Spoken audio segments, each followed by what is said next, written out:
Good morning, all. Just be on wait. Just we are getting started, so take another few minutes. Just I wanted to let you all in. Hello,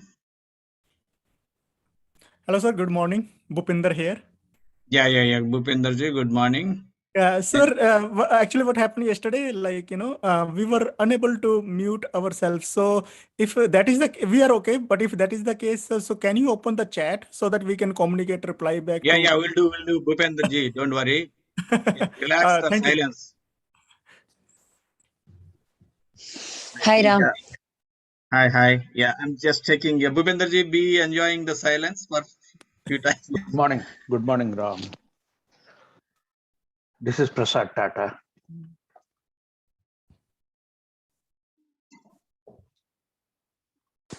Hi, good morning, everybody. This is Rama. Morning, Ramji. Hi.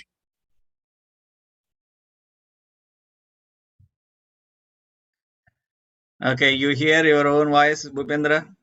Yeah. No, I can, that's okay. But we get muted. We were unable to unmute, while the person is asking us to reply back.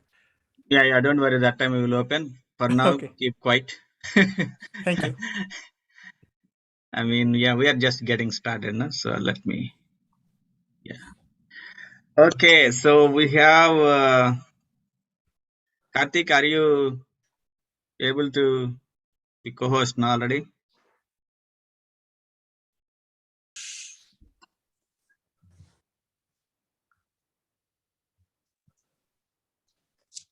Karthik, is it Karthik? Or maybe you guys are not able to unmute. Good morning, Vijay Garu. Yes, Sandy. We are just waiting for a few more minutes, Sandy. Thank you for joining. I think yeah. Sure.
Good morning, all. So we are just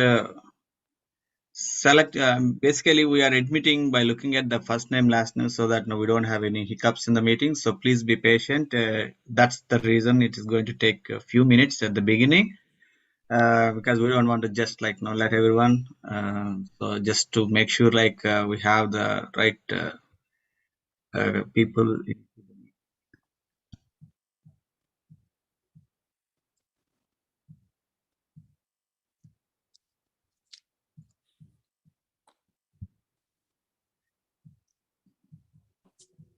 Good morning, Jothi ji. Good morning, DP. And good morning, Yeah. Vijay. Good morning, Karthik ji. So go ahead and add all those required as Just doing it. co-hosts from ours.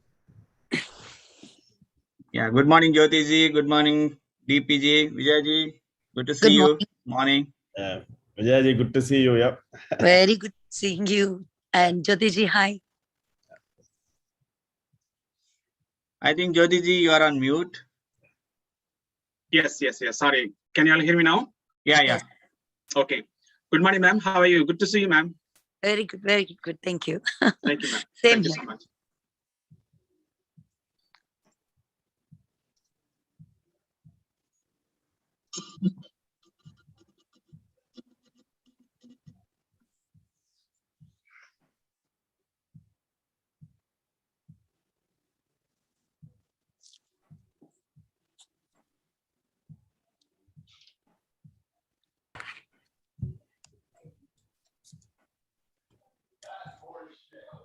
Okay, please admit everyone, Karthik, and I don't see Daya's. I don't know. The maybe- Daya is not joining, so Okay. Then I was checking for him, and then okay. Yeah. I think he is outside also. Yeah. I think thank you, Jothi ji, for a very excited day one. I think people are thinking about you and the content and how they can use AI overnight. Didn't get sleep. Some of them were mailing me asking, okay, how to do this, that, and all. So that Jothi is came means into a many lot. people's dreams also, Ram. Yeah, they He were was dreaming full about of AI. session.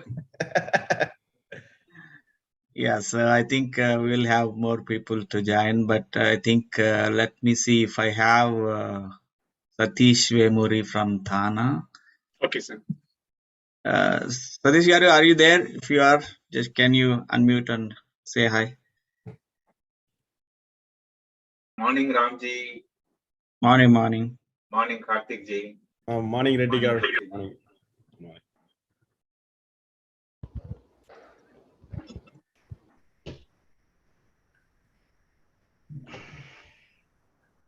I guess our event is the talk of the town in the Bay Area, Ramji. So many people are asking, like, how did it go after the Pushpa movie? I think our event is there now. Oh, that means a lot. I think one of the reason could be our greatest strength and supporter and partner, whatever we call Vijay Garu's Virijallu. See, Pushpa movie success is attributed to Virijallu partly, and same way our success is also because of the extensive promotion until the last minute. So yeah, thank you. And also we were going live, so we wanted to make it open to all. So those who are not able to register because of their personal commitments and only few hours of availability, they should be able to join and see the great presentation of Jothi ji across USA. I think that's also making our program unique and reaching out to all the people. So that's great. Yeah, great to know all that.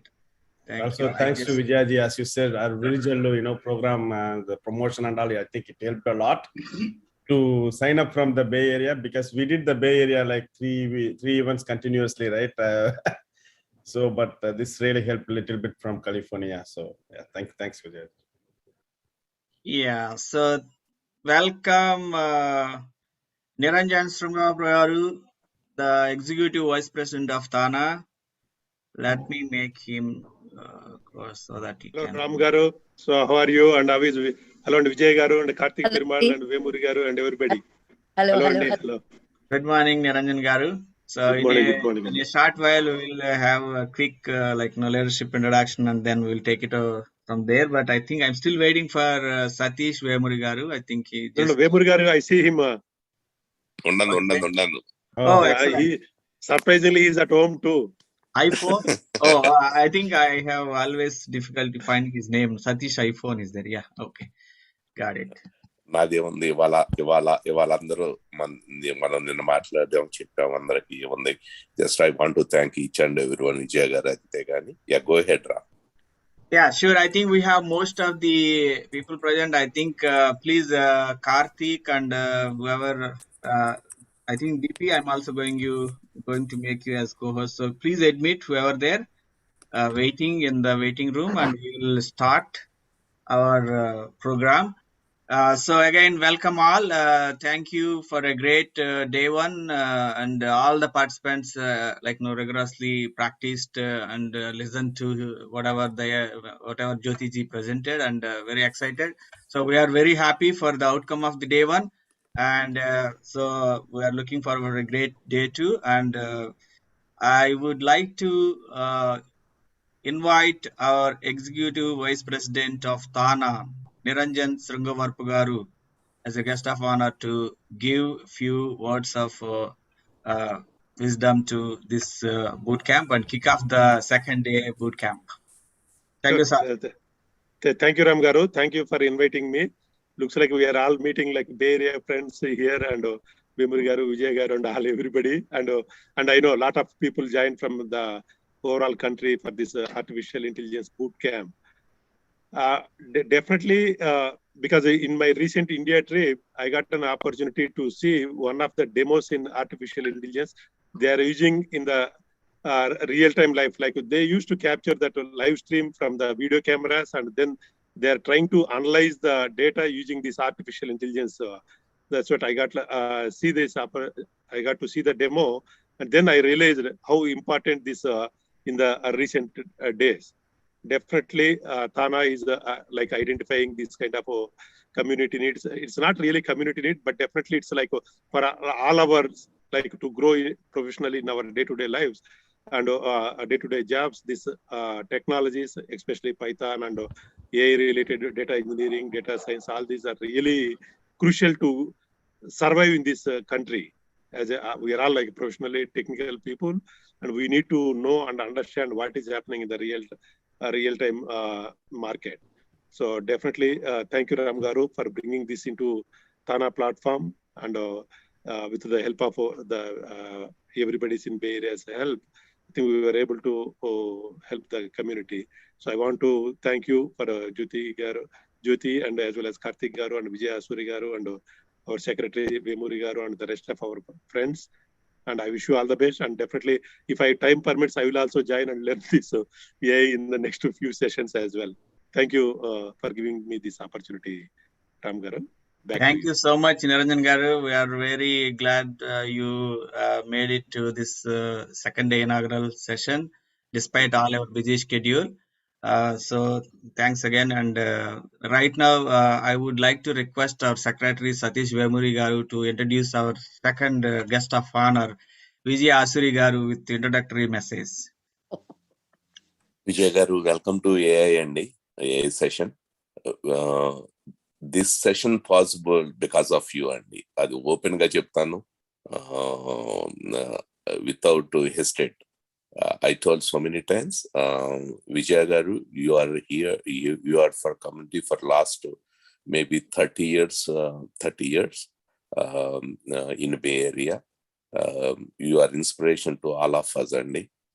Your energy level, I hope we have the same energy level to give so many things to our community.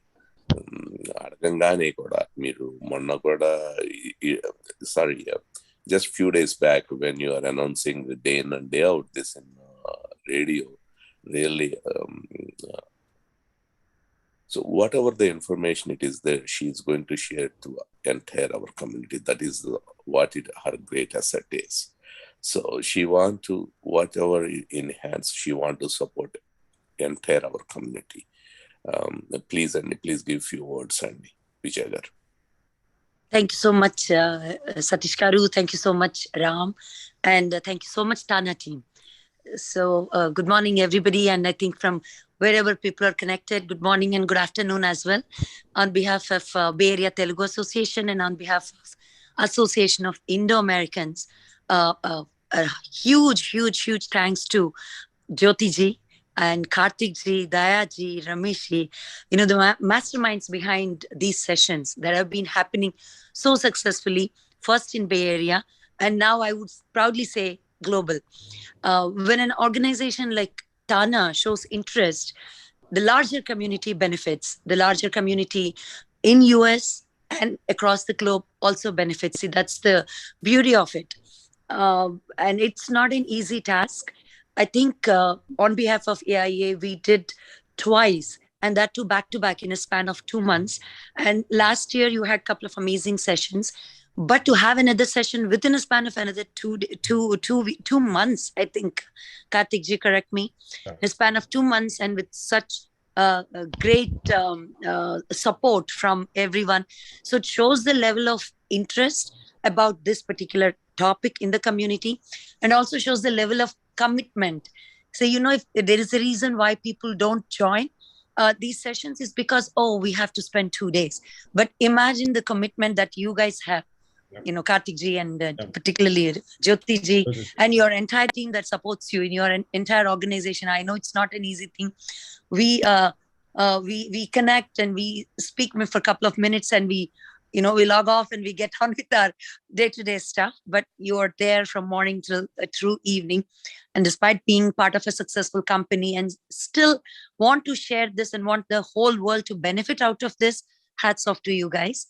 And once again, Satish Garu, when he came as a guest 2 months back on the same Zoom platform, he said, we'll do this, we will take this to a much higher level on behalf of TANA. And we said, okay, that will happen. There was never a disbelief, but never knew this would happen this soon. So I'm pretty sure, once we pass this pandemic in the year to come, under the great leadership of Niranjan Garu and Satish Garu, Ram and the entire TANA team, we'll have an in-person session, and definitely a day session or a 2-day session, and we'll have many more people who will benefit out of this. So congratulations to all of you once again.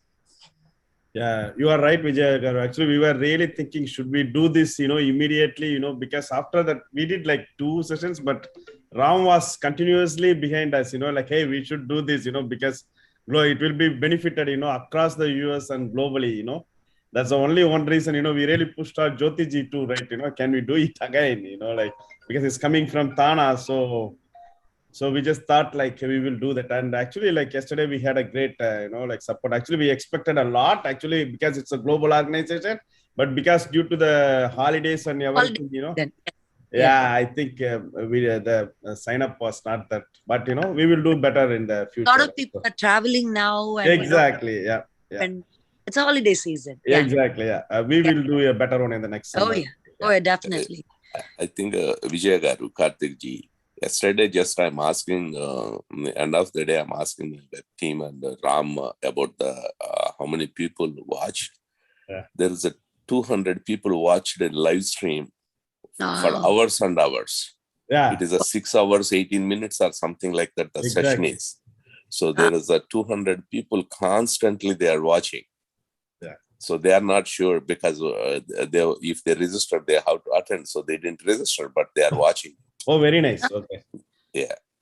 Because that was always Jyothi's thing, right? So he wants to make sure that the community gets benefited out of it, right? So he does the unconditional, like giving to the community. I don't know whether you got a chance to see the videos, like how energetic he was from the morning 9 to evening 4. Yeah, that is what even Ram is saying. So many people they are watching again. Those are the highest viewed in TANA YouTube link. That is the highest viewed very nice. session. Actually, we never streamed this long, and if for the first time, we usually record and then selectively upload. But this is the first time an event longer than 1 hour is live streamed.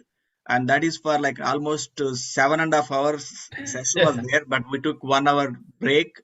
During that time only we didn't stream because it is too much of a gap. But this is a 6 hours, 40 minutes of streaming. There were always people watching live because we gave opportunity for them to pause and rewatch later.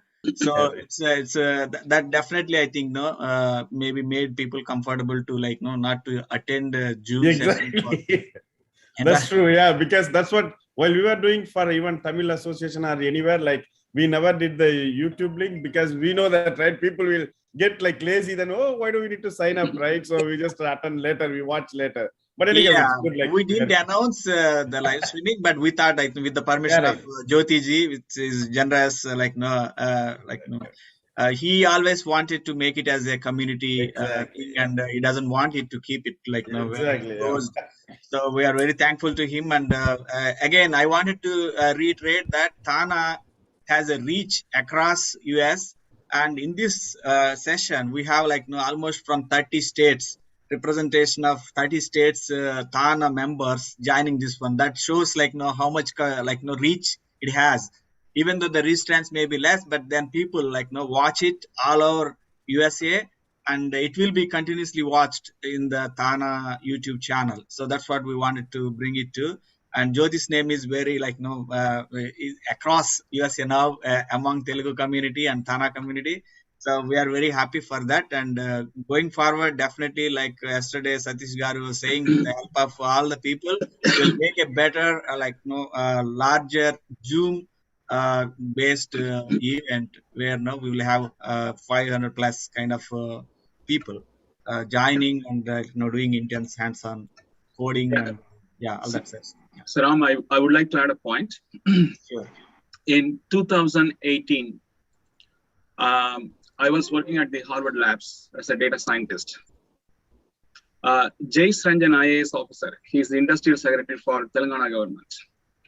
So he got to know me, then he invited me to his office.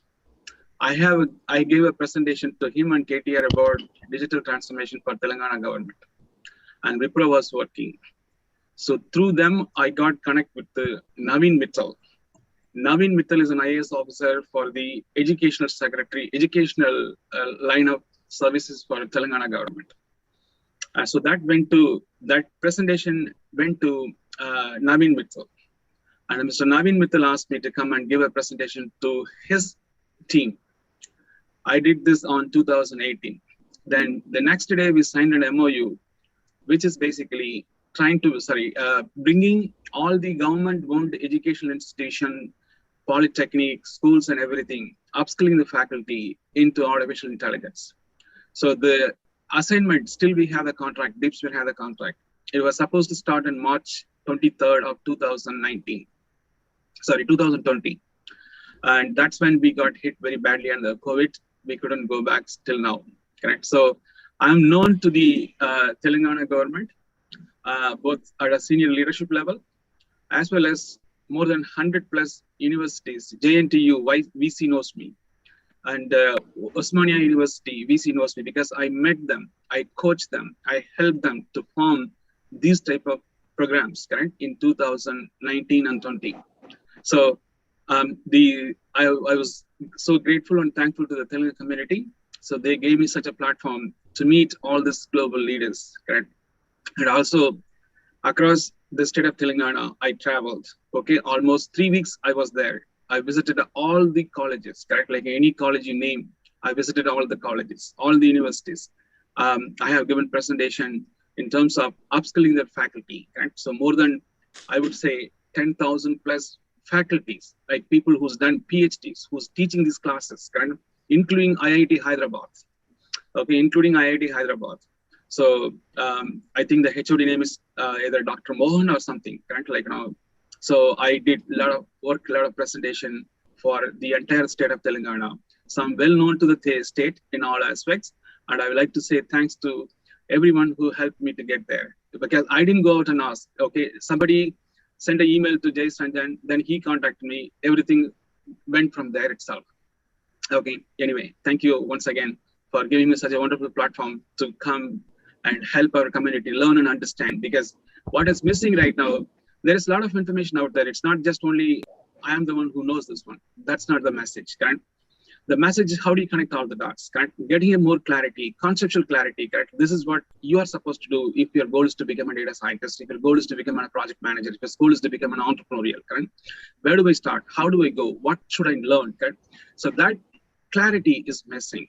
And that is something that comes only people who know this one, who done this one, who understand all aspects of these type of products, correct?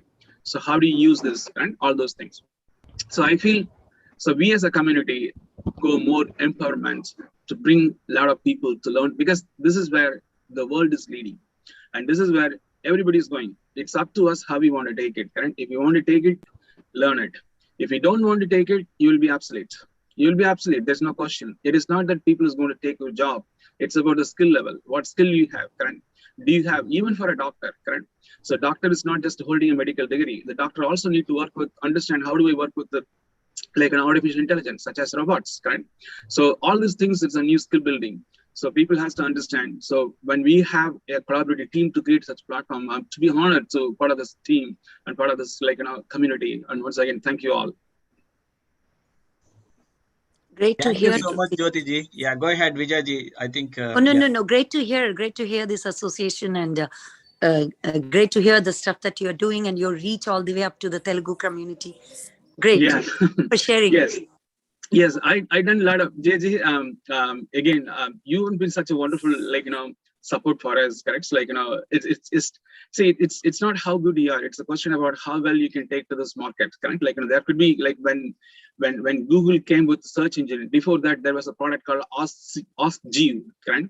So that product was based on Oakland, actually. So they were trying to do the same thing what Google was doing, but some reason, correct, they couldn't go for what Google did, correct? Like, it's just a question about, it's not how good you are, it's about like, how much you have community connection to take this forward and build in a stronger community around this, correct? In that, you played a very key vital role. Without your community support, I don't think it would have happened, actually. Like, so thank you very much for that.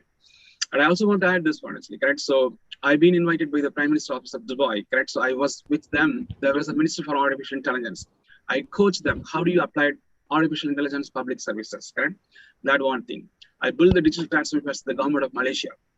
Educational transformation. So I worked with the cabinet secretaries. I worked with the Prime Minister Office, and also City of Montreal. So done many remarkable things, including Mr. Mukesh Ambani, correct? Like, so I've done a lot of remarkable things. All this happened because of the community built what we have. I didn't go out and ask for them.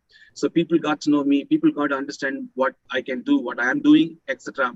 So that helped me to get there. So that is because people like you all, correct? You are the one behind me to help me to get there, correct? So I really personally never ever go and ask, I need this, I need that. It all happened because of you. So you are the backbone and you are the full support. And I would continue to encourage and support us to go further, deeper, stronger, and build very bigger community around artificial intelligence.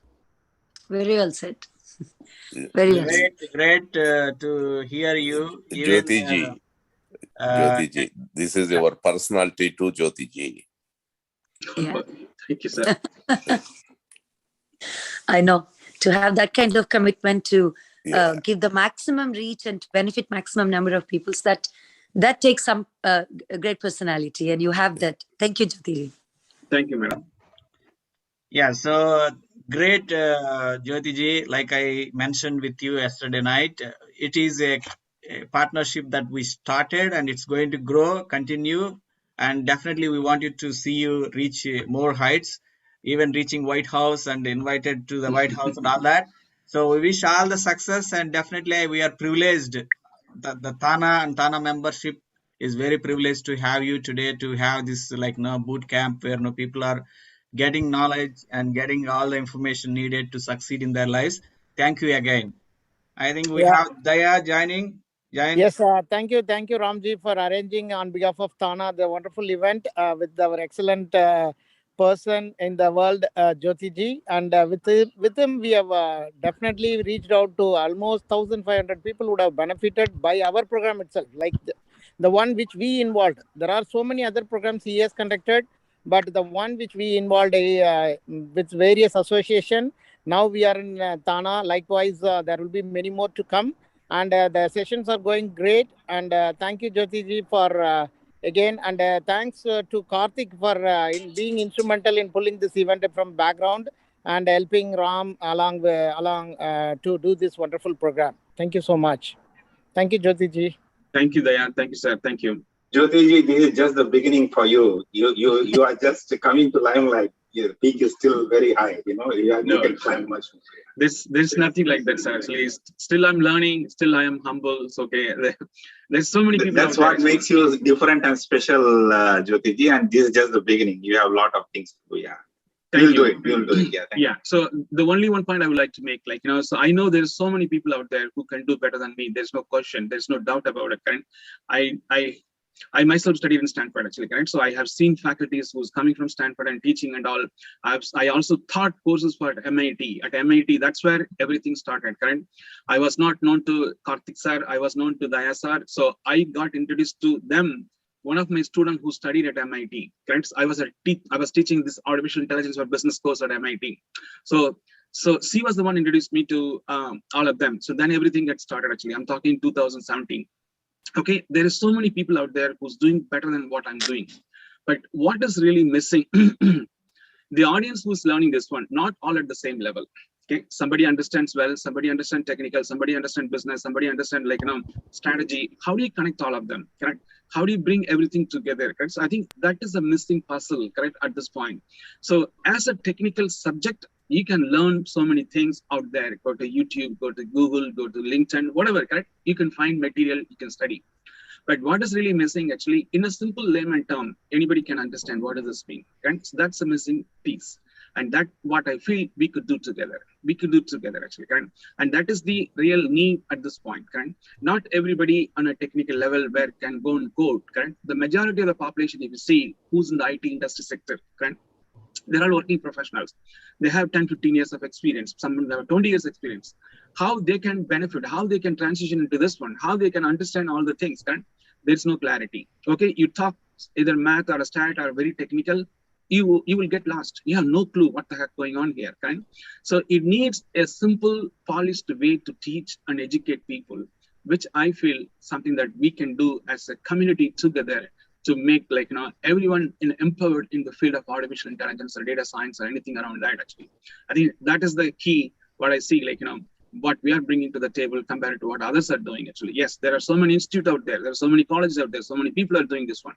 But the missing piece is, in a simple layman term, anyone can understand what does this mean. How do I start my journey? Where do we start? Those are the things we have to provide, which we are doing at this point. Thank you. All the difference that makes is Jothi ji, your passion, commitment, and service without expecting anything in return and giving your time when and as and when needed. That's more important. Passion drives everything, Jothi. Yes, passion of teaching. Thank you. I don't want to be very philosophical. If you do good job, correct? It doesn't matter what it is, correct? Whatever job you do it from bottom of your hearts. Okay, whatever you do, whether you are speaking, writing, doing anything, that's fine. If you do it seriously, sincerely, you will be successful at some point in time. It's a question of time. Sometimes it works well the way you think. Sometimes it doesn't work the way you think, right? So don't get frustrated. Continue the journey, correct? Continue the journey. You will be, like I said, in my life, I never thought I'm going to advise Mr. Mukesh Ambani, correct? So he could buy Harvard. He could buy Stanford. He could buy anything that he wanted to buy. I was with him on a geo, correct? We were doing whiteboard, okay? We were doing whiteboard. I never thought in my life, how did I get there? Did I go and ask for a job? No. He asked me to join his company as a CEO, which I refused to join. Right? So then I did consulting for them actually. Right? So all it happened, if we do your job well, rest everything will be taken care by whoever it is. Right? It will be taken care by themselves. Right? So that's what I'm doing it. It's not necessarily passion. If I want to do something, I want to do to the level that where everybody can benefit. Right? Everybody can benefit. So that's something that it's needed for all of us. Right? So if you do something, do it from the bottom of your heart. Everything will come together. It might take some time. It may have some rough journey, but it's worth it to go through. Okay, so that's how I see this one. Thank you.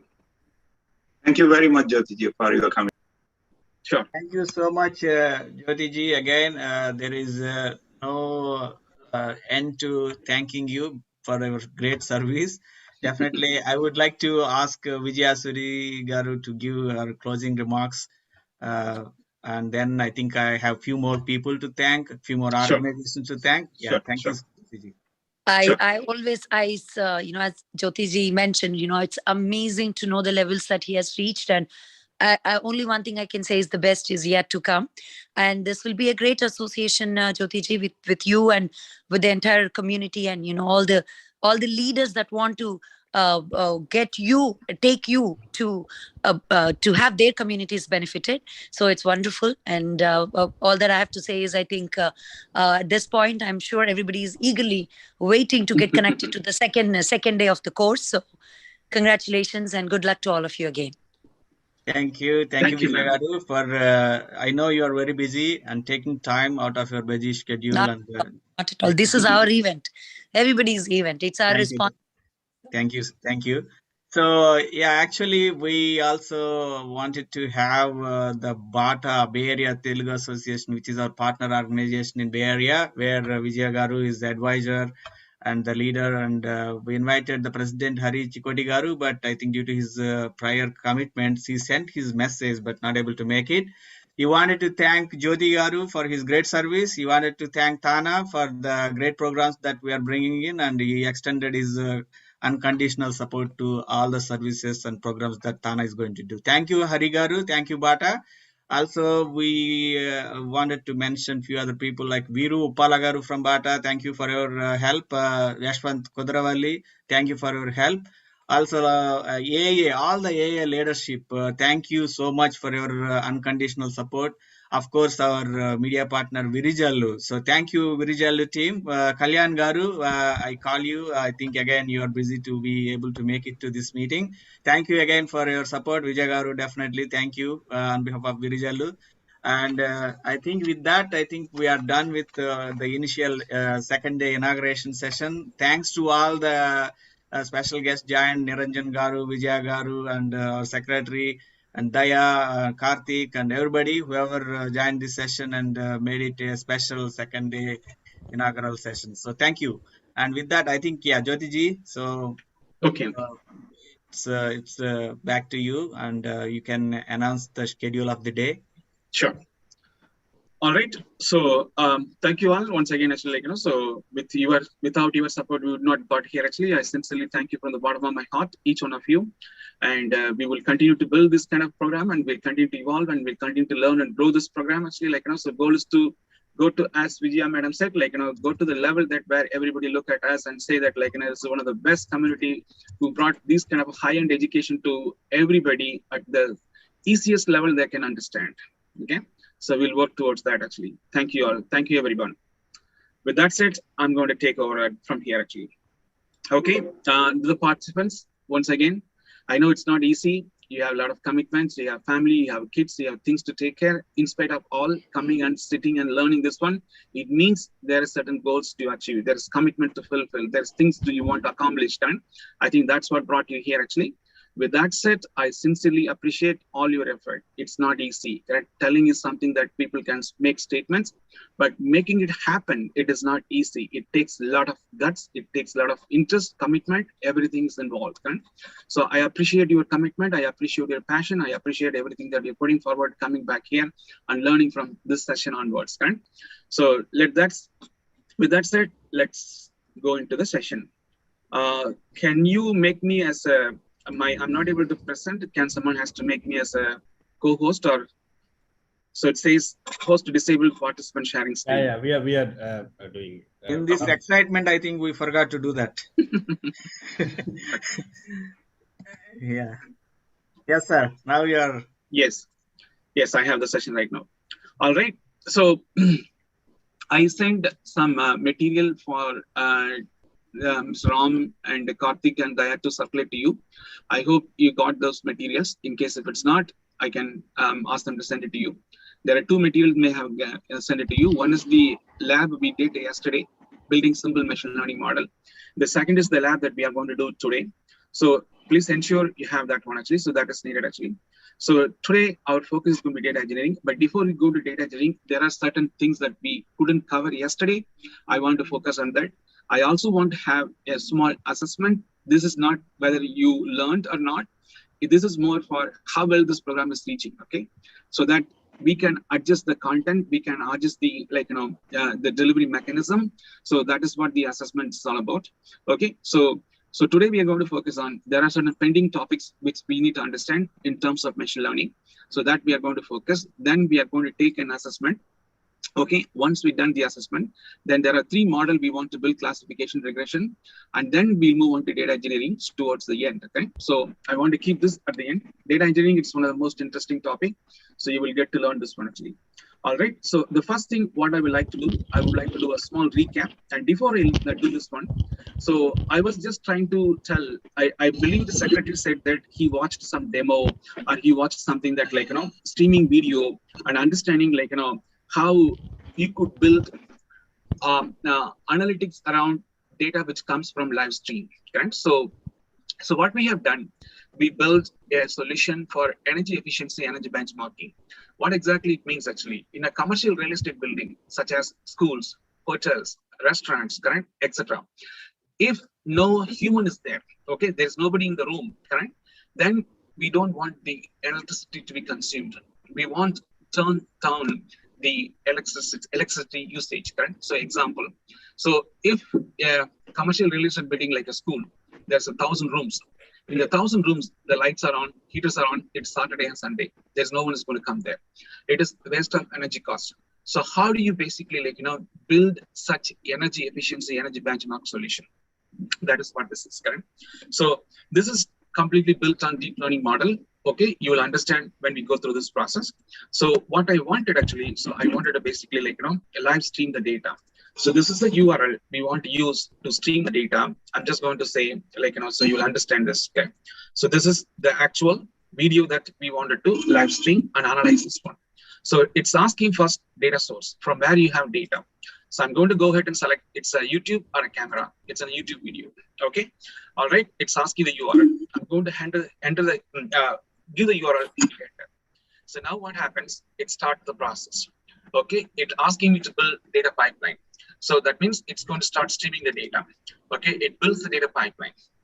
Okay. So keep in understand.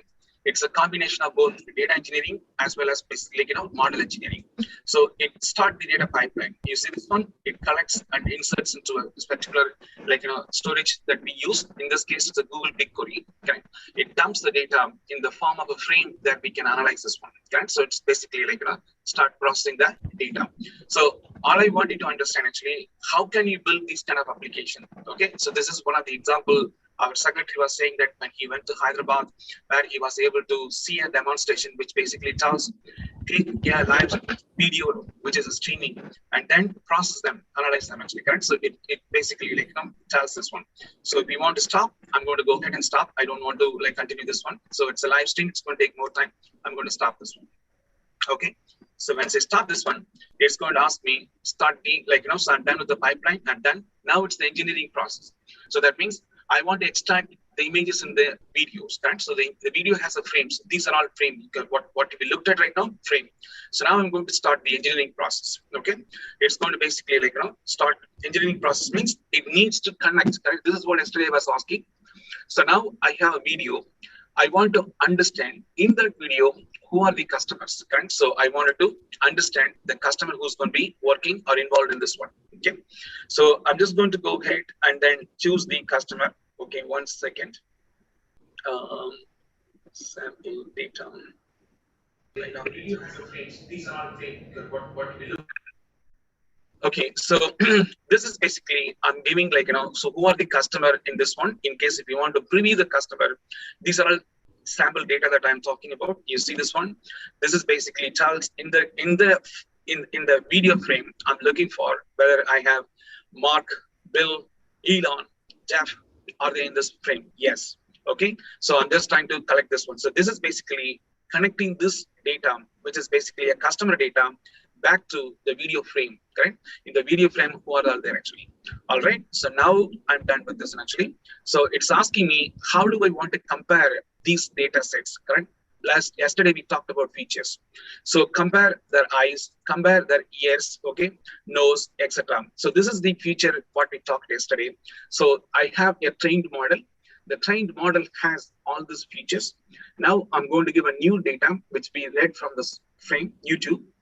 It's going to compare what the trained model has with this one. I'm going to go ahead and submit this one. Use these features and do this one. In case if you want to optimize any hyperparameters, you can select this one. Okay, so these are all different technical aspects. I don't want to go deeper into this one. We'll come to this later. Okay, so but understand what it is. So far, what we have done, we were able to stream the data. And once we stream the data, the frame of the data is stored in a particular table where we want to further process. That's a Google BigQuery. And then we took a file which has the customer information. Now I'm trying to map the frame and the customer name. So which customer has coming in what frame? Okay, which customer is coming in what frame? I'm done with this. I'm going to go ahead and submit this one. So this is basically conforms. If I want to adjust any hyperparameter, I can do. So far what I have done, I've done the data engineering. Now I'm getting into the model. Now what the model is supposed to do? The pre-trained model is supposed to compare with the frame that what I collected and then see in each frame who is there. Okay, in each frame who is there. So that means basically it tells me there is somebody in the room, somebody is living in this room. Correct? It compares that kind of comparison. Correct? So it starts the pipeline. It's going to take some time. 1 second. This is again, you don't need to worry too much about at this point actually, but I want you to understand what is the level of automation takes place. Okay, what is the level of automation that takes place?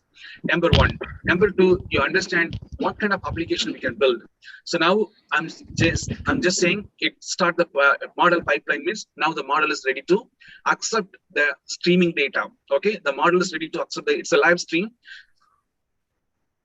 Okay, so it's a live stream. So when the model start looking at the data, then it understands if there anyone in the frame, etc. Correct? So look at this. It start the process. It start reading, and then it populates everything. Correct? Like basically what I needed. It's going to take some time. Okay. So let me summarize what it's doing. So it is basically trying to see if anybody known person in a building or in a room. Okay? If the known person is there, then I would not turn on, off, or electricity. The electricity will continue. Let's assume I don't have any known person and nobody is there. Okay? So nobody is there. Why do I need the known person? Send an alert notification, send an email, send a phone text message, because so we want to inform them, hey, you are consuming too much of electricity and nobody is there. Okay? So like this, we want to send a tip and advice. Okay? When I say advice, in a commercial real estate building, you have 10 rooms in a building, but there's only one room you have people. Other 9 rooms, nobody is there. Now, goal is to find such room and send an alert notification saying that we don't want to waste energy. We want to save energy. How do we send this alert notification? See who's in the room, in the all 10 rooms. There is only one room has people, and for that people identify who they are. Okay, is it Mike? Is it Lisa? Is it Jeff? Who's that? Yes, I know this is Jeff. Once you identify them, then the next step is send them an email, send them a notification saying that the electricity is consumed. Do not consume such electricity, reduce them, or do you want me to turn off? Like that, you send a notification, and that is behind the scene what's happening. So this is going to take some time. You understand. How did we do this one? Behind the scene, it's a deep learning model. Okay, it's a deep learning model which learns and understands the video frame and compares who's out there, and also checks if there is any object there, if there is any voice there, if there is any movement in the room. Nothing is there, then it sends the notification. If anything is there, then it find out who that is and try to build some conversation. So that's basically what the entire solution does. Correct? So this falls under energy efficiency, energy benchmarking. So if you already worked in the energy industry, you will understand what it means. Correct? If you are using Smart or any other services, so they will basically send out these kind of notice. Correct? So save energy, reduce cost, save energy, reduce cost. So this was built for that kind of program as a solution for them to understand how this is going to work. Correct? So this is not a full-scale solution for you to understand, but this is basically a solution to build for energy efficiency, energy benchmarking, and people are able to use this one to send alert notification when nobody in a room. Okay, the alert notification sent to known person if the known person in the building. If the known person is not in the building, it will send to someone who's given an authority to send this one. So this is the level you could build solutions. Okay, this is a level you can build solutions. Okay, so it's still going on. So you will see at the end what it is. So the reason I brought this one, I want you to understand, correct? It is just not building self-driving autonomous car. It's building customer recommendation. So it could be anything. It could be anything. So whatever you feel that you want to do, it's all possible. As we discussed yesterday, it's a re-innovation of software engineering. It's a re-innovation of software engineering. All right. So let's wait and see. Then we will move on.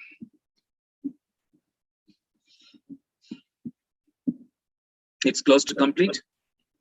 What are the models used on the backend, Jothi ji, for this one? Yes, I will share that detail actually. It's here. I will share you this one. So you see this one. So these are the different models that's been used for actually. Thank you very much. No problem. And we are in the process of publishing an article on this one actually, so you will get to see this one. So this basically walks it through. So now what we have done, please understand. So we were streaming live video data. Okay? So if it's noticed, so this is basically a URL that I'm using because when I live stream, because it's not a full-scale production solution, it's going to take some time. So I stored in a Google Drive, so I'm using this one. So this is basically the URL. So from there, we were able to extract the video frames. Then we took a customer data, which is in a CSV file. And then in the customer data, we have people names like Jeff, Mark, Bell, Elon. And we want to compare, is this people in the video frame? That is our first exercise. So why? So these are all known people. These are all known people. So the model is already trained to know these people well. So how we are doing, compare their eyes, compare their nose, compare their mouth and extra. Again, I'm putting these are examples. In a real world, it's different. Correct? These are the feature. So take these people's nose, eyes, ear, mouth, etc. Compare with the frame and see if it matches. If it matches, yes, then it is Elon, then it is Jeff, then it is Bill, then it is Mark, whatever. Correct? Like we could do that. All right. So now I'm done this one. Once I'm done now, what I'm trying to do, now I'm getting into the building level details. In the building, correct? Like, see if there is anybody's like, moving around, if there is voice there, if there is anybody speaking, if there is anybody listening, if there is any doing something, if there is any movement is there. So that is basically a model which is going to look into the frame that what we have as a room. It look at that each frame is a room, and in the room, see if there is anybody is there, correct? It does this one. So I have roughly around 17 frame. It looked at this one. So now I'm going to go ahead and see the model outcome. Okay, so model outcome is basically reads and tells me so whether it has all the people or not actually, correct? So this you could check this one. It makes their names. Okay, it tells their ethnicity, how many males, how many females. It doesn't say like number of females actually. So all you need to understand, this is the level of automation you have to learn and do it, correct? This is a level of automation. So what we have done, we took a video frame. We don't know who they are. Our goal is to find out whether these people are known to me. That is my first task. Yes, they are all known to me. Is these people are what ethnicity, what color they are, correct? Whether it's a male or female, correct? Identify all of those things. Okay, so once it is done, then the next step, what I'm trying to do, compare this in a building, correct? Whether the building has, okay, anybody inside the building. Yes, they are there. Is that Bill? Is that Mike? Is that Lisa, etc.? Yes, they are. Then send them an alert notification. Okay, send them an alert notification. So it analyzes the frame by frame. So that is why you are seeing so many of this outcome. Okay, so at the end, you see send an alert notification or send an email, send an SMS. Okay, so this interfaces with your cell phone. It interfaces with your email. So this will send an email. And this will also send an alert notification. Okay, it reads and sends this one, and then it sends an SMS message. Correct? So it is a fully functioning solution. So what message it sends? Hey Bill, so in your room, there are so many lights are on, heaters are on, electricity is on. Correct? So please turn them off. Okay, or if you want us to control, we could do that. Correct? So it kind of gives a message. Okay, so I hope you understand. Correct? What I want you to understand. It doesn't matter what form of data, point one. Okay, if the data could be in a video or the data could be in a structured table or a file, you should know how to integrate these two. Okay, so that is what happened here. Correct? So I took a video frame and then I have a customer data which is in a CSV file, correct, which I uploaded. Correct? So this is a sample data that what we are using. So we uploaded the sample data and then we are analyzing this one in the video frame. Correct? So in the video frame, is there any known person? Okay, so it's reading the file and preview the file. You'll get to see what is there. So this is all sample data. Okay, these are all sample data. Ignore. But the goal is to in each and every frame, who's there? Okay, who's there? Analyze this one. Why do I want to analyze? If the person is known, I want to send a direct message to them. What about the message? The message about in your building, there are so many lights or heaters are on, which is nobody's using at this point. Can we turn this off? Can we do something? So that's the kind of message you want to say. Okay, so the entire thing built for optimizing energy usage, reducing energy cost. Okay, any questions? It is completely built on Google Cloud. And I'm also going to touch today in my session about AWS. How do you work with AWS SageMaker, which is basically one of the tools that people will wanted to understand how to use this one. Yes, there is a question. This is ready. Hi, Jothi. How would you manage all these privacy law compliances when you are doing in the arena of encroaching into the people's privacy in this kind of projects? Sure. So when we say people's privacy, for example, so when we send alert notification, we are not sending any personalized information, correct? That is the reason we are identifying who's in the building, correct? So let's say in a building, there's a 10 room. In one room, I see Jeff is there. In 9 room, nobody's there. Okay, my goal is to send a notification. So this service is subscribed only for the members who's in the energy efficiency program, not for everybody, correct? So first step is you have to subscribe to this service. The service is basically optimize energy usage, reduce energy costs. That service is offered by the Department of Energy. You have to be a member. So once you are a member, we will constantly monitor and send this one. In this case, we are not sharing your information to anybody else. We are not bringing any other's information to you. We are simply saying that in your building, there are 10 rooms, 9 of them not occupied, but energy is used. Okay, so that is one point to understand. So the privacy here, we are not sharing information across anybody, correct? It is all stored in their own. There's a virtual private cloud for the solution. So that virtual private cloud is only for them to access. Nobody else can access this one, correct? There's no other third party or anybody else can access this one. So the second point, what we could do actually, in terms of privacy, when I say privacy, with their consent only, we are sending this message actually. We are not sending any arbitrary message with their consent, correct? So they are agreeing for this one, we are sending this message, and they have an option to choose either it's an email or a text message, yes, correct? So point is, there is no message or information shared across customers, and also any unwanted message or email sent to a customer. So in both the cases, the privacy is highly managed and maintained actually. The third point, what we could access actually, so when you bring data, correct, there are so many buildings, so many customers, so many things, how do you manage this kind of security, or how do you manage this access controls, correct? And this is where we introduce lakehouse and then data mesh, correct? So the lakehouse is basically modern architecture, open standard, which enables building this one. So what does this mean? At the time of reading the data, we check customer profile. So we check customer ID. So the customer ID is basically the key. So when we make a service request, correct? For example, we found that this building has number of energy efficiency opportunity. That means the lights are on, heaters are on, nobody's there. So we want to do this one. So in order for us to process this further, we need a customer ID. So at that point, any information, any data we process, okay, at the time of the point, it's all for that particular customer. We'll never involve any other customer in that process. So that means, how do you implement access control on a lakehouse? It's most important concept to understand. So in this case, when we read data for any processing, correct, at the time we will read only for that customer.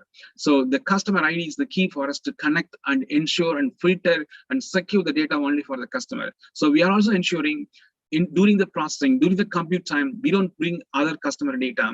Okay, so we will bring only the customer data which is required for us to process and compute.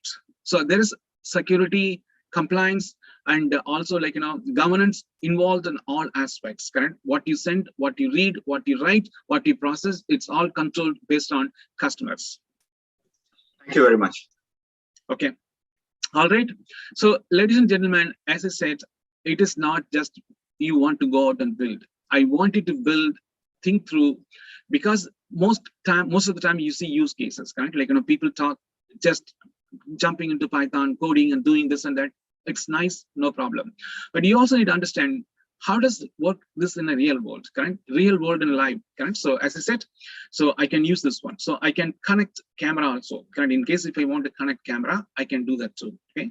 So this is basically understands if you have a surveillance camera, if you want to connect and read and process, that's also possible, correct? That is, these are all live, keep in mind, correct? This is not a batch processing. This is not a batch processing, it's a live stream as and when things happen. If someone walk in, you stream them, you process them. And I think that is what the Secretary Srinivas was talking about, correct? He had a demo where the live stream of data has been processed and saved and stored and analyzed, correct? Similar things.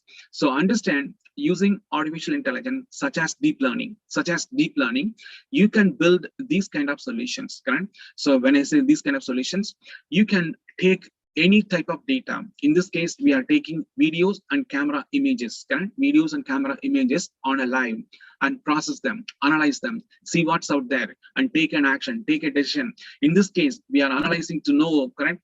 So whether the customer is consuming energy or not. If the customer is known, we send an alert email, we sent an SMS message for the customer, right? That's basically what it is.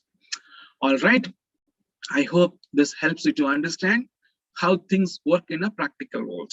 Okay, it is long way to go. Okay, so but always good to have goal, always good to have a strategy, always good to have a deeper understanding on how this works. Right? All right, so let me do a small recap, then we'll move on to one quick thing.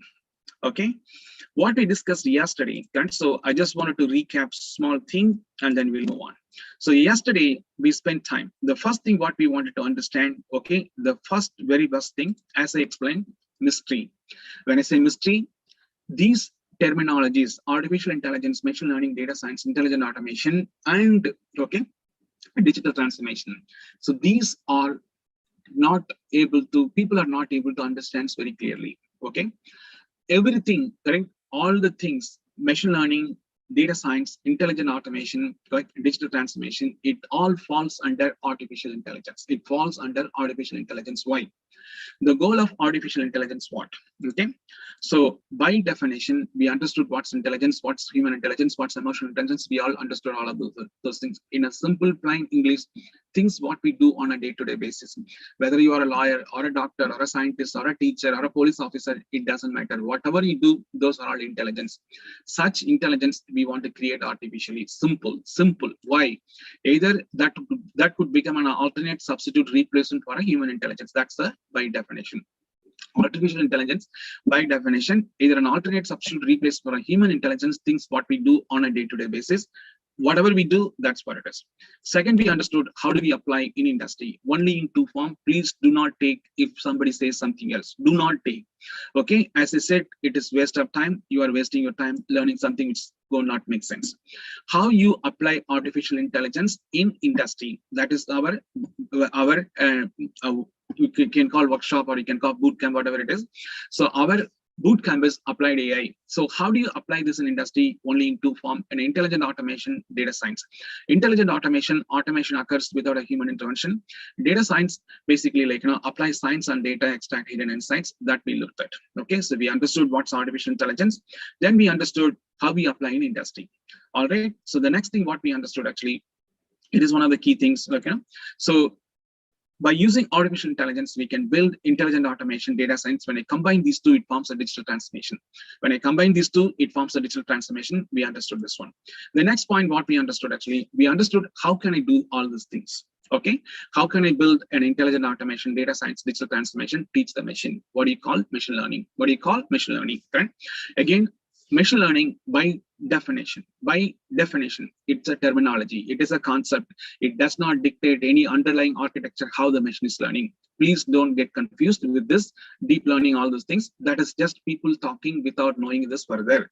Okay, so by definition, machine learning, it's just a concept. What it does, it basically tells, teach, train, test, deploy machines. That's it. It does not dictate any technical architecture which goes on how the machine is learning. All right. So the point what I'm trying to make you understand, if your goal is to create intelligence artificially in the form of a digital transformation or in the form of a data science or an intelligent automation, teach the machine, which is called machine learning. All right. So now the question is, how do I teach the machine? There are two approaches: statistical based learning approach, neuron based learning approach. Okay, statistical based learning approach, neuron based learning approach. That is how the machine is learning. What the machine is learning? The machine is learning vision. Okay, so if you noticed what we learned about, the machine is learning about a vision and language and processes. Why? We as a human look at something, take an action. We as a human speak something, write something, take an action, or do something. We as a human solve problems, do some tasks. And these are the things we do: vision, process, and language. So that is basically what the machine wanted to learn. So what we did, we kind of summarized. Okay, we kind of summarized what we summarized.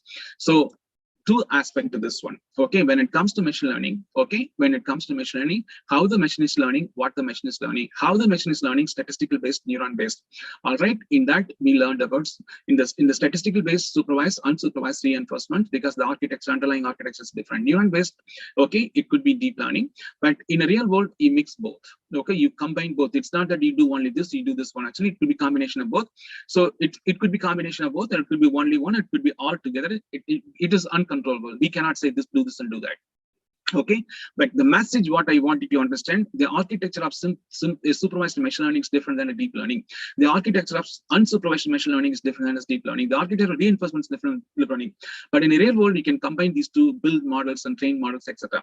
So that is what we understood yesterday. The second point, what we understood actually, what is the machine learning? Vision, computer vision, language, natural language processing, robotic process automation. What is this? These are the applications you can build, correct? So these are the applications we can build, correct? And we can build an application where the machine learns about a vision and do something, takes an action, whatever it is, correct? The best example for the vision, you can see self-driving autonomous cars. When the car is on a constant period, understand who's the object in front of me, it takes an action. That's a vision-based application. So when you go to doctor's office, when you go to customer store, retail stores, there are conversation-based, like, robots, conversation-based systems to build the conversation. That's a language-based, correct? So I'm sure you heard about companies like UiPath, Blue Prism, Automation Anywhere. So these companies are saying, like, I do robotic process automation. There are two aspects to this. One is like, an instruction based. Another one is like, self-learning models. Okay. So the most of the companies, what you have heard or what you learned, it's all instruction based. So the self-learning models are basically what we are talking about. Okay. So summarize. So what we are trying to understand, if we want to build intelligence artificially, okay. So that intelligence can be built using machine learning. How do we teach the machine? Two forms. Okay. Using statistical based learning approach, neuron-based approach. In a practical world, you can combine these two. You can do in whatever form that is needed to be solve the problem. So that is one thing, understand how the machine is learning. The second point is what the machine is learning or what application you could build, language-based application, vision-based application, process-based application. So this is basically what we discussed yesterday. Correct? So, and one last point, what we, at the end, what we learned about how do we build machine learning models, what is the workflow? Okay, what is the workflow? Again, this workflow, it's not an industry standard. It is something that I'm sharing my view, correct? So always start with the problem statement. Always start with the problem statement, correct? Like, so once you know, select the model, collect the data, train the machine, and then test the machine, verify the outcome. If the outcome of the machine is meets your expectation, then go for a deployment. If it is not, go for, like, iterative process, correct? So this process will keep iterating until you reach the desired outcome. It could be a problem anywhere. It could be a problem in data. It could be problem model selection, or it could be the way the model is learning. We need to figure this out. Correct? It's like a teacher. Well, who has the problem? The problem is with the teacher, the problem with the student, or it could be both. We need to figure that out and then fix it. Move on. Correct? So this is one point we understood. Okay. Then what we also understood is what is the need for industries going towards machine learning? Two reasons. Correct? Rest all ignore. Please ignore. Okay. Why we are going? Whether you go for Google, Facebook, whatever you go. Ultimately, you build software. Ultimately, you build applications. Correct? That is the reason. So why so much emphasis on machine learning? You reinvent how the software has been built so far. You reinvent, like, how business applications been developed so far. Correct? So that's the reason we want to go much deeper in this one. And then we also understood how do we implement a simple machine learning model, correct? What is there? Just 8 line of code, what it takes to build a simple machine learning model. You don't need to worry about, like, complex coding at this point from learning perspective, correct? So this is basically what we looked at. So I sent this to you yesterday. So I don't know whether you had a chance to look at it. So this is basically what I sent it to you yesterday, correct? So this is the line of code that is required, correct? So what we are trying to do, we are trying to basically find out, like, whether the given data belongs to male or female. That's it. It's very simple, very, very simple. Correct? So I put all the instructions so that you could understand. And I also ask you to do model analysis. Correct? So now the model is not performing what I wanted. Correct? So we are implementing 3 models here. Correct? So if you follow this to understand, so this is, you don't have to worry. These are all standard libraries which is required for. So in our case, we are implementing machine learning using scikit-learn library. Correct? Scikit-learn library. So that one point we need to understand. Then what is the data sets? As I clearly told, so this is for learning purpose. Do not worry. You do this by yourself so that you can learn. Okay. So you prepare the data, understand, like, what is this one actually? Okay. So this is basically tells height, weight, color. Correct? I'm giving color equal to 1. Okay. So if color equal to 1 is black and 0 is white. Correct? Why? I don't want to give a character value. I want to do a numeric value. I'm doing an encoding here. Correct? It's a hard-coded rule, but it's fine. It's worth to learn these things. Then what is the expected outcome? What is the test data? What is the desired outcome? Correct? Then I'm start building the model. There are 3 model I'm initiating. Then I'm doing the fit model, which is basically training the model. Then I'm using the predict model, which is basically testing the model. And I'm writing the model outcome. Then I'm also doing the model accuracy, correct? Model accuracy. So this is model accuracy, correct? So if you understand how this works, I would simply say this one, this will give you enormous confidence. It also let you connect all the dots together. Okay, so this is what we discussed yesterday. Okay, so if you have any questions, you can feel free to contact me. I can respond to you. Okay, all right. With that, yes. Yeah, Jothi, Bhupinder here. So I rerun your this collab and I for the model 1 I am getting accuracy is 1.0, whereas with model 2 and model 3 I am getting the accuracy of 0.83. Yes. So and second thing is like, you know, when we do the what it called the logistic regression, usually I think you yesterday mentioned we split the data into 80, yes. like, you know, yes. it is 80-20 yes. or 70-30. That's so right. that That's part right. I did not see here, you know. Yes, if you noticed what I said, homework, implement the train and test data split and also list the hyperparameters. Right? Yes, so I can send you the code. It's not an issue. I want you to try that part actually. That's the last. So now what you learned, excellent. I really appreciate Bhupender actually, like, you know, stepping forward and trying this out. See, every step is matter. Okay, every step is matter. Correct. So like I said in the beginning, correct, don't worry what's the outcome. Correct. So if you expect the outcome, then you will get frustrated, you will get distracted. Correct. Oh my God, nothing happens. Correct. What happened? So try your best. Correct. Try your best. I'm sure any effort you put, it will take you somewhere. Okay, somewhere. So I can send you the code for the test and then also doing hyperparameter tuning, but I wanted to try this out now that you understand how this works. Correct? So you can find out how we can do. So this is your data set. Okay, it is not a huge data set. It's a very simple 8 rows. So how can I split this 8 rows into 80-20? That means out of 8, let's say, like, you know, I have 8 rows. I want to take 6 rows for the training, 2 rows for the testing. I want to split this one. And then I want to rotate this one, randomly select this one. So apply some random functions, correct, and do this one. So all this are part of learning process. I did not send these 2. I expect you to do as a homework, but I can send it to you. Okay, I can send it to you today. So that I did that. No, I did that, and I am getting it. Like I have that, you know. So awesome. I completed that task basically, and I awesome. can share. Awesome. I am very impressed. I'm very impressed. I'm so happy that at least one person like Bhupender, correct? So able to do what I expected actually, correct? So now Bhupender, you can tell, correct? Whatever you listened yesterday, by doing this on the hand, it kind of connects to the dot. It makes you to gain more knowledge, more understanding, and how these are all working. Correct? So in terms of the core piece of the code, these 3 lines: line number 34, line number 38, line number 39. That's it.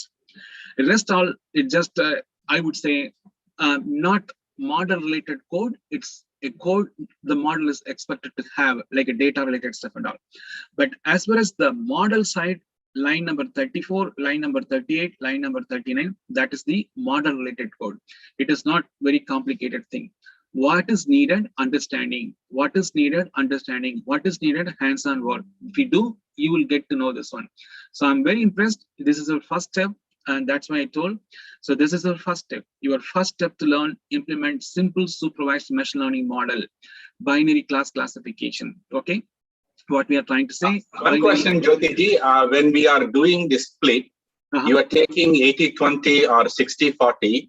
Yes, sir. So for the training data, you will have your label, and for the test data, you will remove the label and split it, right? Yeah. So the split method automatically takes care. You just give which one has the features and labels. For example, I have in this case, there is the training data features. There's a training data label. In the split, I'll give this one. I will give this one. Okay. So when I give this one, let me see if I can able to pull the slide actually, which I had yesterday. Okay, give me 1 minute. I had put some thoughts in this one. Maybe this one, I think. Yes. So typically what it is, like, you know, so the goal is what? We have to basically, like, you know, so why do we, when the model is not performing, why the model is performing, I have to adjust this line. So this is basically a line that I want to say. This gives me a perfect prediction. Okay. So you can see in the model world, underperform, overperform, regular perform. So when you say X is this, Y is this. Let's take an example. X is basically like, your years of experience. Y is the salary that you make. There's a correlation. So this correlation, basically, I'm trying to plot a graph. So the points which goes here, its model is overperforming. The points comes here, the model is underperforming. The models, when the points are coming in the line, the model is regular performing. The goal is what? Make sure the model performs, meets your desired result. That means the points that the X and Y intersect should come here. How can I do this one? So that is what the split does. So you take the data, which is basically like, and let's assume that you have 1,000 records. The 1,000 records are data that has features, and the other 1,000 record corresponding labels. Now I want to split this one. X train, X test, Y train, Y test, and that belongs to here. So the Y goes here, the X goes here. So the basically what it is, X is your input, Y is your prediction. So what is the we're trying to predict? Labels, correct? Labels actually. So the split concept of taking a data which is features and labels and try to split them is like this, correct? So this is my feature 100 record, this is my label 100 record. Now I want to split into two sets, okay? Like Govinder said, 80-20, 70-30, 10-90, etc. Whatever way there is an option to say what is a splitting ratio, okay? Based on that it will split. So if it is 90 record, correct? Whatever random record 90 it selects, for the 90 record it select labels from here, okay? The remaining 10 it goes here. So the training is, let's say it's 90-10. Okay, that means 90 record from the X train and 90 record from Y train will become the combination. So this is the training data and corresponding labels here. Then the X test and the Y test. That's how it's split. So this is the why people use X train, Y train, X test, Y test. That's because the goal is to Y equal to MX plus C. That's what we want to solve. To solve this one, I need to feed X as an input, Y as an output, correct? So how this X as an input, Y as an output comes, it just moves around.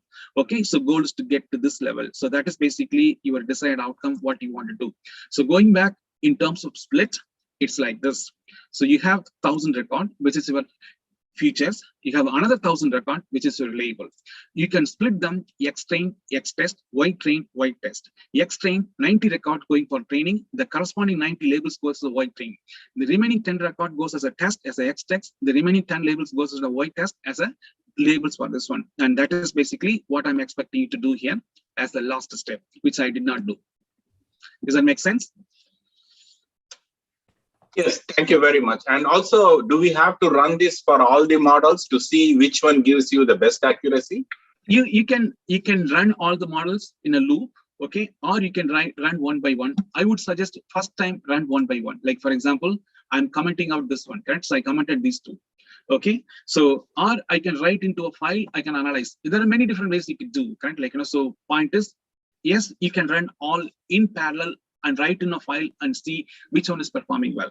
Or you can write one by one, analyze this one, correct? Like so the idea behind here, learn, analyze, understand. Okay, answer is yes. You can run all three model, write the model outcome to a file, and then analyze the outcome one by one, see what happens. Correct? So both are possible, but my recommendation is. But at times when we run on the same model twice, sometimes the model, the accuracy levels are different. Why does that happen that way? I don't think so. It could be the way the codes are written. It could be overwriting. Okay, it could be overwriting. It's like if you are running the same data sets, okay, it should not give a different accuracy until if you change something. If you are changing the data parameters are changed. Yeah. Yes. Okay. If you change the parameter, that is the reason I clearly told, like, first is split the data, and second is adjust the hyperparameters. Correct? Adjust the hyperparameter. Right now, if you see, I did not give any parameter here. So this is where you give the parameter. Okay, this is where you give the parameter values. Correct? I did not give anything. It's all default values. Correct? Adjust this one. So that is the best way to learn these things. Correct? So thank you. Yeah. So as a learning process, correct? As a learning process, do by yourself. Okay, like even though the code is readily available, don't copy and paste. Code this by yourself so that you can understand. You can ask yourself, okay, so what does the statement means? Okay, I'm saying from sklearn.tree import decision tree, correct?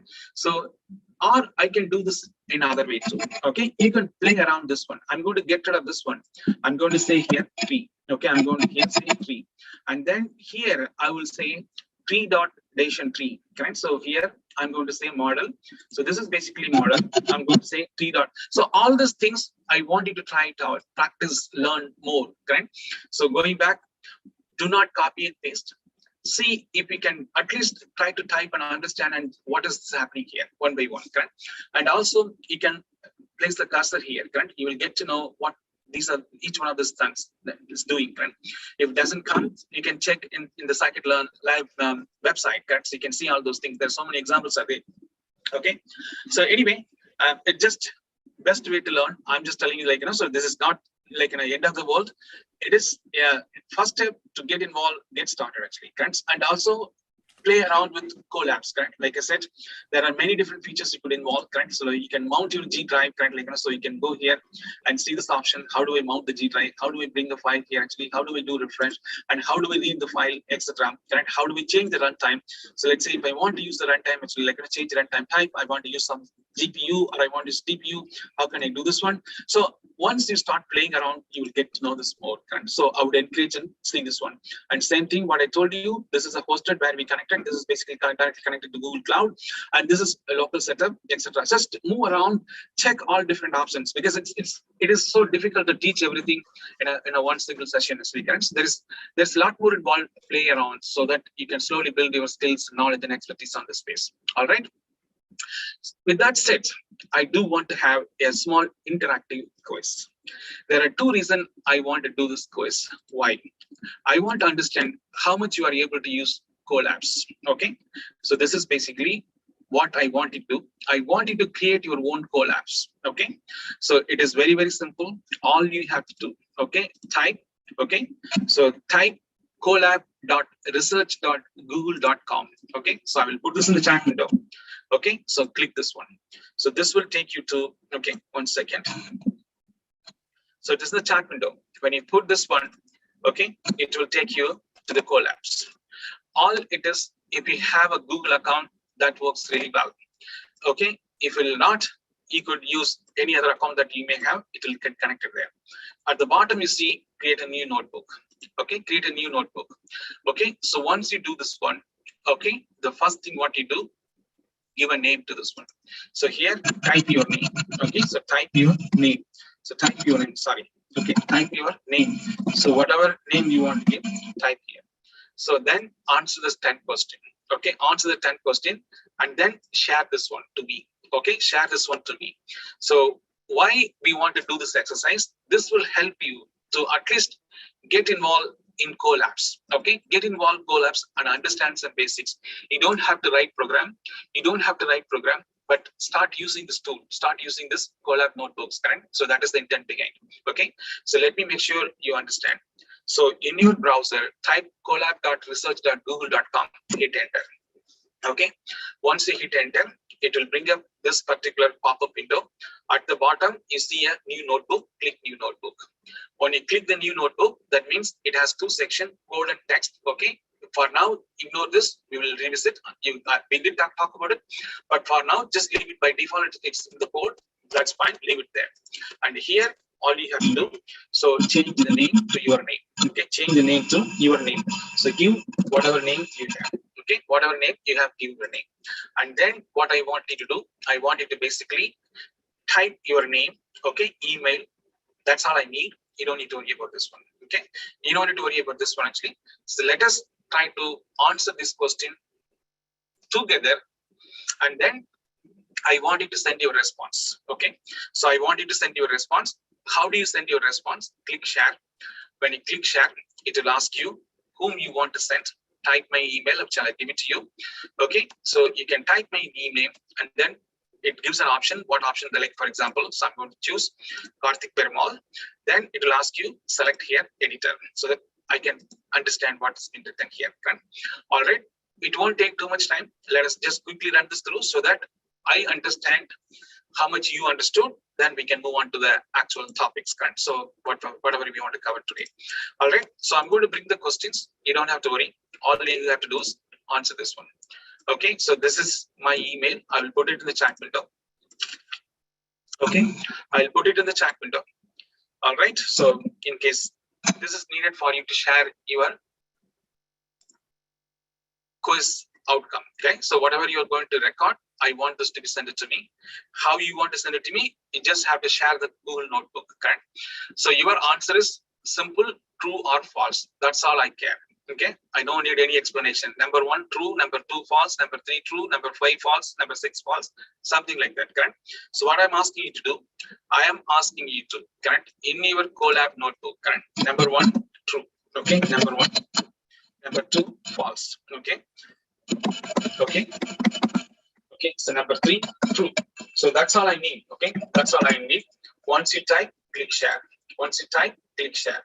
Once share comes, and send it to my email, which I send it to you, okay, which I send it to you. So it would not take too much time. Let's just quickly do this, okay, let's just quickly do this. All right, so let me bring the questions. Okay, this is based on what we discussed yesterday, okay. There's not even a single question came outside. All are true or false, okay, all are true or false. Let's do this one. Okay, so I'm going to read the question. Okay, so if you need some time to open the Colab notebooks, please open it. Okay, okay, so colab.research.google.com, correct? So okay, so that is where you see select a new notebook. Okay, select a new notebook, right? So this is what I'm talking. Okay, so type colab.research.google.com. Type this. When you type, it will bring up the Colab message, right? The console message, right? So here you could see there is the new notebook to be opened, and the bottom you see new notebook. Click that. When you click this one, now you are ready to answer. Okay, you are ready to answer. So here you can type 1 true, 2 false, 3 4, whatever you want to type. It's up to you. You can do that, right? So you see this one. This is what I'm talking. Okay, I think I repeated 3-4 times. So now let's get to the questions. All right, I will read the first questions. You can answer quickly. Okay, so like I said, it won't take more time. So I'm going to read the first question. The first question is true or false. Artificial intelligence, right? Artificial intelligence is an intelligence that's created to support human intelligence, either in the form, okay, of alternate substitutes or replace the human intelligence, right? Artificial intelligence is an intelligence that is created to support the human intelligence, either in the form of an alternate or a substitute or a replacement the human intelligence. True or false? Whatever you feel, you can record in the Colab notebook. Please use this opportunity, learn Colab notebooks. It's even if you want to go as a project manager, you do need to know some basics. And you do need to know some basics. And even if you want to work on a strategy, get to know these basics. It's important.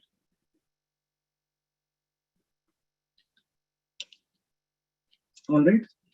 So if you need more time, we'll come back. So let's move on to the second question. Okay. Second question, true or false? Machine learning enables us to create intelligence artificially. Okay, machine learning enables us to create intelligence artificially. Again, it's a true or false. So all these topics we discussed, we also recap today. Okay, machine learning enables us to create intelligence artificially. True or false? Okay. So the next one, question number 3. Again, true or false? Artificial intelligence applied in industry in the form of intelligent automation and data science. Okay, true or false? Artificial intelligence applied in industry in the form of an intelligent automation and data science. Question number 3, true or false? Artificial intelligence applied in industry in the form of an intelligent automation and data science. Question number 4, true or false? Question number 4, true or false? Digital transformation is a combination of intelligent automation and data science. Okay, a digital transformation, it's a combination of intelligent automation and data science. Question number 4, true or false? Intelligent automation is a combination of, digital transformation is a combination of intelligent automation and data science. Okay, question number 5. Okay, true or false? Machine learning is a concept or a terminology, and it does not provide any architectural components for the machine to learn like deep learning. Okay, so question number 5, true or false? Machine learning is a concept or a terminology, and it does not provide any architectural components for the machine to learn like deep learning.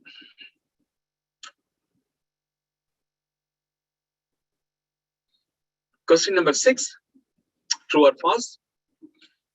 Typically, the machine learns from the data.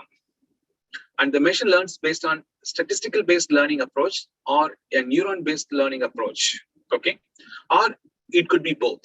Okay, I didn't put that one, but I'm just saying it could be both. Okay, it could be both. Typically, the machine learns from a data.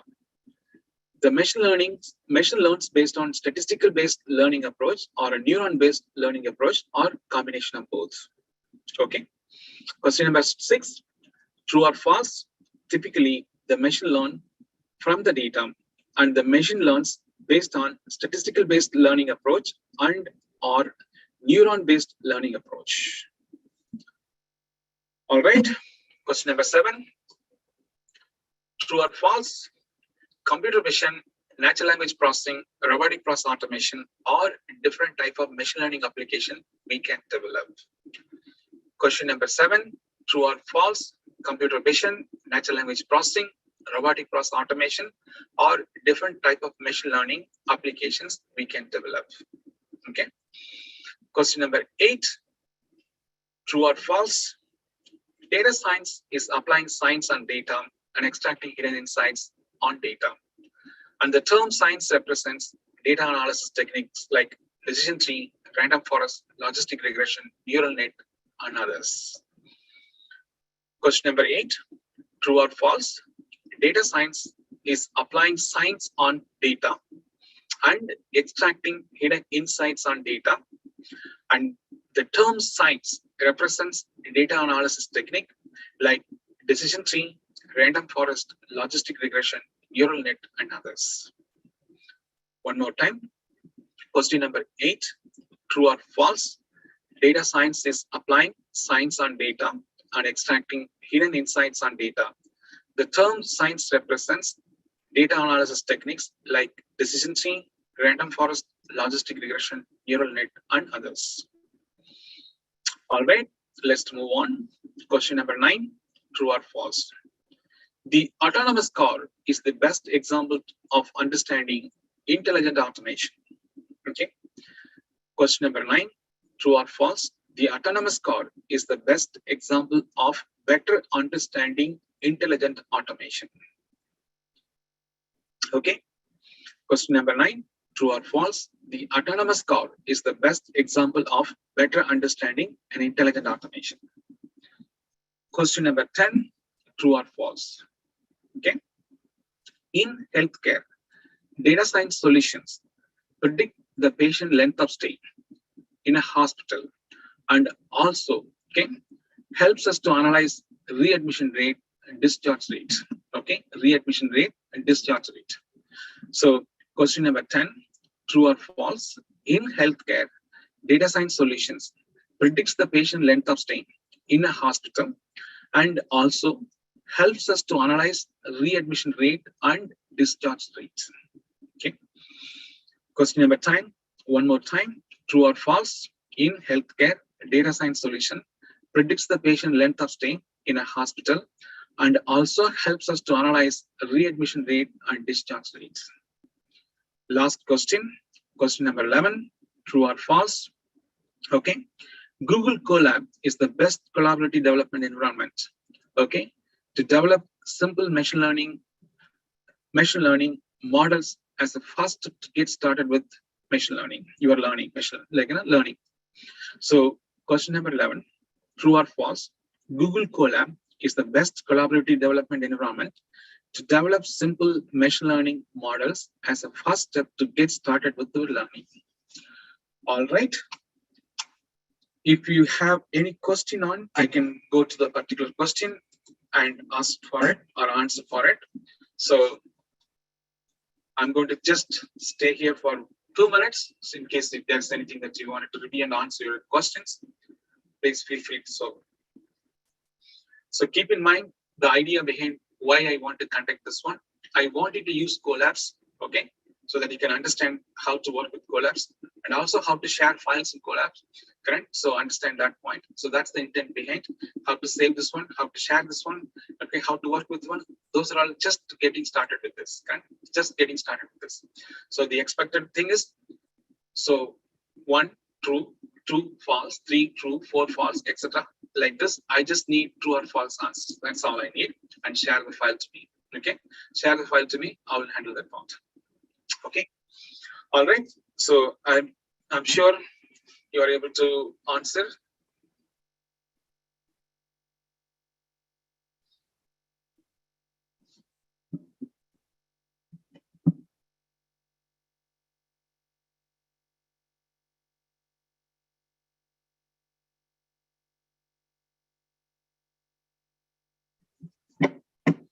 Okay, all right.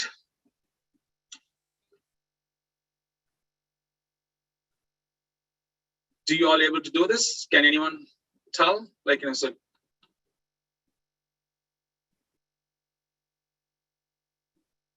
yes, Bhupinder, can you tell me, like, so you're, no, I'm not asking any answers. I'm asking whether you are able to work on Colab and send this answers, actually, correct? So that's all I'm asking first.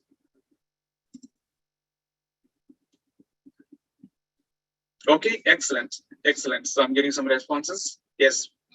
Okay, so I think it looks like they're all muted actually, like, so can someone unmute them? I unmuted them, Jothi ji. Actually, like, yep. Thank you, Karthik ji. Yeah, we can open the mic now. Yes, Jothi ji, we have already done. We replied. Great. Sorry, Jothi ji. How do I share it? So yes, so I can tell you one more time. Can you see my screen now? So in the Colab, on the right hand side, you see click share.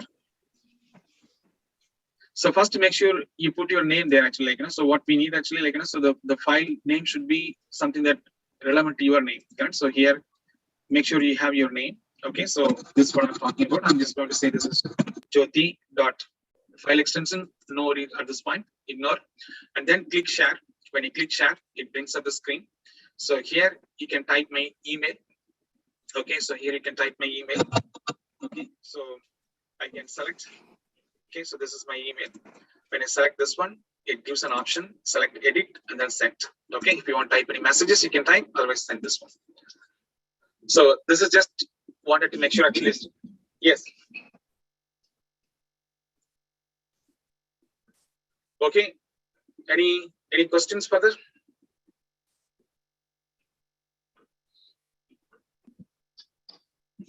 All right, so let's move on. Okay, so I'm going to discard all these things. I'm going to move on actually. So again, the idea behind is not about, like, you know, how good you are or like to grade you or anything, nothing. So I just want you to use this tool, understand how to work with this Colab notebook so that you make yourself comfortable in this one. Okay, so let us quickly cover a few things, then we'll move on actually. So what we discussed yesterday actually, like, you know, so we talked about 3 things, correct? So, like, you know, so I just wanted to cover some basics and then we'll move on actually. Okay, so what we talked about yesterday is supervised, unsupervised reinforcement learning. Let's understand this one, and then we have a demo which is from Durga Prasad. He's going to do the demo, then we'll take for lunch, correct? So that will bring us to lunch, and after lunch I will cover data engineering part and then few other things that I need to cover. I will do that. Okay, so what we discussed yesterday, okay, the type of different machine learning that we talked about, supervised, unsupervised reinforcement learning. Let's understand this better actually, correct? So yeah, keep your phone in mute in case we are doing some other things. Okay, so we wanted to understand this a little better actually. Okay, then we can move on to the actual some use cases that we can implement under this one, right? Like, you know, so let's go into this. Okay, so what is supervised machine learning? Why it is called supervised machine learning? So what the model we implemented yesterday is supervised machine learning. As we talked about, the architecture of supervised machine learning is different from a deep learning. Okay? So the architecture of supervised machine learning is different than, like, unsupervised machine. When I say architecture, under what guiding principle the machine learns, right? And what is the expected of the machine from the machine actually? Okay? So those are all matters right here. So coming here actually, the key characteristics what we understand. So point 1 to consider under supervised machine learning, the training data must have to have a labels. Okay. Second, under supervised machine learning, the machine has to have a goal to achieve. Okay, the machine has to have a goal to achieve. So those are the key points to understand. And the third point to consider actually, in the test data, There's no labels, and that is what you expect the machine to predict. Okay, in a simple supervised machine learning, there are three key characteristics you need to understand. Number one, the training data must have the label. Number two, the test data doesn't have to have a label. It does not have a label. And the third is the supervised machine learning basically have a goal to achieve, correct? When I say goal to achieve, it has to produce something as an outcome, correct? So there is a target to achieve. There's a target to achieve. There's a goal to achieve. So these are the guiding principles, and that is why it's the supervised machine learning. There is a clearly defined guidelines.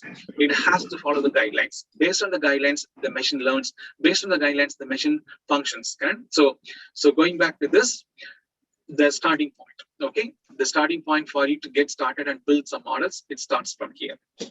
Understand the supervised machine learning. So three key points. Number one, the training data must have to have a label. Number two, the test data should not have a label, and that is what we expect the model to predict. And third point, there's a goals to achieve, there's a target to achieve. So that is the third point. So these are three criteria under the supervised machine learning, what machine expects. The next point, what kind of problem we can solve? It's number one, classification. Number two, regression. What is a classification? What is a regression? Yesterday, what we did, it's a classification. Why it is its classification? It classifies set of data, whether the given data is a male or female, correct? Whether the student is going to pass or fail, whether the patient is going to live or die, correct? These are all classification. It's a binary 0 or 1. So that is why it's called binary class classification. If it is more than one value, like, for example, when I say more than one value, what I'm talking about, let's take this example. Okay, let's take this example, that what I'm talking about. So what is this one? So this is basically students' grade. Okay, so based on what? The students' class participation, on the on-time assignment, on-time homework, and etc. So based on that, I'm trying to arrive a student's grade. If you notice here, still this is a classification, but this classification is not a binary, it's a multi-class classification. A plus A, B plus B, C plus C, D plus D. So these are all classified values, and these classified values, it's not a binary 0 or 1. When I say binary 0 or 1, male or female, that's a binary. Pass or fail, that's a binary. Do or die, that's a binary, correct? Okay, so those are all binary classification. Here, I'm not doing binary classification. This is a simple supervised machine learning, but the classification, it's more than 2. It is not a binary. It's called multi-class classification. It is called multi-class classification. So that is a point I want you to understand. So what we need to understand. One question, Jothi ji, the multi-class doesn't come under classification model, right? What is this model called? No, it comes under classification. So the way it goes is, the first is what the learning technique the machine is going to use, supervised machine learning. What is expected, or what is the characteristics of supervised? Training data must have the label, and the training data, the test data should not have a label. That's what we predict. And the next is, there's a goal to achieve. What is the goal? Is classifying. What is that classification? Binary, multi-class. Binary 0 or 1. Multi-class, more than 2 values. Correct? So that more than 2 values could be anything. Okay, it could be anything. In this case, I'm trying to predict students' grade, final grade. Is it A plus A, B plus B, C plus C, or D plus D? So that is basically a classification. You're taking a set of data and trying to classify at a multi-classification level. It is not a binary classification level. It still falls under classification.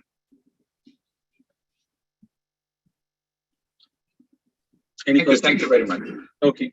All right. So that is one type. It is important for you to understand, okay, what kind of problem you are solving. Are you solving classification? Yes. If such, then select supervised machine learning to solve that problem. Okay. So second is, I'm not solving classification, I'm solving regression problem. When I say regression problem, it's a range of value. When I say range of value, what is the salary of this individual? So this individual salary is going to be 100,000 to 150,000. What is the price of the house? It's going to be 200 to 250,000. What is the price of the car? It's going to be 35,000 to 40,000. That's the range. It is not a discrete value that where you could say, oh, it is 0 or 1, or it is A plus B plus C plus D plus this. Okay, it is not that. It is a range. Okay, it is a range. The target outcome, it's going to be a range. Example. So based on year of experience, I want to predict somebody's salary. The salary is not going to be a one number. I cannot say 100,000. It could be 100 to 125,000. What is the price of the car? It's a used car. It has 10,000 miles, and it has all these other things like a 2 accident. Okay, so under this condition, this car, it's going to be somewhere between $10,000 to $12,000. Okay, $10,000 to $12,000. So that is the range we are talking about. That's the range we are talking about. Yeah, simple supervised machine learning problems could be classification and regression. So this is why if you look at all these boot camps, correct? When you look at Stanford boot camp, Harvard boot camp, MIT boot camp, they talk about problems on regression, problems on classification. So what are they talking about? They're teaching you simple supervised machine learning. Okay, they're teaching you trying to simple to supervised machine learning. So point is, by using supervised machine learning, what kind of problem you can solve? Classification, regression. Classification, you take a set of data and classify. Regression, you take a set of data and determine what range the data is going to be. Okay, what range the data is going to be. So classification has predefined values. Regression, it is not predefined, it is a range. It is a range, all right. The next point to understand what model we could implement under supervised machine learning, linear regression, logistic regression, decision tree, random forest, etc. It is not the only model what I listed. This is just like, for you to understand. Okay, for you to understand. So what are some of the use cases, correct? So the length of stay of the patient, how long a patient can stay in a hospital, maybe 1 to 2 days, or 3 days, or like 5 to 6 days, correct? So that's a regression, correct? That's a regression. Okay, so basically I'm telling this one actually, so whether the patient is going to die. Okay, what is the risk score of the patient? So the risk score of the patient on a scale of 1 to 5, 3.5, or it could be 3 to 3.5, you can give a range, correct? So whether the customer is going to churn, yes or no, yes, the customer is going, that's a classification, yes or no, okay? So like this, there are so many different use cases you could build. So these are a first step for you to understand. Let me summarize, correct? Let me summarize what we studied yesterday, what we did yesterday. We implemented simple supervised machine learning. What is supervised machine learning means? You need to understand 3 aspects of this, okay? Number 1, its characteristics. In my word, that's kind of architecture that I was talking about. Number 2, what kind of problem it solves. Number 3, what kind of model you can implement, correct? So that's important to understand. So the characteristics, in this case, it's going to be either you could call like a guided approach or a characteristics. It's up to you, but what it is needed, the training data must have a label, the test data should not have a label, and that's what the model expected to predict. Third is the under supervised machine learning model, the model must have to have a goal to achieve, target to produce, right? That's other things. The type of problem it solves, classification, regression. When I say classification, I'm talking about like trying to define whether this is true or false, yes or no, male or female, pass or fail, do or die. That is binary classification. If it is more than 2 value, it's a multi-class classification. Okay, the best example, students' grades. Okay, I want to predict the students' final grade. Due to COVID, we are not able to conduct several tests, but we want to use other data sets to find out the final grade of the students. Could be A plus, A, B plus, B, C plus, C, D plus C. So that is not a 2 value, it is more than 2 value. It is a multi-class classification. The next point, what you need to understand, the problem that it solves, a regression. When I say regression, I'm talking about a range of value. It is not a predefined set of value where it says yes or no, true or false, male or female, etc. It could be anything. It could be anything. The best way to understand, when I want to buy a car, I want to use all the data that I have. So the number of miles, the color, condition, and then accident history, etc. I want to predict the car price. So in that case, by giving all the things, I'm thinking this car could be $10,000 to $12,000. If you go to Zillow, they will give a range. Okay, house price. This is how much it's going to cost. So they use regression models to find out this one actually. So what are some of the model we could implement? Linear regression, logistic regression, decision tree, random forest, etc. But that's not only what it is. Some of the use cases, customer churn, whether the customer is going to churn, yes or no, how long the patient can stay, what's the risk score of the patient, etc. So these are some of the industry use case you could understand. Again, it is just a first step for you to understand. You could build on it. So what we talked about in the supervised machine learning, the training data, basically the input data that what we have actually basically has a target label to be achieved. And this is the label, and this is also called the output data, or this is also the target data. And this is one point what we understood. So in supervised machine learning, the training data must have to have a label or a target to be achieved. All right. The next is, if you look at the test data, it does not have the target variable. That is what we expect the model to predict. Okay. If you look at here on the top training data, bottom test data. In the test data, I don't have, this is the last column, which is in this case. It don't have to be last column. It could be anywhere. It doesn't matter. Okay. So point, what I'm trying to make you understand, this is the guiding principle. So if we are going to use a supervised machine learning, make sure the training data has a label, which is a target, which is the expected outcome. All right, it learns this one. Once it's learned this one, you give a test data without the target, without the label, without the outcome. Then you expect the model to predict. Okay, this is some of the use cases that we talked about. The next is unsupervised machine learning. So what is the unsupervised machine learning and why it is important? Again, it is also has its own characteristics or architectural components. Right? So under the unsupervised machine learning, point one, the model has no goals to achieve. What does that mean? Okay, what does that mean? I don't know what is in the data. I want to basically first figure out what is in the data. I really don't know. So what does this mean? In the supervised machine learning, you know what is inside the data. You know what is inside the data. In unsupervised machine learning, I have no clue what is inside the data. That is what I want to discover. That is what I want to discover. So I have customer data. Okay, I have a patient data. Okay, so when I say customer data and patient data, it is large volume. Let's take an example. Kaiser. Kaiser has how many customers? How many patients? Okay, how many members? Let's take that way. Okay, not a patient. How many members? 8 million, approximately 8 million. Now within the 8 million, correct? So maybe Kaiser can manage some internal database. That's on the surface. Do I know what is the symptoms, conditions, warning on a daily basis? Why? It is changing. It is changing. The people who may have, let's say somebody has type 2 diabetes, they move to type 1. Okay, that is not happening like, in a years. It can happen very quickly based on the health condition, based on the behavioral lifestyle, correct? So things moves around. Can Kaiser run a model and tell out of this 8 million population, how many CAD, how many asthma, how many diabetes on a daily basis? Impossible. Impossible. Why? It doesn't matter what technology Kaiser use, you have to run the model on a daily basis, correct? So manual process will not work. You need a machine learning model. Under that circumstances, you can use unsupervised machine learning where you have no clue what's going on with the data.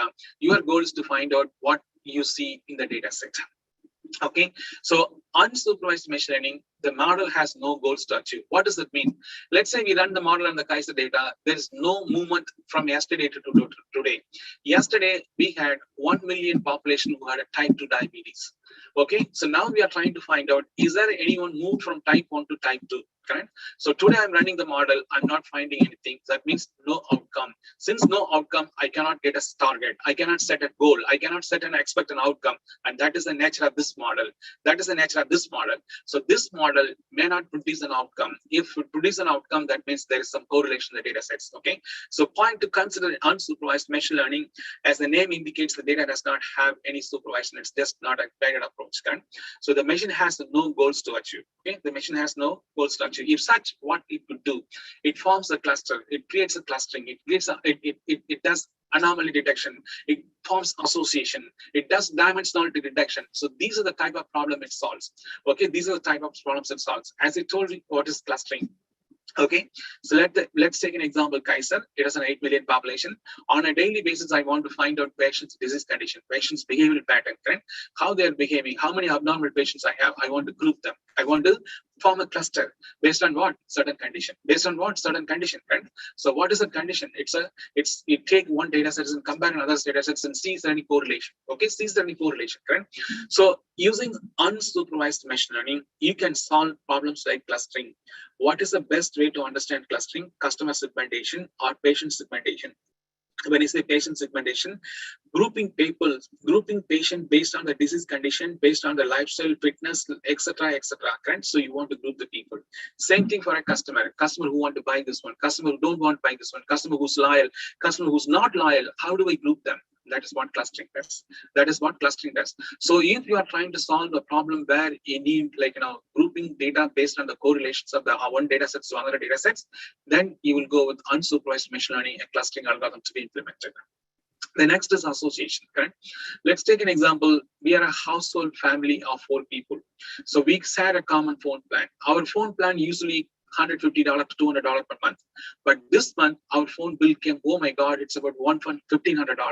Oh my God, how did this much bill happen? who made this many call? So I want to associate each call to mom, dad, brother, and sister. Okay, there are 4 people, mom, dad, brother, and sister.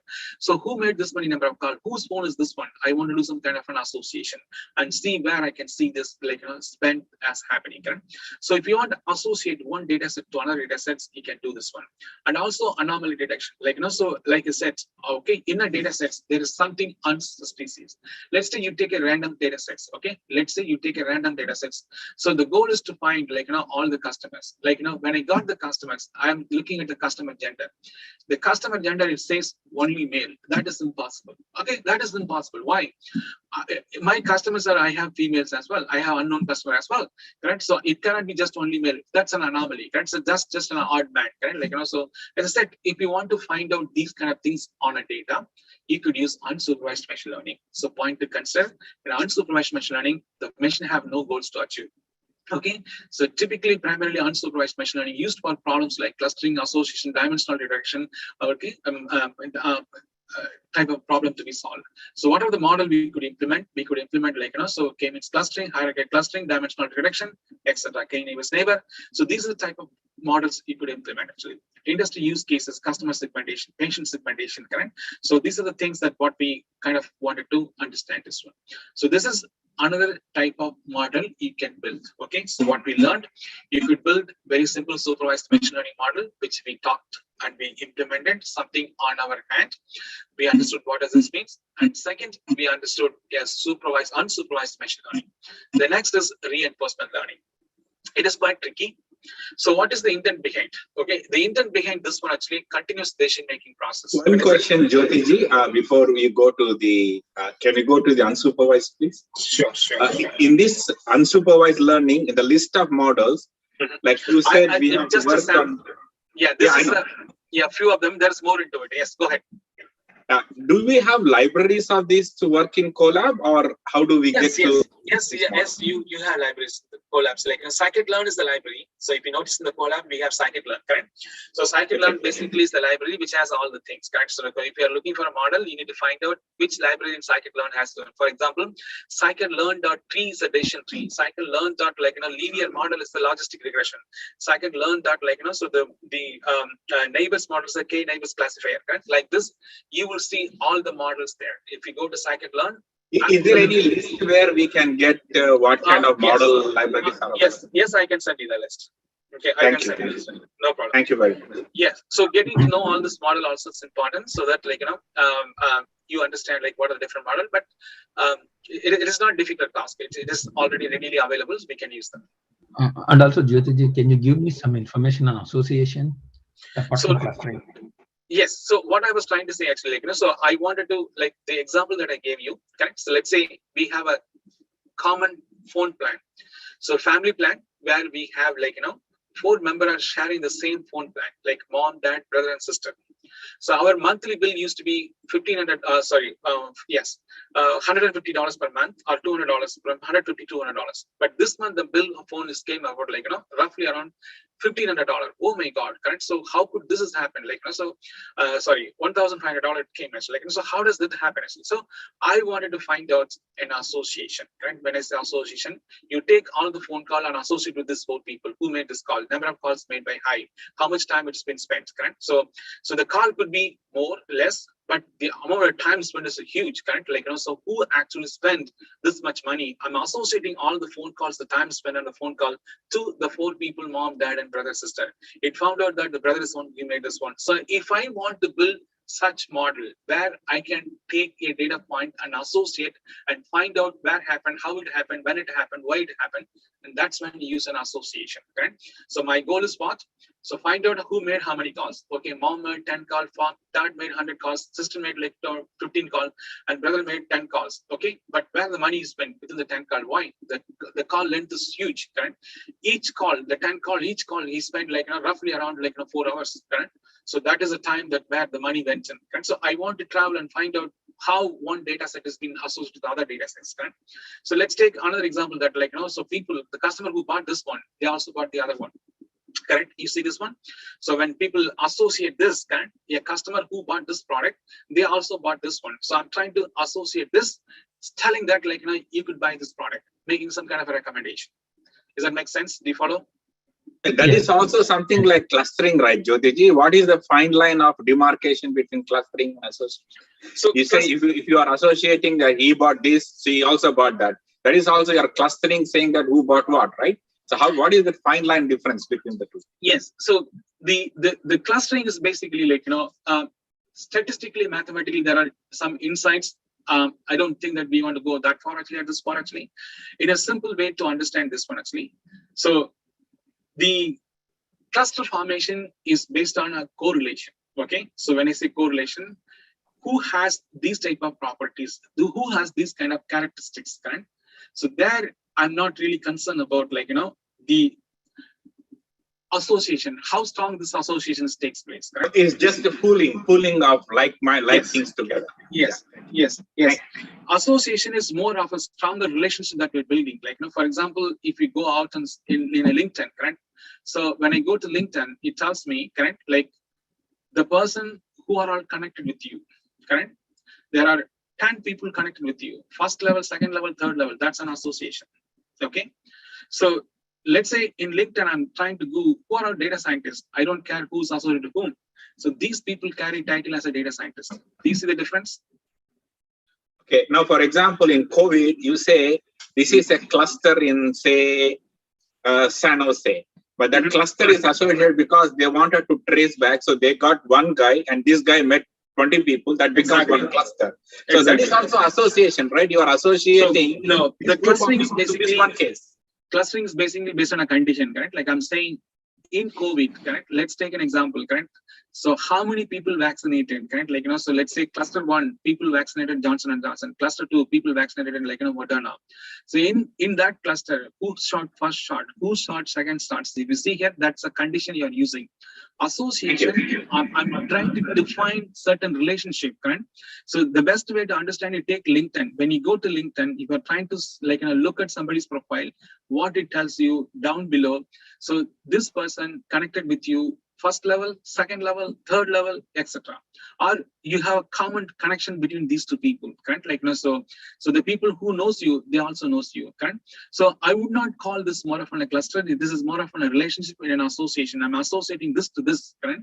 I'm associated with this college. I'm associated with this school. I'm associated with this course, correct? So that is different than people have similar interests, correct? Like the Facebook association, correct? Yes. Thank you. All right, so let's move on. So the last point we wanted to talk about is the reinforcement learning. Okay, so what is in the supervised, the problem to be solved in this case, supervised machine learning, classification regression, unsupervised clustering, association, dimensionality reduction, anomaly detection, etc. Here, what problem we are solving? A continuous decision-making process. Okay, when I say continuous decision-making process, like typically you can watch in the self-driving autonomous car, correct? A car is on a constant speed, but the car behind you, correct, it's going very slow. Now the car has been instructed, change the lane. When the car wants to change the lane, it has to look at right and left and back and forth, correct? It's a continuous decision-making, then it makes the change. Then again, it moves on to the lane on the left-hand side. Now the car is going on a constant speed. Another car is coming in front of the car, and that is going slow. Now I have to change the lane. So you see this one, when you drive a car, it's a continuous decision-making process of changing lane, constantly looking at the routes and roads condition, etc. Right? So that is a kind of application you could build using these type of reinforcement modeling. Right? And typically it is used in the gaming industry. Right? Like when you play a game, right? Like, so there's a constant decision-making process. Right? Let's say you're playing a game where you have to drive very fast. Right? So right and left turn, if there's a speed break, slow down, like this, all are continuous decision-making process. So the point is the reinforcement learning, under the reinforcement learning, the machine learns to make continuous decision-making process. In order to do this kind of model training, this is where you need to understand certain infrastructural aspects. When I say infrastructural aspects, there's an agent, there's an environment, there's an action, there's a task, there's a positive score, negative score. All right, I have a question to the audience. Okay, the question that I have, it is not a rocket science. It is a question. We all know this one. What is exploration? What is exploitation? Okay, it's basically trial and error. Exploration and exploitation. What exactly it means? Can anyone respond?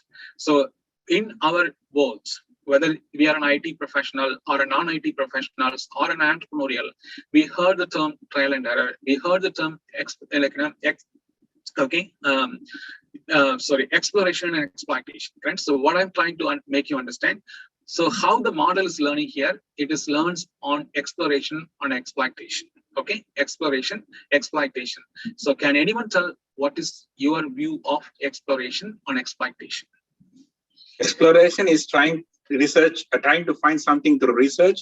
Exploitation is also same way, but try to use it and understand it rather than just finding it out. Excellent, excellent. So in a simple way, you could say, anybody else would like to add? Anybody else would like to add? Exploration and exploitation, but that's what the model is using here. Exploitation is making the benefit of it. Of the Excellent. engine. Excellent, excellent. Thank you, thank you, thank you. Appreciate it. So it's very simple. Who's willing to take risk? Okay, exploration and exploitation. Exploration, I'm ready to take risk. Okay, I'm going to explore this one. I don't know what's going to happen. Okay, but I'm ready to take a risk. So exploration, it's more of a risk taking. Exploitation, I don't want to take risk. I know what this means. I'm very safe. I'm going to stay here. Okay, I'm going to stay here. So that's more on an exploitation. So the technique that model uses to learn in this case, it's primarily exploration and exploitation. Let's understand what does that mean. Okay, so the reinforcement learning needs a learning environment, learning infrastructure. So that is what we are going to talk right now. So let's take an example. The best example that what we could use is self-driving autonomous car. It's trying to make a lane change. Changing lanes requires continuous decision-making process. Why? So it is not once you learn a change a lane, you're going to go in the same lane. But what happens if there's a car in front of you, it's going slow? Then again, you have to change a lane. What happens if there's a speed break? You have to slow down. What happens if there's a red light? You have to slow down. Right? So all these are all continuous decision-making process. How does that happen? Right?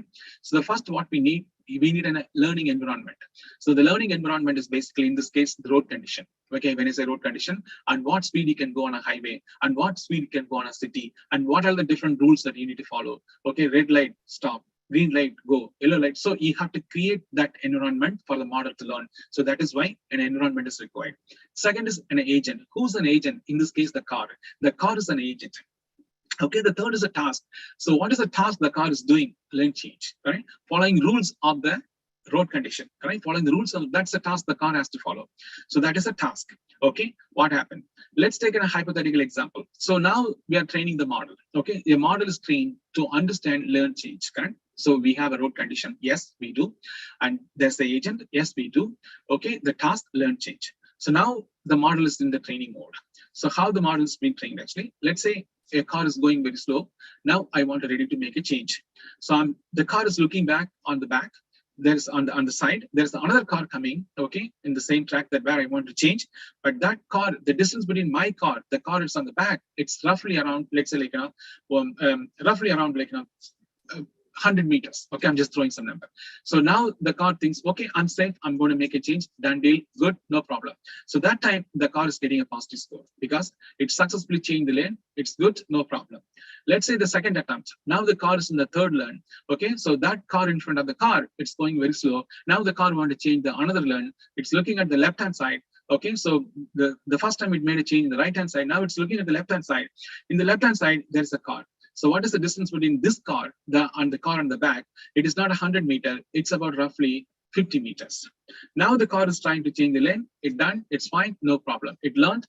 I can change the lane within 100-meter distance. I can change the lane within 50-meter distance on a freeway condition. Okay, on a freeway condition. All right. Now the car is again going. So third attempt.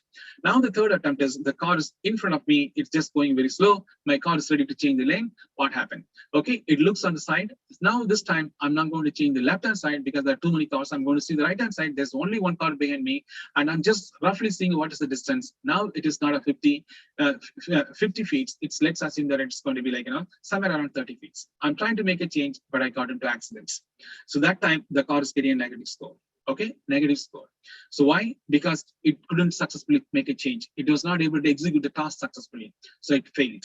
Since it's failed, I'm not giving a positive score. I'm going to give a negative score. So what is the goal? The goal is to gain as much as positive score so that the model learns and understands a hypothesis. Correct? Under this condition, under the freeway, I can make a change to the learn when I have 50 feet distance between the car behind me. Correct? So under this condition, I'm going to make a change. So that is what the model is learning. And the goal is to get as much as positive score, right? As much as positive score. If you are trying to build an application, okay, you could use this kind of learning technique. But only thing what it is, in order to teach this machine, like for example, to build a simple supervised machine learning, we use Collabs. Okay, we use Collabs. So I can build something like this in Collabs. I have to create an environment, correct? It could be a virtual, but still I have to create this one where the model learns and understand the conditions and everything, correct? So if you want to implement a reinforcement model, so you have to understand there's a learning infrastructure. There is other things that such as what task to accomplish, what agent to be involved, okay, positive, negative scores. Under this condition, the model goes and does an exploration exploitation analysis. Okay? So this is what sequential decision making process. Okay, so sequential decision making process. So this could be quite challenging to implement at this point. Okay, I would not encourage you to go and start this first, but I would say step by step. Build some supervised machine learning model, understand how to solve classification regression problems, then move on to unsupervised machine learning. Because each level, the complexity adds up. The complexity adds up. I'm not saying we are not capable, but we have to understand step by step. Okay, we have to understand step by step. So this is what I want to understand this one, right? So what kind of model we could implement? Q learning, right?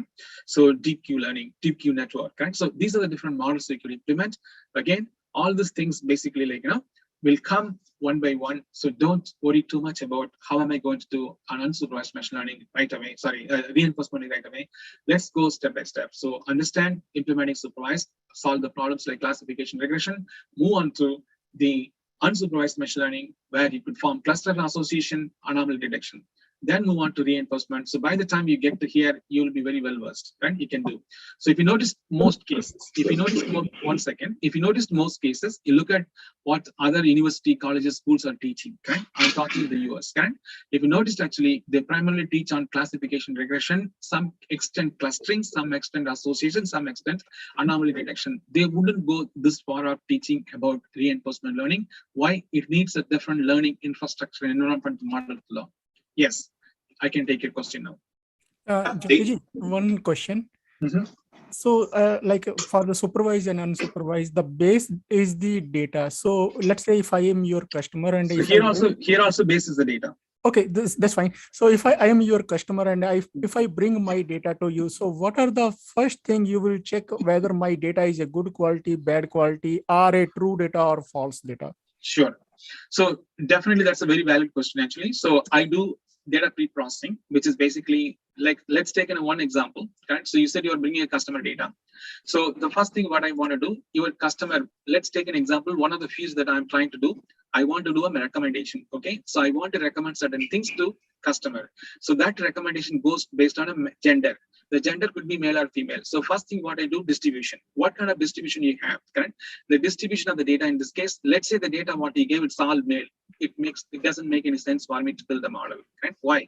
So your goal is to find a recommendation system, build a recommendation system that recommends these products for male, this product for female, this is for this.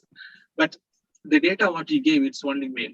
Okay, it's only male. So I do a distribution, data distribution, part of the data engineering, and I'll come to know I have only male record. I don't have any female record. I'll go back and fix it. Right? That's just one example.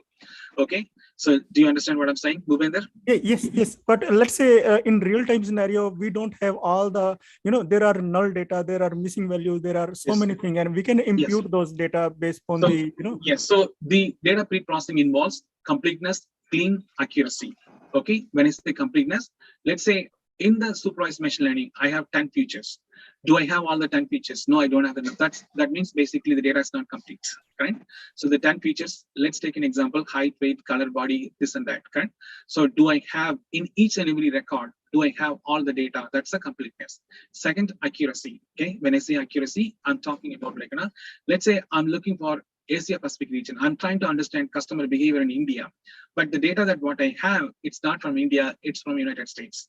Why? The customer buying pattern in India is different than the United States. So the model will learn something wrong, okay? It's an incorrect data. Okay, it's an incorrect data. So then the next point, what you talked about, null, correct? Like, so there are certain mandatory field that I'm expecting. Okay, but those fields are nil. Without that field, I cannot go and do anything. Actually, let's say an example. My goal is to find out what is the customer spending power, how much money a customer can spend. That column is absolutely critical for me. Correct? So how much money the customer is spending on a month on month, I want to see the trend. Correct? So first month, January, correct? So in the first week, they spent $100. The second week, they spent $50. The third week, they spent $25. Fourth week, nothing. Correct? So in this case, I want to see a trend. But the particular column that what I have for the customer spending amount column, which is basically one of the column that what I need for the model to learn and understand, so that it can predict and tells each month how much they're spending for the last 12 months, correct? So that I see a pattern for the model to tell this month they are going to spend this much, so that I could use for a revenue forecast, correct? So I know I have a solid customer of like a loyal customer at 1 million. This 1 million customer constantly spending this much money on every week, every month, and using that, I'm doing a financial model forecasting of my cash flow. For that, I need the model to learn and understand. But if this field is null, model is meaningless at this point. Correct? So that is basically null check. So there's a lot of rules you do. As I said, it is evolving rules. Okay, it will take a lot of time to understand, but it's a great question. So before you do this one, understand the completeness, accuracy, distribution, and null values, integrity. All of those things matters. You check them out. Okay. Uniqueness matters in tables, Jothi. So it depends on what type of data it's like, so for example, I'm getting a Twitter feed. Okay, let's take an example. I'm getting a Twitter feed. So the goal is to find out not who tweeted this one, but I want to know the context. The context, let's take one example. There's this company called Under Armour. So they introduced a product called Speedform Apollo. Speedform Apollo is a product completely built on different material than what they used to build. So they wanted to find out, correct? They wanted to find out who actually posted anything about this product, what they posted, and what location, geography, etc. In this context, okay, it is not a table data, correct? This is data, it's a Twitter feed, it's a live. When as soon as the post occurs, we read them, okay? As soon as the posts occur, because so they were trying to find out if the customers are liking when they change the manufacturing materials, okay? Is there any feeling the customer is trying to share and etc. So in this case, just one example of Twitter feed, okay? So am I able to find out completeness, accuracy? Yes, we do. Let's say this is where the data engineering comes into picture. There is a post, but it doesn't talk anything about Speedform Apollo, but it talked about Under Armour, correct? I went to the store was not good, this and that. Is it needed for me? No, I don't need this one, okay? I don't need this one. Why? But what I'm trying to do, I'm focused on a particular product, but they're talking about the entire store, okay? So the post falls under Under Armour. We took it. So in that, we are trying to parse and see what is there. So is there anything about Speedform Apollo? Yes, no. If it is yes, I will take consideration. If it is not, I don't need this one. In Speedform Apollo, okay, what are they talking? They just use the name. They don't have anything else, okay? They didn't tell anything else. Then I'm going to eliminate this one, correct? Eliminate this one. So the level of elimination, pre-processing data varies based on the type of data. If it is a table, as you know, it's simple, okay? If it is unstructured things, or if it's a video or image, then it's a level of complexity and increases, but still you have to go through, okay? You have to go through this process, correct? So data distribution, part of the data pre-processing, distribute the data and see how many males, females, etc., what you're looking for.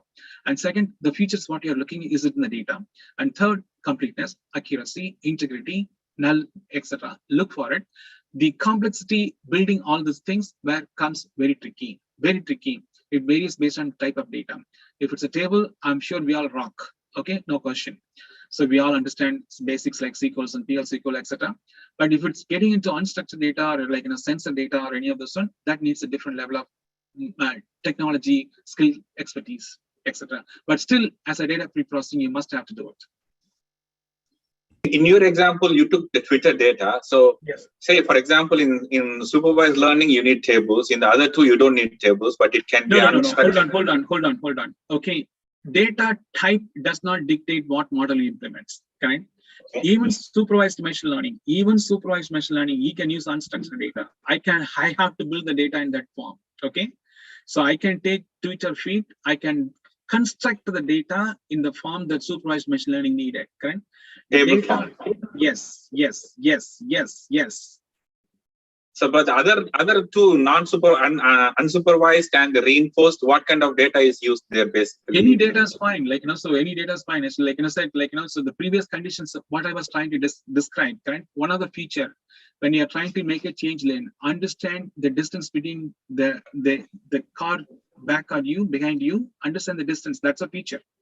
Okay, so how do we get this one? So that is the tricky part. That's the tricky part. So we have to create that kind of a data sets. Okay, so remember yesterday we talked about simulate the data sets. How do you simulate? Understand the function, understand the business, understand the processes, and that is where it's coming down to. Correct?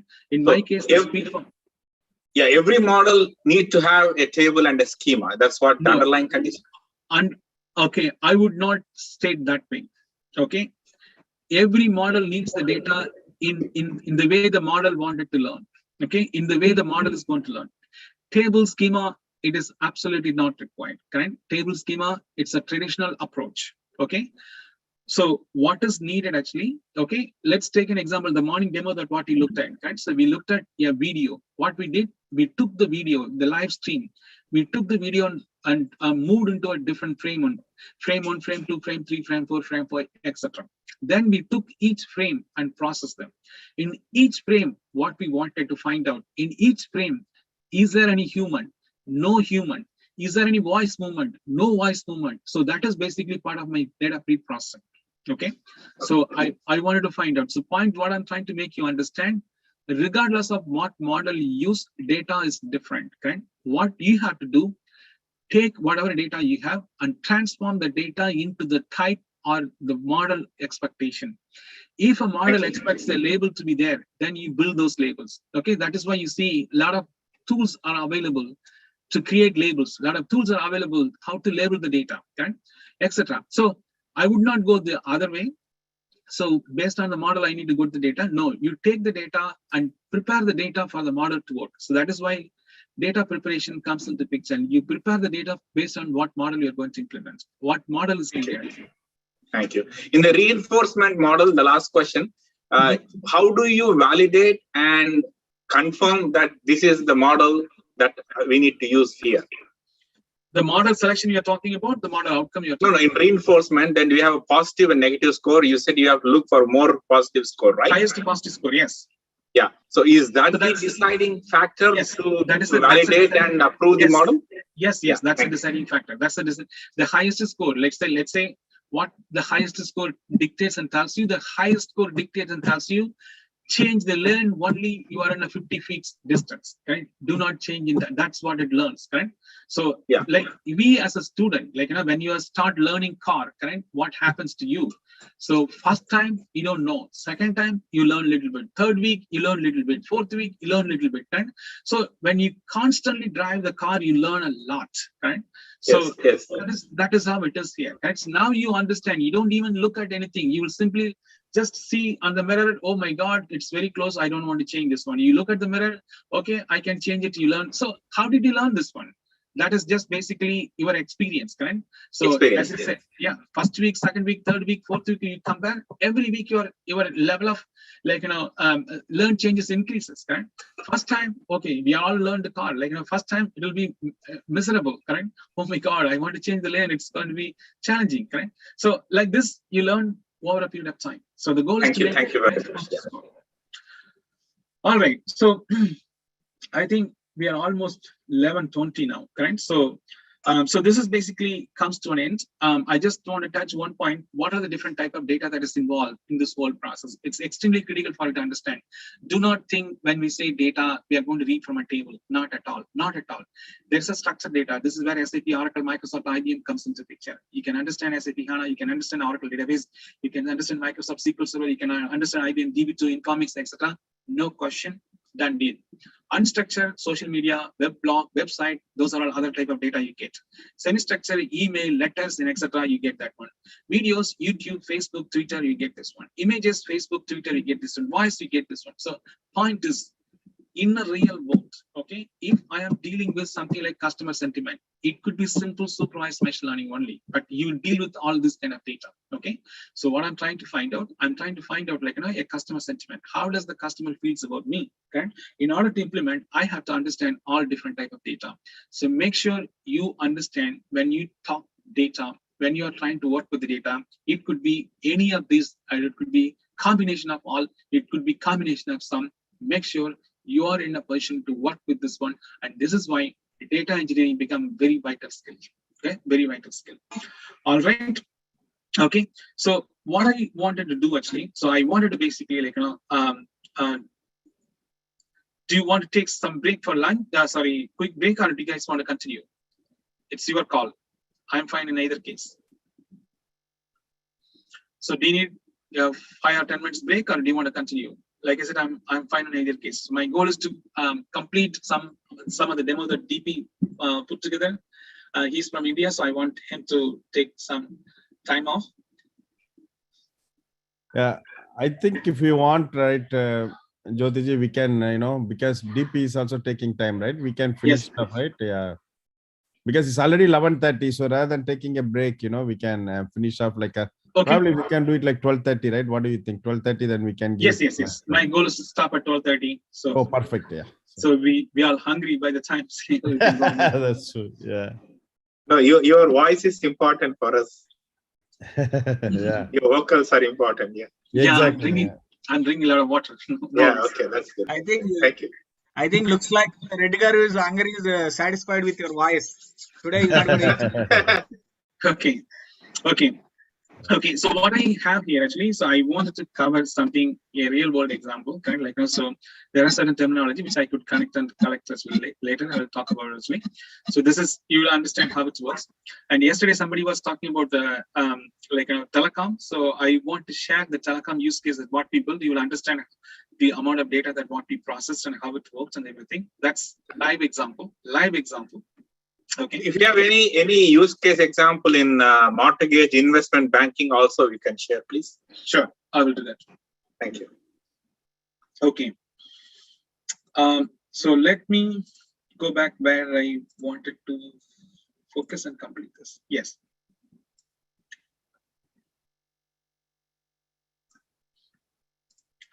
This I will touch later. This is some of the use cases that what we implemented for health, consumer, energy. I'll come back here. So now that we kind of understood what is classification, what is regression, what is clustering. Okay, so we wanted to implement simple models as a next step, correct? So the first step is to what we discussed yesterday. If you are comfortable, then the next step is learn to build these models. Okay, how does a classification model works? How does a regression model works? How does a clustering model works? So that is the part we want to cover, and then do the demo, and then we'll go for lunch. Okay, so now the time that what we already spent, okay, it's kind of gives us a continuation, correct? So whatever we spoke, it coming here. Okay, so the classification model, it falls into supervised machine learning. Regression model falls into supervised machine learning. Okay, and clustering, it's an unsupervised machine learning. Like I said, it's just for us to get started learning, correct? So this is not the end of the world. There's more involved. Okay, so what we need to understand here actually, okay, so let's take some industry problem. Understand the type of the problem, understand what model to be selected, and how do we implement those models. Okay, so that's what we want to achieve. Okay, so let's take in a retail and consumer industry. So when we say retail and consumer industry, we are talking about company like Walmart, company like Costco. So these are all retail companies. Okay, so also you could take company like Kraft Food, Johnson & Johnson. So they are all consumer-based products. So the consumer-based products, CPGs. So it both are applicable here. Okay, something very simple. We don't have to go out and solve every problem that is involved. Okay, so typically these companies, if you notice what they ask for, whether the customer is going to churn or not, right? That means Costco has, let's assume an example, Costco has 1 million paid subscribed customer. That means you cannot walk into a Costco store, you have to have a membership. So those memberships are paid membership, it's not free. Okay, so that means there is an expected revenue that comes on yearly basis, correct? So per year you pay, let's say $100. Let's say Costco has 1 million customers, so you get 100 million in a year. That's the revenue you're expecting. Now out of this 1 million customer, there is a high possibility 7% of the customer is going to churn out. That means they aren't going to lose. And there is no new customer as well. In that case, Costco will lose revenue. So we want to identify proactively and see how do we prevent these customers and why the customers are not, why the customers are churning out. Correct? I'm just giving the context. Correct? So the customers are churning out because they're not happy with the product, they're not happy with the services. We need to discover that one. Okay, we need to discover that one. So this is a typical example. You can see any company who has the loyalty program. Okay, you come and go, that's different. If there's a part of loyalty program, so let's take an air industry, right? So there's a frequent flyer programs, right? So you fly frequently, but some reason they pissed you off. Why? They didn't give you upgrade. Okay, they didn't treat you well inside the flight, right? So they kind of like made you feel like so you are kind of among one. There was no like special upgrades or special consideration, special things for you. So in that case, you are going to decide to leave out. Okay, so how do we find the customer who's going to churn? Okay, that is one thing. Second point, when the churn will occur, correct? So because these are all proactive approach, when the churn will occur in next 60 to 90 days, correct? 60 to 90 days, in the next 60 to 90 days, in Costco, there will be 7% of customers going to leave. So 1 million, out of 1 million customers, 7% is a huge impact. That has significant impact into the revenue, okay, which Costco don't want to do it. Let's say Delta Airline. Delta Airline has like 100 million subscriptions. So okay, that means 100 million member. For that, you don't have to pay. It is free, but you are a member. In that, there are frequent flyers. People are flying very frequently. So out of this 100 million population across the world, there is a possibility that 9 to 10% of the population is going to leave Delta and go to United. Okay, so we can sense this one. Okay, why? So we can see their previous flying history and the current flying history. You can see this. Okay, I can compare that one. So all these things are possible. Why? So we wanted to find out when the churn is going to occur. So that's the second one. Okay, when the churn is going to occur. Okay, so this is basically what I'm trying to say actually. So there are different type of problem we can solve. Okay, so I will come to this clustering. Ignore this for now. Okay, so number one, in a retail and consumer industry, what we want to find out. So when a customer wanted to basically churn out, we want to proactively find out who's the customer going to churn, when the churn is going to occur. Okay, when the churn is going to occur. How do we implement this one? So this is where you need to understand. So now the problem statement says who's the customer is going to churn. Okay, I need to find out. Take a customer. Is the customer is going to churn? Yes or no? Yes or no? It's a classification. It's a binary classification. It is yes or no means 0 or 1. Okay, true or false. Okay, yes or no, it's a binary classification. So that is the problem type, binary classification. And what model? I could use random forest. I could use random forest. So this is what you have to build from your side. Take a problem, understand the problem type, understand what model to be implemented. Okay, what model to be implemented. This is best way to learn step by step. Let's take the second problem. Now I know this customer is going to churn. Now I need to find out when the churn is going to occur. The churn occurring, it's going to be 60 to 90 days, correct? Okay, within next 60 to 90 days, they're going to leave. Why? They're not happy. Okay, they're not happy. They're waiting for something. They're going to leave. So what is the type of problem this is? So this is not true or false, yes or no, or multi-class classification. It is a range. 60 to 90 days, it's a range. That is a regression problem. What model I could use? Linear regression. What model I could use? Linear regression. So like this, you can build yourself such things. Take a problem, understand the type of the problem, see what model to implement. See what model to implement. Let's take an example, healthcare. Let's take an example, healthcare. Okay, so determine whether the patient has type 1 diabetes, yes or no. Okay, I want to find out, given conditions, I want to find out whether the patient has type 1 diabetes, yes or no. It is a classification. Yes, the patient has, no, the patient does not have. So what model I can use? I could use decision tree. Okay, I can use decision tree. It is a classification problem. The next is how long the patient can stay in the hospital, length of stay. Okay, so that is not going to be 1 day, 2 days, 3 days. It could be a range. It could be a range. So maybe the patient can stay from 7 to 10 days. Okay, the patient can stay from 7 to 10 days. That's a regression problem. So what model I could implement? Linear regression. Okay, the next is population health. Okay, so group the population who has type 1 diabetes, like we talked about. Keep in mind, this is not running once in a year. This is not running once in a year. We want to run these kind of models. Okay, we want to run these kind of models on a daily basis. Why? The condition of the health changes on every day. Okay, why do I need to know length of stay? That helps for Kaiser to plan their occupancy, number of physicians need. Okay, for example, in the month of January, I'm suspecting there will be more people who's going to come back for readmission on COVID-19. Okay, that's just a hypothetical example. So in that case, I want to base cure. Actually, I have enough staff, I have enough bed occupancy, I have enough resources available. For planning purpose, they need to know these things, correct? For planning purpose, know this. That means these models will run on a daily basis, correct? It is not once you're done, deal, correct? You have to run. The condition of the health is changes, the readmission is changes, correct? Everything changes. So based on that, we want to plan well. So for that purpose, they are trying to run these models, correct? The first one, determine whether the patient has type 1 diabetes, yes or no. So that is a type of problem. It falls under classification. Why? Yes or no. Yes, the patient has diabetes. No, the patient doesn't have diabetes. That falls under classification problem. I could implement random forest, I could implement implementation tree, I could implement logistic regression, etc. So the second is how long the patient can stay in the hospital, 5 to 9 days, correct? So 5 to 9 days, that is a range of value. That is basically a regression model. The model I could implement, it could be a linear regression. Population health, grouping the people based on the condition, disease condition. So this is a clustering. I'm going to use K-means clustering. Okay, so the next problem, okay, so what we talked about, the length is, okay, so this is not, I think it's not right. I'm going to skip this one. Okay, so what we understood so far actually, how we can take a problem and then understand the problem type and select a model. That's what we talked about, model selection. So there is this linear regression, logistic regression, right? So linear regression, what we talked about, it is basically like, a range of value. Logistic regression, it's basically a discrete value which is already defined. You're going to do this one, okay? You're going to find out this one. I'm sure you can read and understand this one. So I don't have to spend too much time this one. So the other point what we discussed about today's class, classification, it could be binary, it could be multi-class, okay? Binary, multi-class, correct? So that is one example. So binary means 0 or 1, multi-class, multiple different value. Same for regression also. Regressions could be based on a single variable or a multiple variable. What does that mean?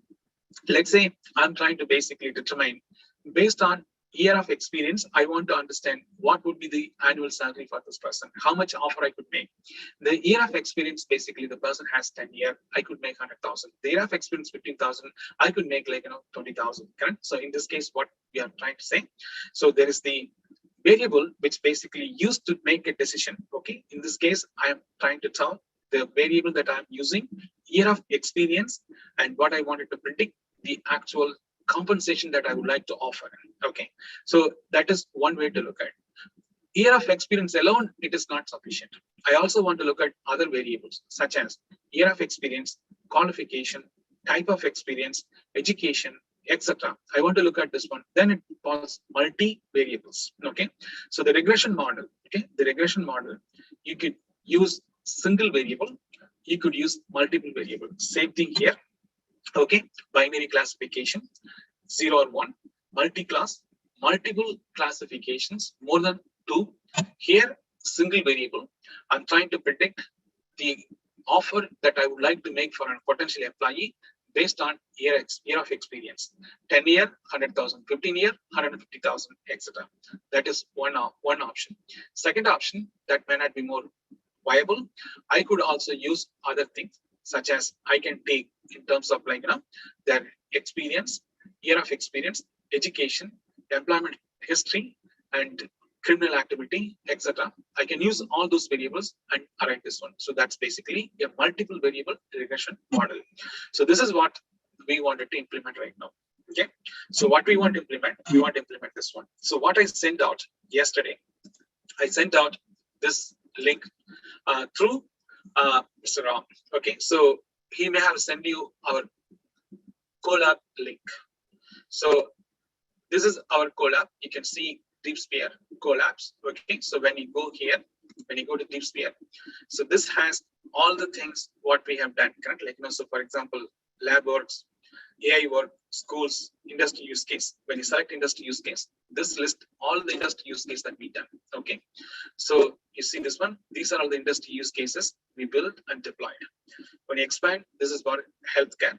Okay, so it tells you what industry, it's a consumer, retail, education, etc. Telecom, everything is there actually. So let's say once you go inside, so this basically tells author, problem statement, data set, model architecture, model implementation source code. When you expand model implementation source code, it has all the things is there actually. So when you go inside, it has a source code. Okay, it has the complete thing what we done actually. So this is basically our GitHub repository. Okay, so it has all the code, everything that what we wanted to do. So we send you this Colab links. Okay, sorry, not Colab links, GitHub links where you can find everything. In case if you don't get it, you can just on GitHub, you can look at us. Okay, look at github.com/DeepSphere. Okay, so that is where ours. Underneath, go to industry use cases. Under the industry use cases, you can see all the industry use cases. So what we sent out yesterday. Okay, I don't know when you got it. So you can see there are different industry use cases. So go to retail. Under retail, you see there's a problem that what we talked about. Classification, clustering, regression. Classification, customer churn. Regression, customer segmentation. Clustering, customer segmentation. Regression, custom spending power. So this is the demo I want DP to demonstrate and walk you through how we could build this type of solutions. So let's set the context, correct? So what is involved in this one? So here you have customer churn. We are trying to predict whether the customer is going to churn or not, right? Whether the customer is going to churn or not, correct? So this is basically the entire thing, whatever you need, it's here. Okay, so everything that whatever you need, it's here. So he's going to walk you through right now. So whether the customer is going to churn, yes or no, that's the model to be implemented. So second, that's the problem to be solved. Second, segmentation, grouping the customer based on certain factors. That could be their buying power. That could be the type of customer they are. Okay, so that is a segmentation. So this is implementing a clustering model. And this is implementing a regression model, how much money the customers can spend on a monthly basis. Correct? So this is what we want to predict. So this is typically used in a consumer-based business or a retail business. Correct? It's very quite common. And you will find a lot of resources while you are learning this one. Correct? So this is what we wanted to get started right now. So idea behind, we will share all the source code, all the data file, everything used from learning perspective. Okay, this is a live use case we done for a customer, but what we are sharing, it's just more for you to understand, right? More for you to understand, learn and practice this one. So with that said, I'm going to bring Durga Prasad. Hi, DP, can you hear me? Yes, Jothi. Okay, so do you want to share your screen? I'm going to stop sharing my screen. Sure. There is a echo, Jothi ji, on DP's mic. Okay. Hi, DP, can you please see if you could adjust those things? Yes, Jothi, please.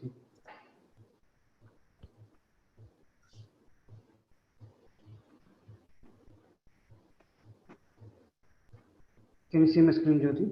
Yes, I can see your screen. Yes, Jothi. So we also have Colab notebook for this one. I told him to not send this one. Reason, I want you to type and practice, correct? So that you can understand. So all you can do, simply copy and paste from the GitHub. How many of you understand what GitHub does? Do you all understand what GitHub does?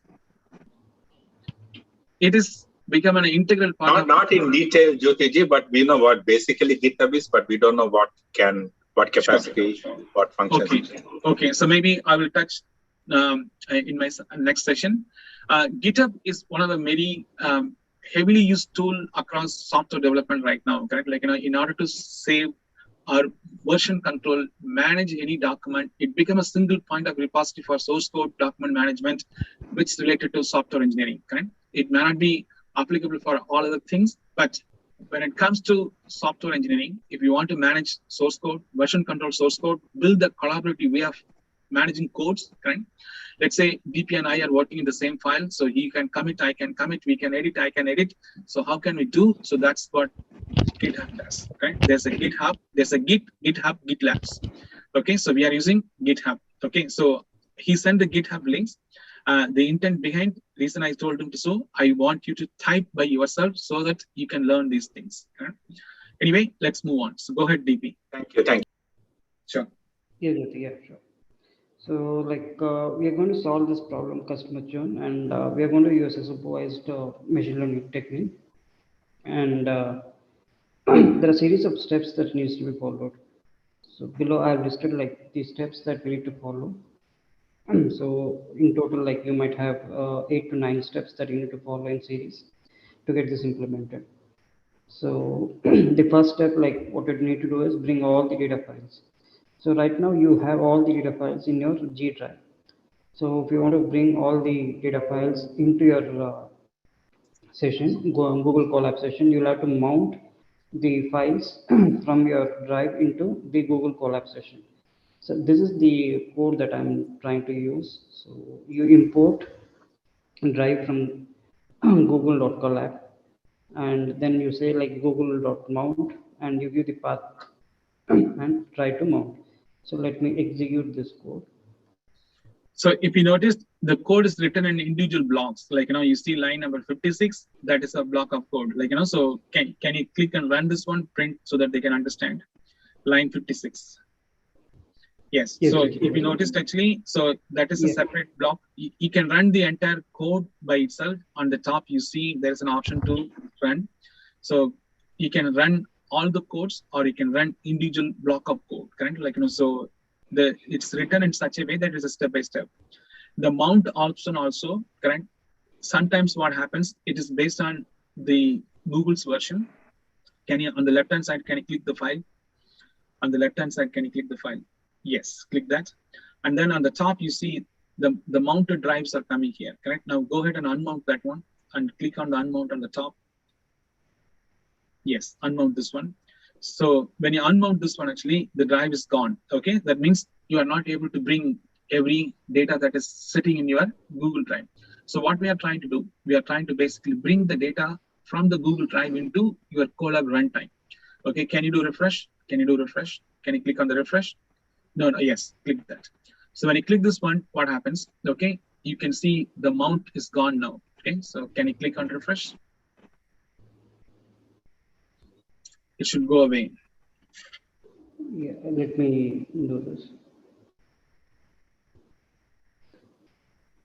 Yeah, sometimes if the Colab thing doesn't work, do a refresh on the entire notebook. You see this one, the mount is now crossed. Okay, you see on the top, the mount is uncrossed, so you don't have the Google Drive mounted actually. Okay? On the top, can you place the cursor on this one, on the mount? Yes, you can see it's unmount drive. Okay, so this is basically what it is. The step number 1, mount the drive so that you can get all your data files, correct? If your data is sitting in a Google Drive, correct, you can get those into your Colab by mounting this one. So the point is, sometimes when you click this one, it automatically takes care. Sometimes it will ask you to execute this piece of code. This piece of code will come by automatically, correct?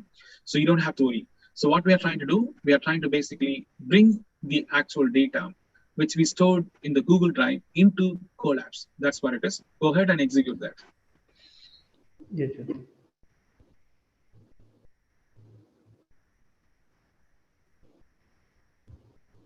Yeah, see the data Can you is expand? mounted. Yes, can you expand? Yes. Go to the data files. Yes. Okay, yes, can you expand and go to the data files? Do we need to write a code to mount the drive, or can we do it with the UI interface with the icons? Yes, when you click the icon, like I said, it depends on, sometimes it does funky, sometimes it insert the code by itself, sometimes it automatically mounts, correct? I couldn't figure out why it's doing that way, but you will get to see, correct? If the code is inserted, it will automatically insert the code. You don't have to write anything, correct? So from google.colab, correct? Import drive.mount, correct? That just a piece of code tells mount this drive, correct? So this code will automatically insert option A. Sometimes it doesn't even insert the code, it will mount by itself. Okay. Thank so you. Here, yes, here you can see we have this customer churn. There's the 3 folders: model outcome, training data, test data. Okay, you see the data files there. Okay, you see the data files. The goal is what? We want to use this training data. We want to use the test data. Okay, so you can see those files here. Okay, can you expand that a little more? They can see the file extension. You see this one? So these are all Excel files. Okay. So these are the Excel files which has the training data, test data, and then the model outcome. So can you delete the model outcome so that we can run and show the model outcome? Yes, delete that. So the goal is what? We are going to give a set of data model to learn. Okay. So once the model is learned, then the next step is basically like, so the model is going to use the test data and predict and write the model outcome under the outcome folder. You see the 3 folder there. So customer churn, under customer churn, model outcome, test data, training data. So we are going to use the training data to train the model. We are going to use the test data to test the model. Whatever the model produces an outcome for the test data, that will be written back to the model outcome folder. So in your learning side, make sure you create some kind of a directory structure like this so that you can understand how data has been brought in and where the model is writing, etc. So that it's easy for you to analyze these things. All right, let's move on.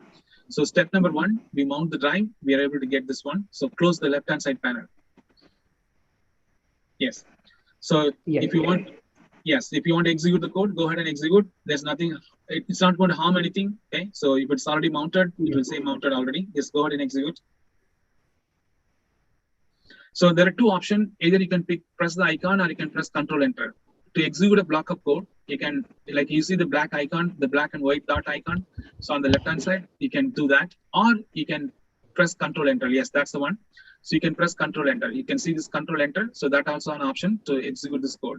So there are 2 ways you can write. You can write the entire thing in a one block, or you can write individual blocks. Okay, that means you can execute step by step so that you can understand. So good practices. In this case, at the learning time, I would say do this one, because another point, this is not how you write code in the real world, right? So you will define classes, you will define methods. So this is just for you to get started as a stepping stone.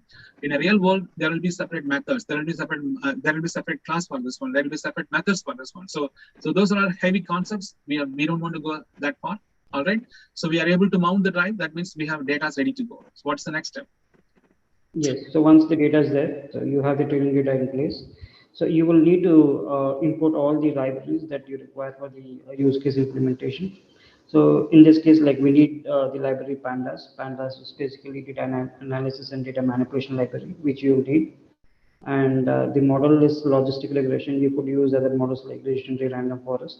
So in this case, I picked logistic regression for the classification. And I have picked the label encoder for converting categorical variables into numerical variables. And you have the accuracy score for the model performance. So you will need to import all these libraries which you're going to use in your implementation. Yes. So there are 2 things I want to highlight here actually. So the first is Pandas. It's a Python library to work with data. Okay. Pandas is a data frame. So this is for a library provides function to read an Excel file, read a file, and process the data in the file. So that is what Pandas. The second is scikit-learn, as we talked about, that's a machine learning framework. That's a machine learning library, machine learning framework. In that one, like somebody was asking, what are the list of libraries? One of the list of models. One of the models that we are implementing, logistic regression. So why we are implementing logistic regression? The problem is determine whether the customer is going to churn or not. It's a classification problem. For a classification problem, I'm using logistic regression model. So in order to use the model, I have to import them first. Okay, I have to import them first. So line number 5 talks about,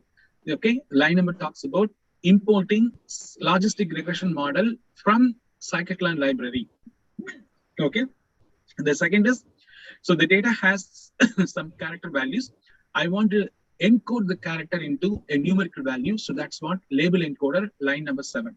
Line number 9, printing model accuracy. How well the model is doing. Is the model is performing 95%, 90%, 10%, 5%, whatever it is, right? So that is what line number 9 does. So this is what I needed. Number 1, I need a library work with the file, Pandas. Number 2, model to be implemented, logistic regression. Why? It's a binary classification, whether the customer is going to churn or not. Number 7, it is basically tells me that I need to encode, correct? The character value into numeric value. So for that, I need an encoder function, label encoder. So that is basically line number 7. Line number 9, it's the library that needed for to write the model prediction accuracy. All right, move on. So once this is done, you move on to the next step, which is your importing training data. So training data is which with which the model is going to learn. So I'm going to import the training data from my Google Colab session. So I mounted it from my drive. Now it is into the Google Colab session. So I'm going to import the training data from my Google Colab session. So this is the path from which I'm going to import. /content/drive, my drive, and you have the file.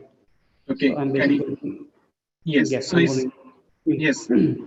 Can you scroll on the right hand side? Can you scroll on the right hand side? Yes. So you can make a note of the file. It's customer churn _ train.xls. Correct. So now go to the files on the left hand side. Yes. Click the files. Now you can see the same directory. Correct. So my drive, that is basically content/drive. Under then you can see so yeah, you can select the path as well. You can copy the path as well. So but what I wanted to make you understand, how the path is mapped here. Correct. The path is mapped here. It is based on where the mount point is. The mount point is content/drive. Okay, then the my drive, then the customer churn, then under customer churn training data. Under training data, the file is there. So you could see the file, the path on the left hand side. Okay? It starts from a drive, then the my drive, then the customer churn, then the training data, then the actual file. That's what it is. Okay?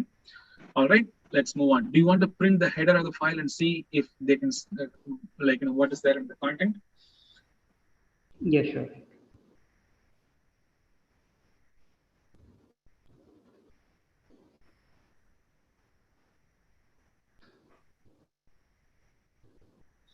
So you can see whether the file has the right data or not. It has a customer ID, it has a product, it has a supply date, it has a service date, quantity, price, service call, service failure rate. This is a real example, correct? So we don't have all the features, but this is a real example. So this is basically tells on what condition the customers are churning. Is this because quality of the product, is it price or service call, etc., etc., etc. Okay, you notice this one. There is a column called churn 0 or 1. You see this column? So that is basically tells you whether the customer is going to churn yes or no. So this is the training data. The model is going to use the data to learn on what condition customers are churning. So this is basically has the features and labels. Has the features and the labels, and that is what we need in a simple supervised machine learning. It has the feature and the label. All right, close and move on to the next step. You can close on the left hand side and let's go. Yeah, sure. Yeah, fourth step, like once the data is there, training data is there, we need to select the features and the labels. So that is what I'm doing here. So the list of features that I'm selecting is quantity, price, service call, and things. And label is your churn. Yes. So what you noticed actually here, you notice that so in the file, there's the header. The header basically tells you, so what do I need? How much quantity the customer bought? What is the price the customer paid? How many service call the customer made? How many failure rate they have? What is the customer's lifetime? How long the customer's been with us, etc. These are all sample values. So, but what I want you to understand, this is basically the feature which came from the file. So this is the column in the file, the first column, first row in the file. You see the column. So that column is what it is. So he's saying these are the feature the model need to understand. So under this feature, I want to predict whether the customer is going to churn or not. So the churn is basically the label. So that is the column we wanted to predict at this point. So the model basically tried to learn. So under these conditions, quantities this, prices this, service call is this, etc., whether the customer churn yes or no, yes, the churn. Quantities is, prices this, service call is this, customer not churn, yes, I understood. So this is basically gives the model to learn and understand what combinations of data. Can you go up and show the data so that they can understand? So basically, if you notice on the column, customer ID, product, supply data, etc., that is basically, I'm picking out of all. I don't want everything as a feature. Out of all, I want to select some features because I want to build this an iterative process. I want to give a set of feature, see if that works, doesn't work. Then go with another feature, then add another feature. Like that, I want to iteratively build this one. And then you see the column churn. That's a column called label. Okay, can you highlight the churn? Okay, so or place the cursor there. Yes, so that is the label. So what the next step is? The next step is basically determining what is the label, what is the feature. All right, go down.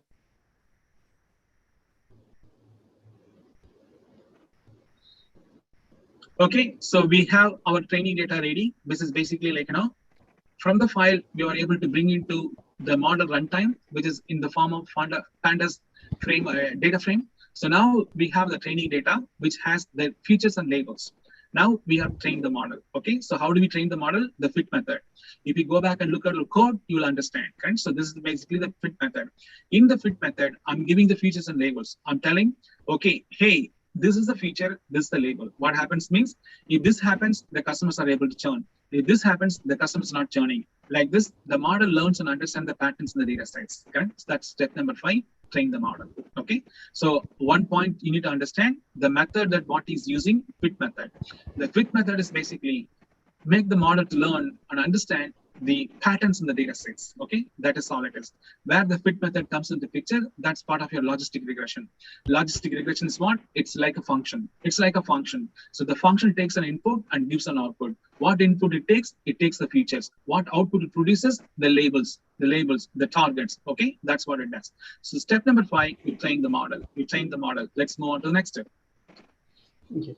So once you train the model, you have to bring in the test data for which you need the prediction of the customer. Okay, so can you also print the head of the test data so that we can tell them? So now what I have, the model learned and understand. Under this condition, customers are churning. Under the customers are not churning. It's been trained. Now I want to test this one. Same thing what I told in the class yesterday. As a teacher, I teach students 2 + 2 4, 4 + 4 8, 8 + 8 16. Understood, no problem. Now I want to test them. How do we test them?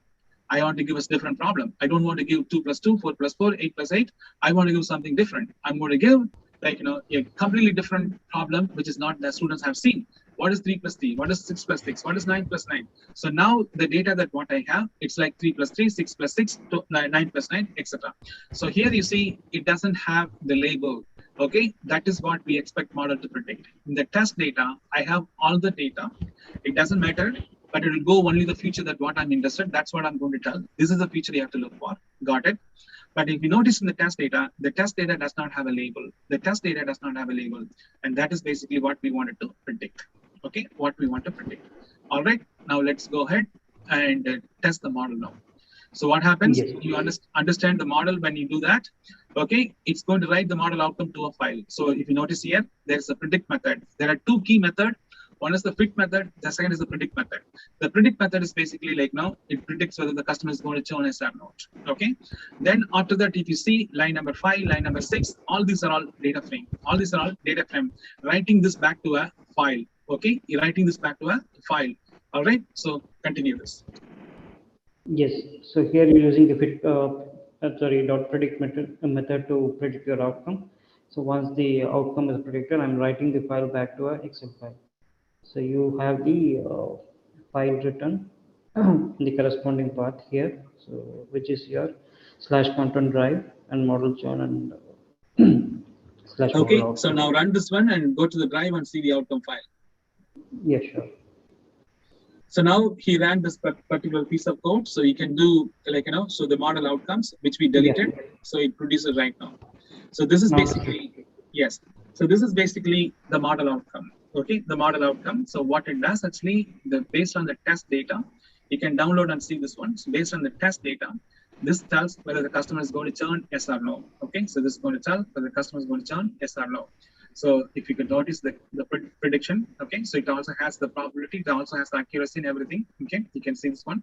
So column L is what I'm talking about. Okay, so it tells you whether the customer is going to churn yes or no based on this one. Okay, and then it tells you the probability. So the first one is 0.9, 0.72, 0.61, etc. Because the probability is going to vary each customer. Okay, the probability is going to vary each customer actually. Okay? So it's going to change this one. Okay, so this is the outcome. What is written back to you for analysis. So in a real world, this goes to the business user. Now the business user go ahead and analyze why the customer is going to churn. Okay, there's a churn reason. Okay, within number of days, within how many number of days the churn is going to occur. Okay, so like this, you put everything together, send it to the customer. Okay, send it to the customer, so the customer can analyze this one. All right, can you go back to the code? All right, so what we have right now. Okay, so can you scroll down further? Okay. So now he's trying to build the accuracy score. So can you run this and see? Yes. Okay. So keep in mind what it is doing right now. You have so many number of records, correct? So many number of records. For each record, we have the probability. What is the probability of this is going to occur? Now this is overall model accuracy score. Overall, how the model is performing. The model is performing at a 90% level. Okay, so 90% the model is performing, able to predict and do this one. Right. So there's a difference between the probability of something to occur, the model accuracy. So this is step number 7. So what we discussed in the previous one. Right. So the other code you could ignore. You see there's a predict, there's a data frame, all those things you can ignore. So the point is, this is the step what is needed to implement this one. Let me summarize. Okay, so what we done? So we were able to basically take a problem, find out of all the customer in Costco, out of all the customer in company like Samsung or any other loyalty program company, we want to find out how many customers going to churn, when, why, how. Okay, so we didn't go that far. We just wanted to find out whether the customer is going to churn yes or no. So for that, we wanted to implement a machine learning model. So first step, understand the problem. It's a classification problem. What model we want to implement? We could implement decision tree, we could implement logistic regression, we could implement random forest, but we went with logistic regression. So to work with logistic regression, I need a library, which is basically scikit-learn. I also need other library to process the data, because the data is not coming in the Colab, it's coming from the G drive. So to read and process the data, I need a library called pandas. Then the steps we took: import the necessary library, import the training data, train the model, test the model, and write the model outcome, then analyze the model accuracy level. That's all we did. Okay, that's all we did. So this code is there. I would strongly recommend, encourage you to practice this by yourself. Okay, strongly recommend, encourage you to practice this yourself. So the intent of why we not send this Colab link, I want you to take from GitHub and type by yourself, that you can understand. Okay, you can understand. So that is the main objective behind. All right, let's move on to the next one.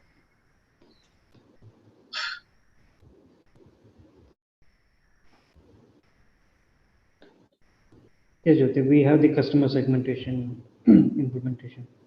Okay, go ahead. So yeah, the series of steps are going to be similar. The only model that is going to change here is we are going to use k-means clustering approach, since there is an unsupervised learning technique. So step number, again, you are going to mount the files from your drive. So can you show them the files? Can you show them the files and delete the model outcome file? Yes, sure.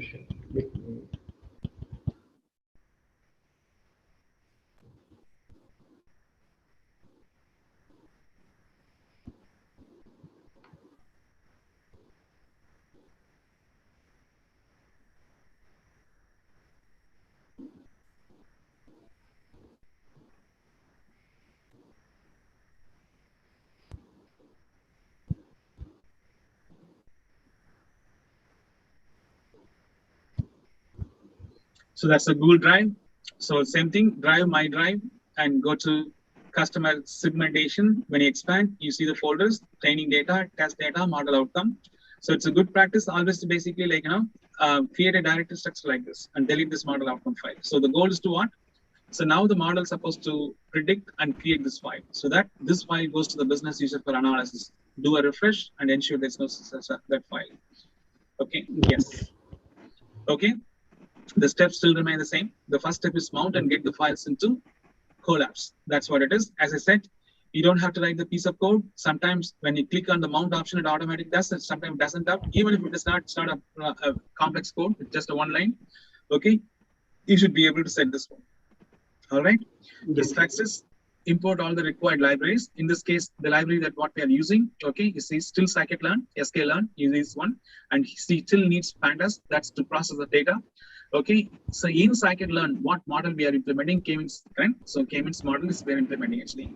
In the label encoder, that is for to encode character value to numerical value. So that is what happening there. That's kind of data pre-processing. Okay, so data pre-processing step, and the next step is basically to print the model accuracy. There's a library needed. So there's a function needed, which is accuracy method. Accuracy score method is needed. So that's done. The next is import the training data. So do you want to print the training data header side? Yeah, sure. So that's a data frame. So that frame has the function parenthesis wrong. Yes. So that's a data frame. So you could see this one actually. So do you want to explain this one, how it works? Yeah, sure. Yeah, you have the list of features here: age, gender, annual income, and spending score. So basically, what you're doing is you're taking the features, like I've taken the features as gender, age, income, and spending power. So since this is an unsupervised learning, so you'll have to cluster it based on the model that you selected. So I have used label encoder for categorical to numerical conversion. So I have a feature called gender, which is categorical. So this has to be converted into a numerical feature since the model does not understand categorical feature. So I have used this model called label encoder for the conversion. So I'm converting and then taking the converted feature gender as my input feature. So I'm training the model and I'm getting the, and then I'm importing the test data and Okay, I'm can you hold on, DP, yeah, hold on. sure. Can you go up? Can you go up a little bit? Yes. Yes. So here, ladies and gentlemen, understand, correct? So what we have: gender, age, annual income, spending power. How much you could spend? Okay. So there is a correlation. What is the correlation? Whether people whose younger age spending more, or people whose higher age spending more, or male is spending, female is spending, and that is what we want to form as a cluster. Okay. So the cluster that what we want to form, who's spending more? Okay, the answer we are trying to get, or the problem we are trying to solve, of course, we are segmenting the customer based on what? Who's spending. Okay, so whether the male is spending, female is spending, age group is spending, or people who has a high income, who's spending this one. So we want to build some kind of a cluster here. Okay, again, there is a lot of mathematics behind the scenes. What is the mathematics? What is the number of cluster you want to form? 1 or 2 or 3 or 4? And what is the best way to tell this is a number of cluster to get started? Okay, so those are all statistical approach we need to learn.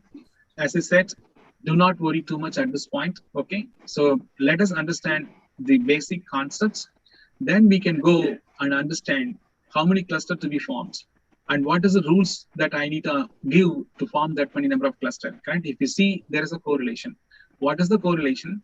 Is male spending, female is spending. Second, age. If the younger people are spending, older people are spending. Income. People who make more money, are they spending more? Or the people who are spending less money, are they spending more?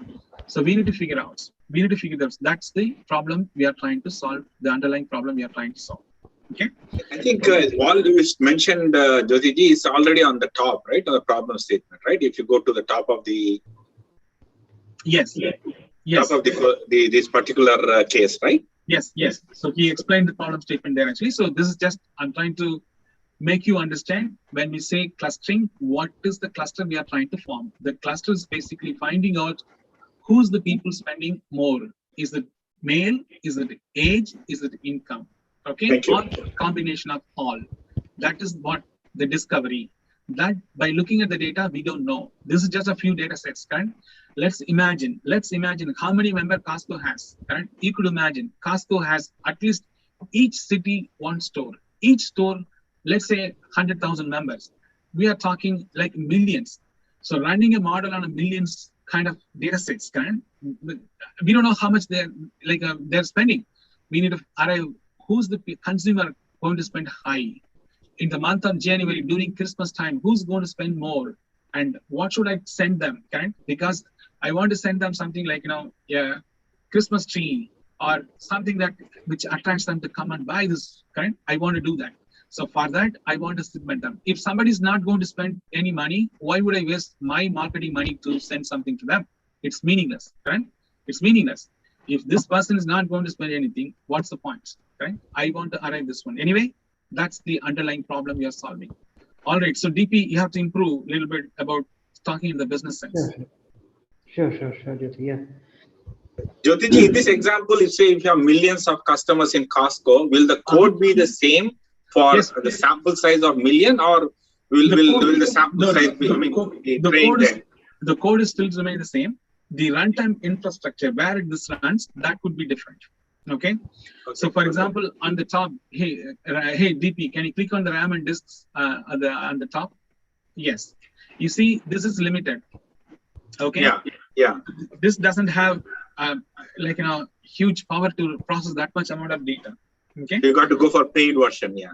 It could be paid version, or you can directly connect to the second option. You see, connect to custom GCEVM. VM, virtual machine, yeah. Yeah, so that is the directly connected to the Google Cloud and run this one. Okay. Oh, thank you. The piece of code, like this code is for training purpose. In a live real system, we don't write this kind of code, correct? So this is just to go through step by step, understand. In a real world, it could be a class. In a class, as a methods, correct? One last question. In the airline churning, you mentioned that whether it will churn or not is a classification. If it is churn, within what time this is going to change is regression. For these two, no, when the churn will occur, the timeline, correct? So the timeline is going to be like, it's going to be next 60 to 90 days, correct? I am suspecting in the next 60 to 90, you're going to lose 7% of your customer. Yeah. My question is the sample size and the sample type and the features of the sample solving these two problems, is it same, or you are adding features to the columns to understand more, to understand the time frame when is it going to churn? Yes or no, there are certain features you take to arrive at a model design. What is that you need to consider as a feature before the labels? Yeah. Yeah. So the timeline when they're going to churn, that could be slightly different features, correct? Like, but the churn is the base. On the churn, correct? Now I know this person is going to leave. Why? He's not happy with the service price, service call and price, correct? Two reasons. One is there is more call this person is every week he's calling. And second, the price went up. He's complaining about the price. So that tells me there's a clear indication that he's going to leave because customer of this similar issues previously they left. So now I want to see how much time, like, from the time that the call is made, the time of the churn has occurred, when that occurred. So that occurred in the past in 3 months. Yeah, so now use that to predict this case also. Okay, in this case also, see how much it's going to take. So that is. So you add more features to the existing data for which you used for yes or no classification to get into the regression model. Thank you. Thank you very much. Yes, again, it's all not a black and white answer. Right? It is not a black and white answer. It is based on the problem that we touch. Right? If that the logical sense of it, what I'm trying to understand. Yes, you need to add more features. You are spot on. You are spot on. You are spot Thank on. you. Okay. All right. So let's move on, DP. We need to cover one more thing. Sure. Yeah. Once you're done with the feature selection, now you import the model. So K-means is your model that you're going to import. You import the model, then you train the model. Here you don't have the labels. The model is going to cluster you and give back the results. So I'm going to use the fit method again for the model training. So I train the model in step number 6. Step number 7, I import the test data. So which is from my Google Colab session. I have the folder location here. From this, I import the test data. Then I again do the transformation of categorical feature into numerical feature, which is my gender again. So once this is done, I take the gender and give it as feature, one of the features. So I have the other features as well: age, annual income, and spending power. So I use this feature and give it to the model as input. I use the .predict method for the model testing. So once the prediction is done, I write back the outcome to the folder in the Google Colab session. So you can find the output. So if you notice, the steps are same, correct? So all the steps what has been done, it's same. So that is why once you practice and understand, it will be much easier for you to build your own models, correct? You can do a lot of things by yourself actually, correct?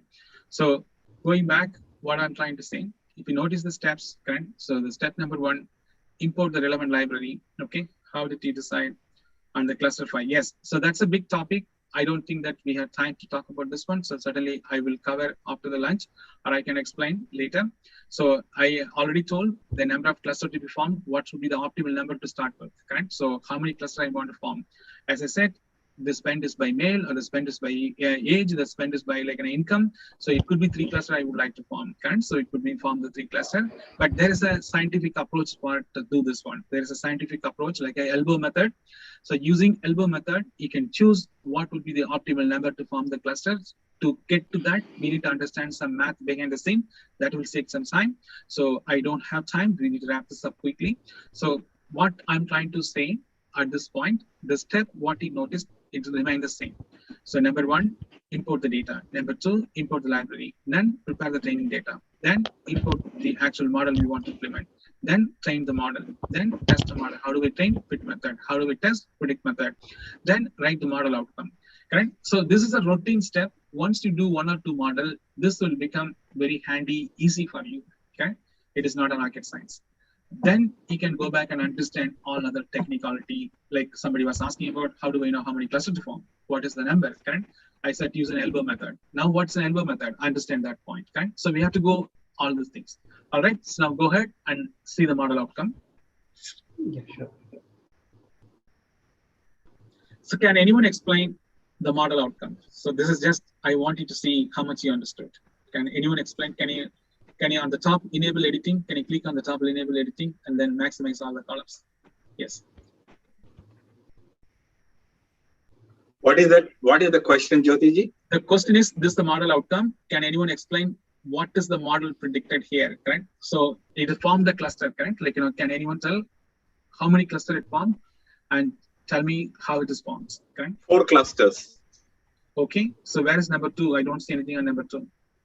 No, okay. The number 4. Okay, that is not number of cluster. Yeah, there is number 4 only. Okay, there are 4 customers in that segment. I'm sorry, I missed it. So 1, 2, 3. Yeah, there are 3 segments: 0, 3, and 4. Okay. All right. So on what basis is this identified? Like, so can you DP on can you filter number 4? So on what basis these are all grouped together?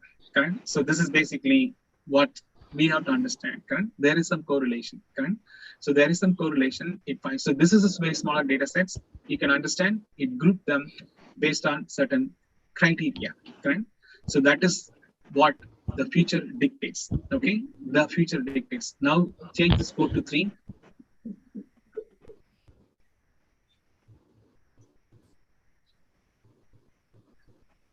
So these people are grouped together. Okay. So based on certain criteria. Okay. Based on certain criteria. So the goal is what? Who's the customer spending highest? Okay. So number 4, number 3, number 0. So these are the people that have been grouped actually. Correct? So can you select the next one? Okay. So if you noticed here, all it does actually, it forms a cluster. As I said, spending score. Yes. So spending score. Yeah. So forms this cluster. The cluster is basically driven based on the feature what you have given. Okay. So who's going to spend the highest? Okay. Is this based on age? Is it based on income? Is this based on gender? What is this? Okay. So use this criteria and group them actually. So that is basically how it forms a cluster. So if you are interested to learn more, understand how the actual cluster is being formed. Somebody was asking. So understand the elbow method and then the clustering centroid, correct? Like how the data is moved between the centroid and the actual data points, correct? You put in a graph, then you have a data points, you have a centroid. Okay, you continue to rotate, repeat the process until these clusters formed. Okay, so there's no data to move around, right? So it's just good to understand this. I may not be able to go deeper and explain that one. So that is a good concept. Now, technically, how it works, we understood. You are giving data based on some criteria, it groups the records and tells you this is a cluster I'm forming. Got it, no problem. Behind the scene, what is happening? How did this form the cluster? You do need to understand. Okay, you don't have to go and solve this math problem, but understand how that trend works. What should be the reading points? Understand, as I said, the elbow function, which dictates the number of clusters to be formed, and understand, the centroid and the data point, which is moving around, and how the data has been grouped together. Right? So if we can understand those concepts, terminologies, it will be more valuable. But at this point, I would encourage, don't worry too much about that. Learn basic steps that's involved and make yourself comfortable. You take a problem, define what the problem type, select the model, implement the model, correct? Select the model, implement, learn the framework, then we can go to the math and stats behind each of these things. Okay. All right, let's go to the next one. So this is the last one. Then we'll take a break at this point. So this problem that what we are doing actually regression. Okay. So here the first one is classification, whether the customer is going to churn or not. Second, who's going to spend the highest and group them. And third, how much they can spend. Okay. How much they can spend. Are they going to spend 100 to 200, 300 to 400? What is this? It's a range. Okay. So that is what this one. All the steps, everything still remain the same. Nothing got changed. Okay. The model in this case is going to implement linear regression. Is that right? Is that the model you're implementing? Yes. Yeah. So do you want to start and explain to the files on the left-hand side and the directory so that they can understand what files are there and delete this model outcome? Sure. Yeah.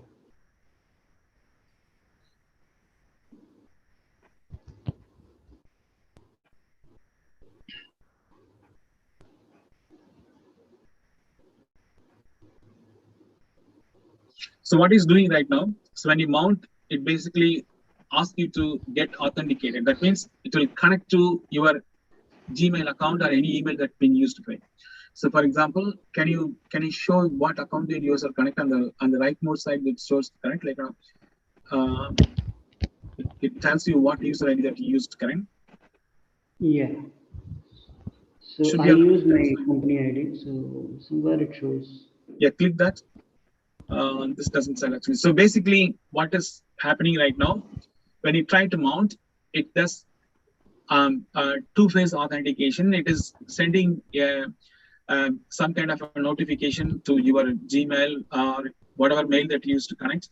And then it is asking, that's what it is. Correct? So anyway, explain this one. So drive, my drive. Now this is basically customer, it's a regression model, okay, customer spending power. So there's a training data, there's a test data, there's a model outcome, delete the model outcome. Okay, so the goal is what? We want to find out how much a customer can spend on this one. Okay, so in this case, the model that what we are implementing, it's a regression model. Okay, why it is a regression model? So the type of the problem that what we are solving, it is not a binary classification or it's a grouping set of records. This is finding a range of value. Okay, finding a range of value, how much somebody can spend, 100 to 200, 100 to 50, so 100 to 150, etc. So that's what we want to find out. All the steps will remain the same. So please go ahead and walk them through. Yes. So again, like the steps are same. So only difference is the model that you're going to implement. So in this case, I'm using linear regression for the implementation. So you import all the libraries. So once that is done, you import the training data. Then you select the features and labels. And you have the linear regression model imported. And once the model is imported, you train the model using the features and the labels. So then you have the test data imported.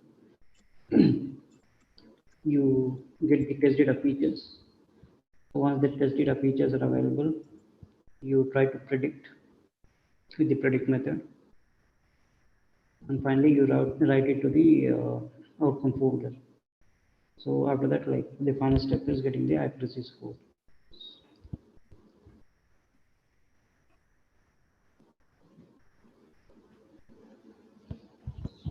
Yes, the file is written here.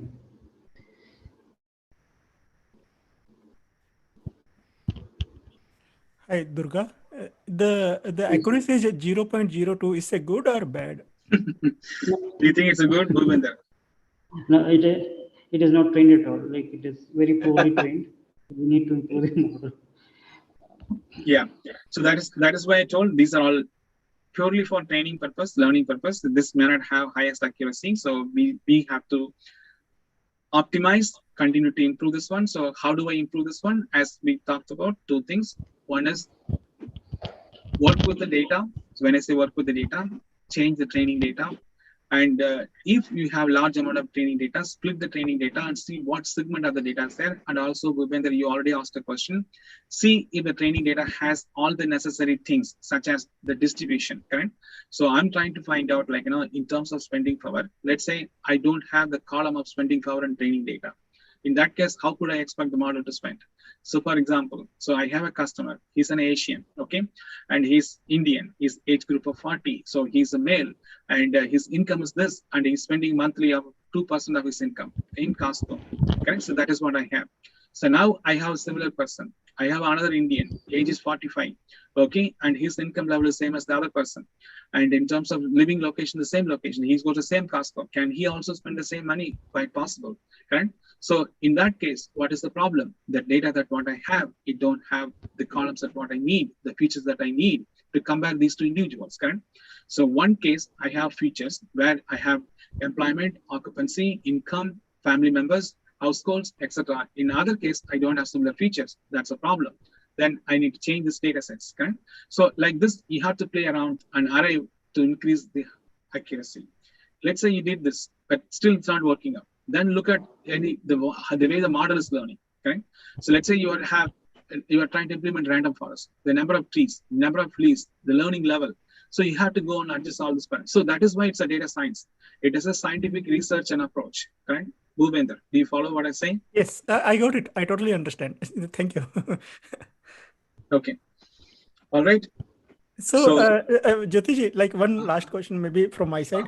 Like, is there any specific reason you are using scikit-learn only? Because there are so many things right now, like TensorFlow in the news a lot. Google is taking that, and Keras is the one which I started long time back. Sure. Sure. Yes. So it's a good question. Scikit-learn is very widely used. Okay. As you know, scikit-learn also came from Google only. So it's a Google's open source only. So initially, not now. So it is very widely used, number one. Number two, as an initial learner, it provides a lot of documentation, correct? So if you go to scikit-learn site, you will see a ton of examples for you to learn and practice, correct? So TensorFlow, it is little, I'm not saying it is a quote challenging to implement. Compared to scikit-learn, there are different steps involved. It may be different learning type involved. So as a learner, the good starting point, I felt scikit-learn would be the best place to get started. Okay. There's no specific reason, but I would encourage you to, like you said, if you want to use TensorFlow Playground, awesome. Right? There's so many things involved. Right? You can go advanced level learning in TensorFlow.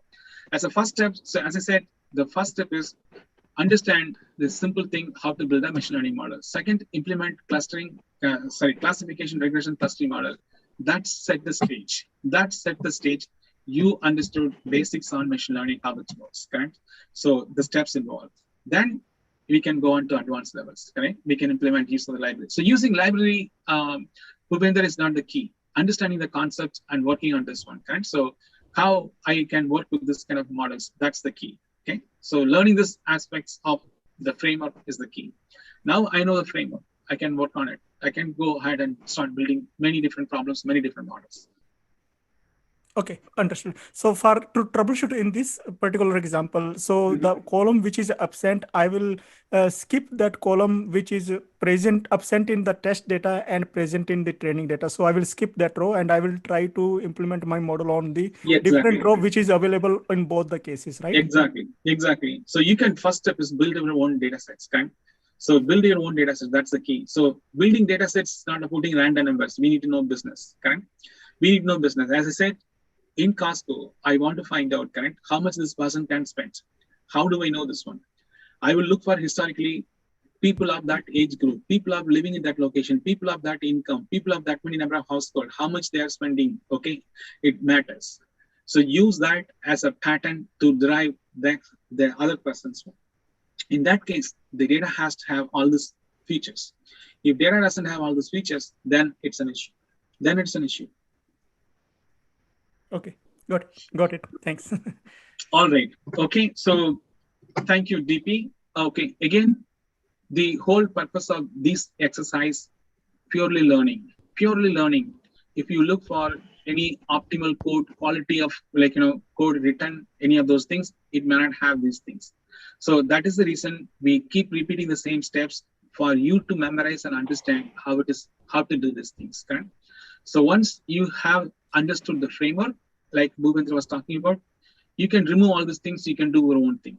Okay, so that time it doesn't matter. For example, correct?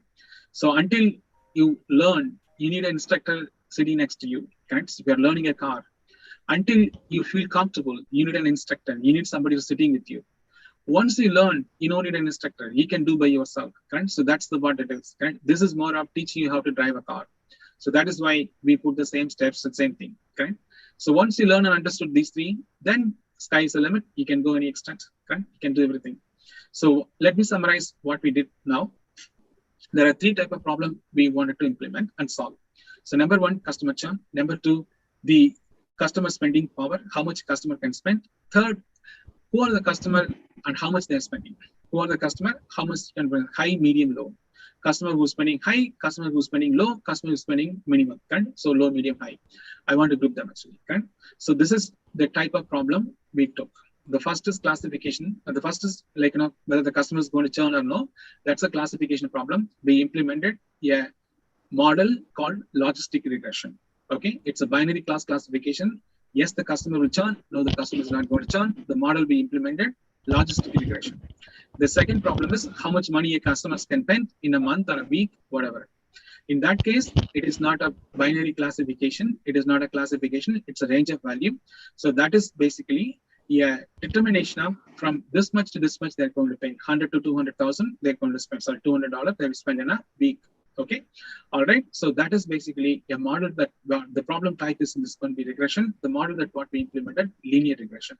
The third problem, grouping customers based on the spending high, low, high, medium, low. High spending customer, medium customer. So that's a cluster. We want to form a 3 cluster. Correct? I'm just using 3 as an example. Okay, so that's a third problem. So that particular problem not falls under classification, not falls under regression. It falls under grouping the data based on certain features. So that is basically what we call clustering. In that, we implemented K-means model. Okay, we implemented K-means model. All these things, the steps are still remain the same. Correct? Steps are still remain the same. So if we can take as a next step, okay, so copy the code from the Colab and paste it, run it. The second, type this code by yourself, learn it and run it. That will make you very vital, very valuable. So we will ensure the data files are in the GitHub so that you can download too. So DP, can you ensure all the data file that for these models there in the GitHub as well?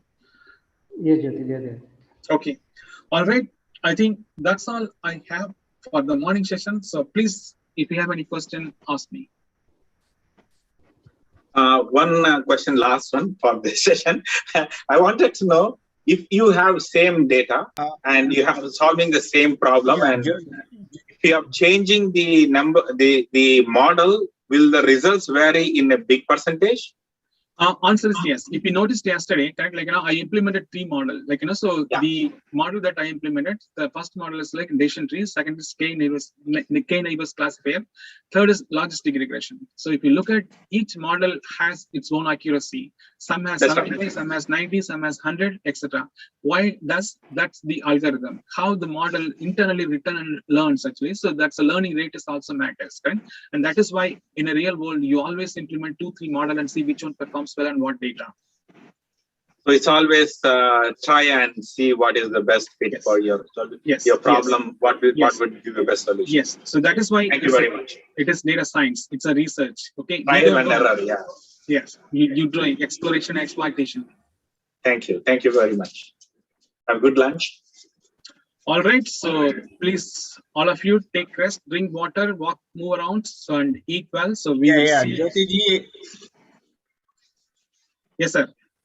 Jothi ji, just 2 minutes before we go to break, I just wanted to quickly make some announcements, and then I think, we'll be back at 1:30, no? If it is yes, sir. Correct, yes, sir. maybe close to that one. Yeah.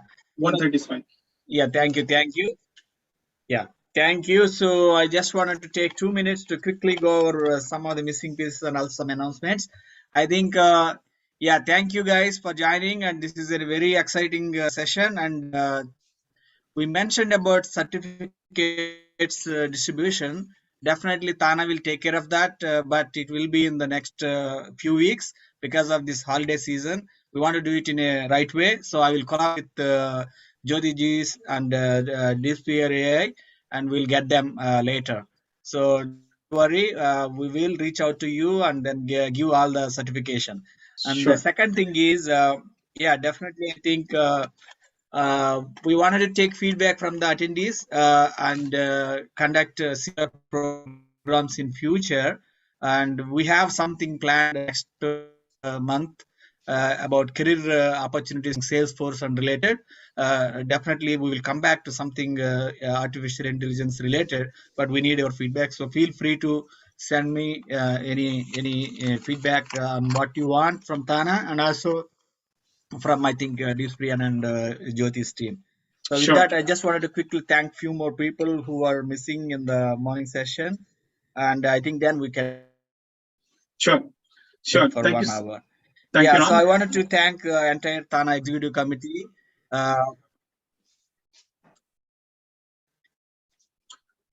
All right. So I think we can. You lost your voice, Ramji. You lost your voice. Yes. So in the afternoon, please don't miss. It's one of the most exciting topic, data engineering. Okay. Like I said, we have done a lot of work. So we have done a lot of work in data modeling, database administration, data architecture, but data engineering is different, correct? It's, in my view, it's again mystery. It's a mystery. So people say I'm a data engineer, this and that, but we go close, deep, they don't know what they're talking. So please don't miss the session. It's a good one to understand if your goal is to understanding data engineering. Even if you want to go as a data scientist, you must have to understand data engineering. Without this is meaningless. It doesn't have anything. Okay. So please come definitely there. not miss. Yeah. Yes. And I also wanted to show you how this works in a AWS, right? So if you want to go and build this one on a large scale, I think the session is going to be more. Ramji, we lost your voice. We can't hear you, Ramji. Your frame is frozen and we can't hear you. Can you hear me now? Yes, now okay. Okay, yeah, sorry, yeah. So I was thanking, actually, we have 18 regions of TANA where there are regional vice presidents. All of them helped us to get this diversified members attending this event. So that's what I'm very thankful about, all their contributions. So I wanted to thank all the regional vice presidents of TANA for helping this event. And definitely that's one of the things I want to mention. Ramji, I think your internet is not stable and you're still not audible. Yeah.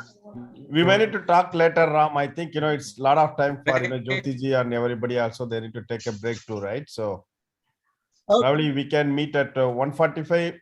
Jothi ji should be good. Yes, right? that's fine. We can at 1:45. That's fine. Yeah, because I think the quality of the. Yeah. Now you are back, Ram. Your line is completely, wobbling. Okay. And Ramji and Karthikji, I have one question. How do I know the upcoming announcements, all those things?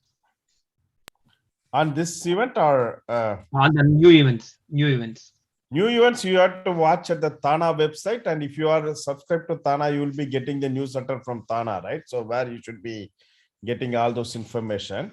That's what Ramji was trying to explain. I think this voice is not very clear. Yeah, his voice is not clear. Yeah. Yeah, so Karthikji. Yeah, you keep looking at the newsletters of TANA. So where you should be getting all the upcoming events and all the completed events and everything. And for this event, you have all the recordings like in the YouTube. And also like Jyothiji's all the details are available in the chat. So you can always reach out to him through his email. And like if you need anything, if some reason if you cannot touch base with Jyothiji, you can always ping me and we can get the information that you need. Okay. Thank you. Okay, guys, I think we can continue after the break. I think I had some internet connectivity issue. Can you guys hear me? Now it's better. Yes. Yeah, now it's better. I was not able to see that, but I think it was down. Yeah, thank you, guys. Yeah, have a great lunch break, and we'll be back at 1:30 p.m. PST. See you. 1:30 may be too early for Jyothiji. I think 1:45 should be good, right? Yeah, 1:45 is fine. We'll do it. 1:45. We will meet at 1:45. Yeah, 1:45. 1:30. Yeah. Okay. Yeah. Okay. See you. Bye. Thank you. Have good lunch. Bye. Thank you.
Welcome back. I think we'll be reconvening in few minutes.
So welcome back. I think, yeah, Jothi ji will be at 1:45, but I think,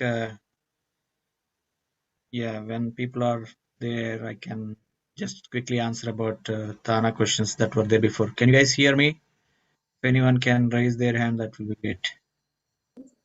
Yes, we can hear you, Ramji. No problem. Go ahead, please. That's great. Yeah. So Surendra ji, if you are there, you were asking some question. So basically, TANA has regional groups, WhatsApp groups, and I don't know where you belong to, but if you are not part of any group, just reach out to me, give me your number, and I will make sure that you are added to the right state level group, so that you get to know about all the TANA programs that happen in the region.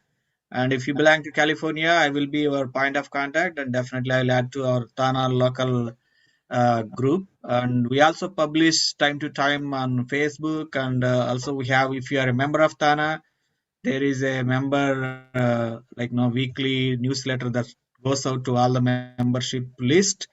So you should be able to see upcoming programs. So that's very high level summary of how things work. But yeah, myself in our region, we are planning some other similar events. I'll definitely publish in our groups and also Facebook. And yeah, go ahead. Someone was talking. This is Giri Sika Ramgaru. Yes, go ahead, sir. Yeah, I understand you're from California. I'm from New Jersey.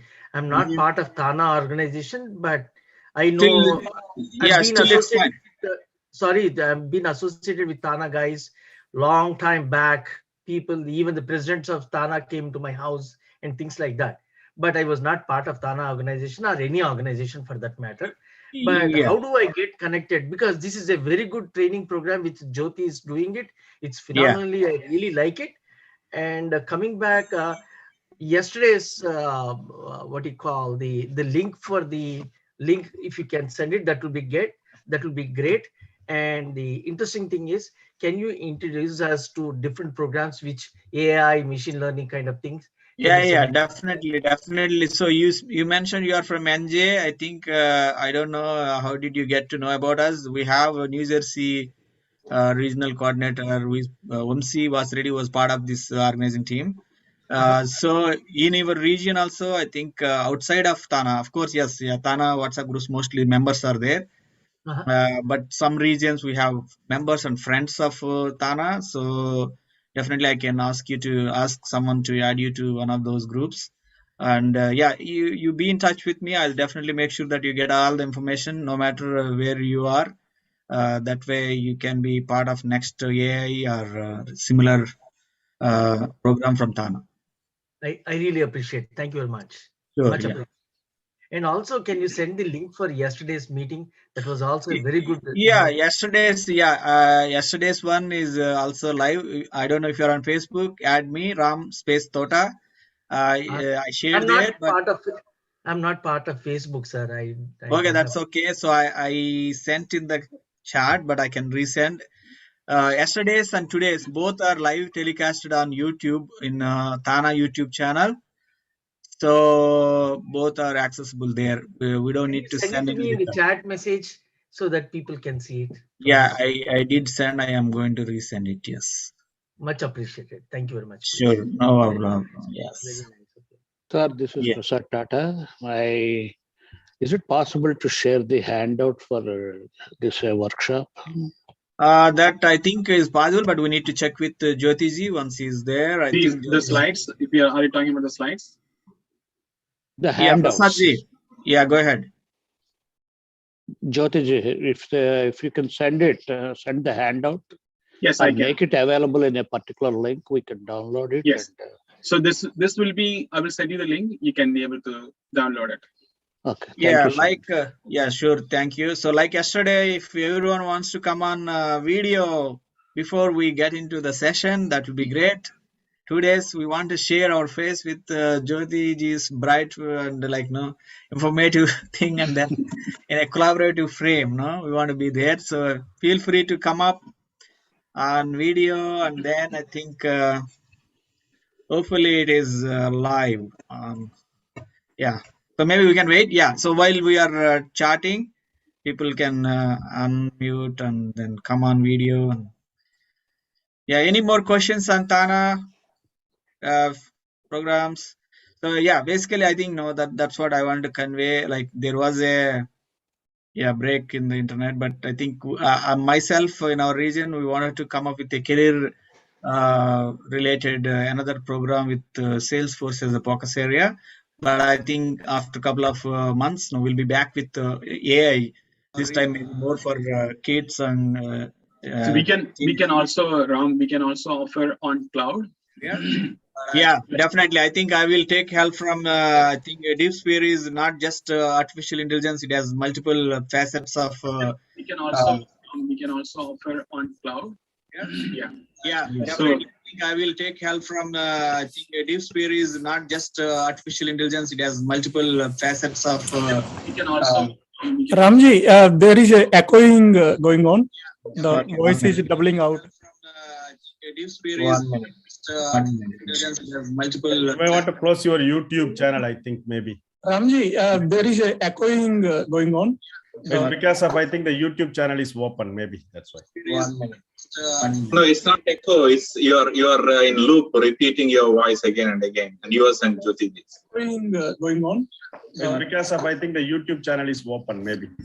No, it's not echo. It's you're in loop, repeating your voice again and again, and yours and Jothi ji's. Going on. It's because of I think the YouTube channel is open. Maybe. No, it's not echo. It's you're in loop, repeating your voice again and again, and yours and Jothi ji's. Build applications. Okay, here is the naive question. Yes. If every data is in the cloud, when it rains, what happens to the data?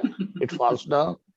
Yes, that's a height side of the IT and cloud infrastructure. Yes, it falls down on the water. So Jothi, this is Rama. I have a question. This is a really good session. I was going through your website. There is a login, username. Is it something? What are the is it separate from this one? Like whatever Yes, the code you so, have? Yes, so the login credential will give access to all other things what we do, which is basically getting to know some of this real world industry use cases. That's for our learners, like, so people who sign up for us. So for them, we provide that access. So that is for things what we covered here. It's just more for for us to provide the first level of information someone to get to know. So that is the actual learning curriculum that what is given inside the login credential. So once you logged in, you have a curriculum to follow. So that curriculum is primarily teach from A to Z, and then also brings live use cases and everything that is involved in that one. Like, for example, if you want to connect to Google Colabs, Google Cloud, so we directly provide access from there. So if you want to work on AWS, we provide access from there. So that's more of an integrated platform. It gives the curriculum, it gives the learning resource, it gives the lab access, actually everything it provides that. So one more question I have. On your website, you just mentioned your it's a AI platform. So Yes. Platform perspective, just trying to understand what exactly the platform means. Like Sure. You have certain libraries, open source, so that we can develop on top of the open source. Yes. Is it something Yes. like that? Yes. So let me share with you just something that we are currently working on. So this is 1 second. I'm just trying to show you the platform structure so that you can understand actually. So Sure. Yeah. Also, I have one more thing. Like, is it something you can make some teams? Suppose if you want to do some collaboration projects with some good case studies somewhere, if you identify it, is it something you can make some kind of teams inside? Yes. So this is basically our platform. So what we are doing. So this is basically one of the current projects that we are involved. So if you notice here, actually, so we are trying to build a lake house, and that lake house we already have. Correct? So then the second point is data engineering. So we want to implement. No, we are not able to see your screen. I think. My God.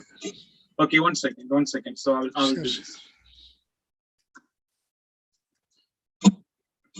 Give me 1 minute. I'm just trying to go back.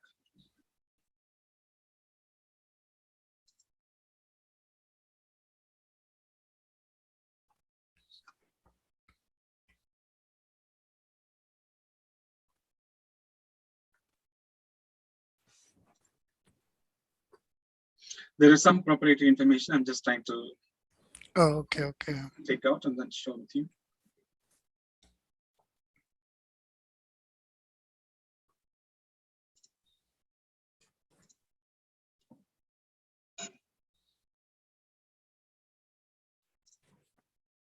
Okay, I'm going to share my screen.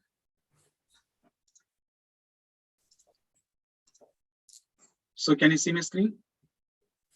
Yes. Yes.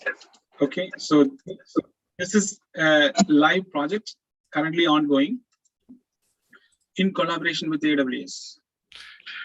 So Okay. to do these projects, how do we need to part of a team, or how does it work? This is our own project. So what I'm trying to explain to you. So what we call it's an enterprise AI platform. So you see the one in the green color, that what we already have. Okay, so that is something that we already built in Google, but the customer want to use AWS. So we are replicating the same platform what we have in Google into AWS. Okay, so I'm trying to answer your question. So the platform what we have, it's something similar to what you're looking at. So we have a lakehouse. We have a pre-built artifacts for data engineering. We have pre-built models for many problems like healthcare, oil and gas, energy, consumer, retail, public services, etc. And then we also have certain standards and reports for certain business functions for those industry. This entire thing, it's already pre-built. That means we don't have to start from ground zero. It's ready to go. So this is what our platform does. So our platform basically pulls data from any type of storage and get to the lake. From there, we perform the data engineering task. Then from there, we transform into the model side, then the analytics. Correct? So this entire component, what you're looking at, it's basically our own IP. We call the enterprise AI platform. And this is the platform I'm referring. This is the platform I was talking about. So can you give us some on this training, is it something you can give some examples, like if you want to build on top of this one? Yes. So I work on health domain, so something like which we can help. Yes, I'm going to walk you through AWS tools right now, actually, so that's one of the things that I want to touch right now. Okay. Because if somebody don't want to code, okay, what options I have? Okay, so there are options available. I don't want to code. I don't want to go technical. I want to leverage other tools which could be more useful to me. So I want to understand that. So I'm going to touch that one. So that's basically AWS SageMaker. So I'm going to walk you through that. Okay, for those of you who are asking about the recordings of yesterday and today, so I posted 2 links, one for today's recording live and yesterday's. So please save those before they are gone from the chat room, because take a moment, just copy so that they are there. Ramji, we cannot copy the chat room links just for your information. You have to enable it, otherwise you cannot copy. Did you get the links? But we are not able to copy. You cannot copy. You cannot copy the chat room chat message. Can you click? Yeah. Click. You can click open. You cannot copy. You are mentioned to copy. Do not copy. Okay, then click and save in your browser. Save in your browser. Okay. All those different. Ram Garu, it is working fine. I copied both of them. Yeah, we should be able to. That's why I was surprised why it's. I was able to copy. But we are not able to copy. You cannot copy. You cannot copy the chat room chat message. Can you click? I was able to copy. We can click open. You cannot copy. You are mentioned to copy. Do not copy. Okay, then click and save in your browser. We have Ram, Daya, and myself. Okay, sorry for the confusion. Somehow you guys managed to get them into. That's why I was surprised why it's. I was able to copy. But we are not able to copy. You cannot copy. You cannot copy the chat room chat message. Yeah, guys, 1 minute. I think there are 2 notations of what you guys are referring to copy. Maybe saving a chart, maybe not enabled. Is that what you are referring? Or maybe if you select a specific chart message by selecting and right clicking and copying, it should be allowed, but I don't know if it is not allowed. Yeah. Control C. If we select it and say Control C, then it should be. That's what I mean by copy. But if it is not possible, also you can just open it and save it to the browser. Sure. Yeah. Thank you. Yeah. So I don't want to take much of the time, but any more questions before we get into the session? Yeah, Ramji, this is very good session. Yeah. My name is Rama. I'm from Boston area, but I used to be here earlier TANA member a couple of times. Then I'm not sure now it's renewed or not. So, but local organizations, IAGB, all these things, we are already members. Yeah, mostly TANA membership, unless you joined way back in 20 years back, it's life membership. So you should be member for life. So when it was started, it was kind of initially having annual membership, but I think in the last 25 years, it's always been a life membership. So I hope you are there. Yeah. I attended a couple of TANA sessions at families, but Yeah, thank you so much. I think it's all the credit goes to Jothi ji and its excellence. So I think we wanted to have even the cloud related one that he's offering. We'll plan maybe cloud and ML apps. ML apps for the machine learning applications. Sure, sir. So, sir, I think we'll come up with. Jothi ji, how can we subscribe to your website? What are the conditions we need to pay? What is it? Yeah, the condition I told you, so we are currently focused on academic curriculum, when I say academic curriculum, so it's either from the school or the college or university. So we don't offer the public level curriculums, like something like Coursera, Udacity, Udemy. So these are all public curriculum. Anybody can go and take it. So our curriculum is primarily meant for schools, 6 to 12, colleges and universities like BSc, BTech, ME, MTech, MSc, MCA, BSc, all those things we are offering. So we are collaborate with universities. We offer part of their academic program. So our course is brought into for example, just give you an example, SRM University in India, correct? So they have campus at multiple locations, around 45,000 students, correct? So they have students who specializing in BE, Artificial Intelligence, Data Science, BTech, Information Technology, Big Data Analytics, correct? And then also they have BCA, and also they have BSc, also they have MSc, MCA. So those are the curriculum that we offer for like academic programs. Right? So this could be 3-year program, it could be 4-year program, it could be 2-year program. So based on whatever the program they're in, so we provide curriculum, learning platform, content, material, everything. Is it a subscription model? It is a SaaS model, yes. And what is the we have for professionals like who want to access your use case models? So yeah, so that we are working on it. We have not able to launch this successfully, so that's because not enabled yet. Okay. Yes, we primarily focused on schools and colleges. That itself a lot of work for us to manage. So we are in the process of bringing this for public, but not completely done yet. Thank you. Yes, sir.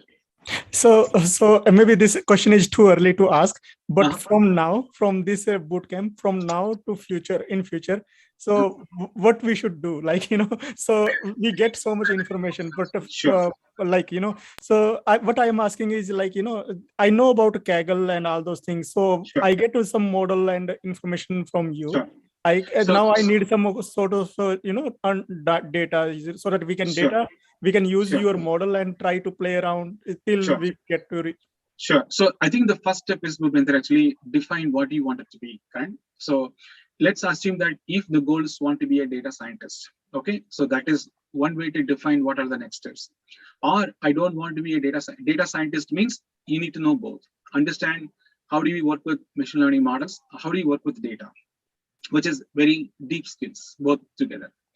Second, I don't want to go as a data scientist. I want to be a machine learning engineer, automation engineer who want to go so deep into coding and then do implementing machine learning models.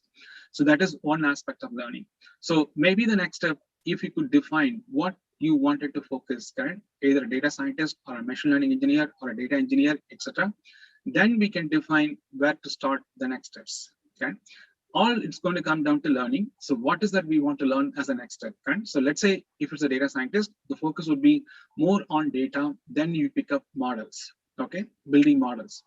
Let's assume the focus is more of building machine learning engineer, then the focus more on model building, understanding how the model works and everything, the less focus on data side. Okay, it's going to balance between these two. So we just have to define where it's going to be our focus. So, Jothi, this is Rama again. I have a different type of question on different context. I think, I'm a like mostly architecture side, but the main interest was as an investor on the AI companies. So, is it something you can give some like little bit, not like long, but somewhere in that point of view? As a developer, it's good. As knowing the technology, it's always good. Okay. But we just some of the goals which was invest on the people like you, okay, which help us the communities better way. So that's why some of the goals were like that. But is it something you can address this question somewhere anytime? Sure. So if I understood correctly, so what you're saying actually, what it takes to be an entrepreneurial, correct? Like, is that the type of question it is? Yes, yeah, and venture capitalist kind of things. Yeah, that's right. Yeah. So you basically either want to invest or build a company, or like find a company and associate with that company, so where you can be part of the team and build either a product or a service on pharmaceutical or any other industry that you are interested in. Correct? Right. Okay. So maybe that we can take it offline. We can discuss. Okay. So like I said, it's not a one-line answer where we can say go and do this, you're done deal. Okay, which I don't want to say that. So we have to understand, like, so let's assume that you want to be an entrepreneurial. So you have some ideas in the mind, you have product ideas in mind, you want to build that product. Okay, let's take an example. You want to optimize clinical trial. A typical clinical trial takes about 2 years, correct? Or it takes about 12 months, or it takes about 6 months, whatever, correct? So we want to reduce the time it takes to complete a clinical trial, correct? So to study all the way down to completing the clinical trial, it takes about 12 months, and we want to optimize this one. So for that, we want to find certain portion of it automate using artificial intelligence, correct? Using machine learning models, automate this one. So let's assume that that's the kind of product or a platform or a company you're looking for. Right? Either you want to invest yourself and build this company, or you want to associate with somebody else and build this company. So these are all various options that we can explore. Okay? So in this context of either investing into companies or building a business or associating the company, definitely we can discuss. So I can share my contacts. You can contact me. I'm also on the LinkedIn, so we can get connected LinkedIn. We'll go from there. Yeah, thank you very much. But similar contest, entrepreneurs, it's a companies, but with some kind of TANA, these help organizations. So I have something in mind. For example, like Tesla has so many cameras, which helps to get so much of data, and then you can drive automation way. So I have the similar way, more of the social welfare. Like if you take a small example of a bus going to the Tirumala Ghat. So I just want to make sure the safety of all the devotees going to the top. And all over India, it's just one, Tirumala is one example, which I was telling.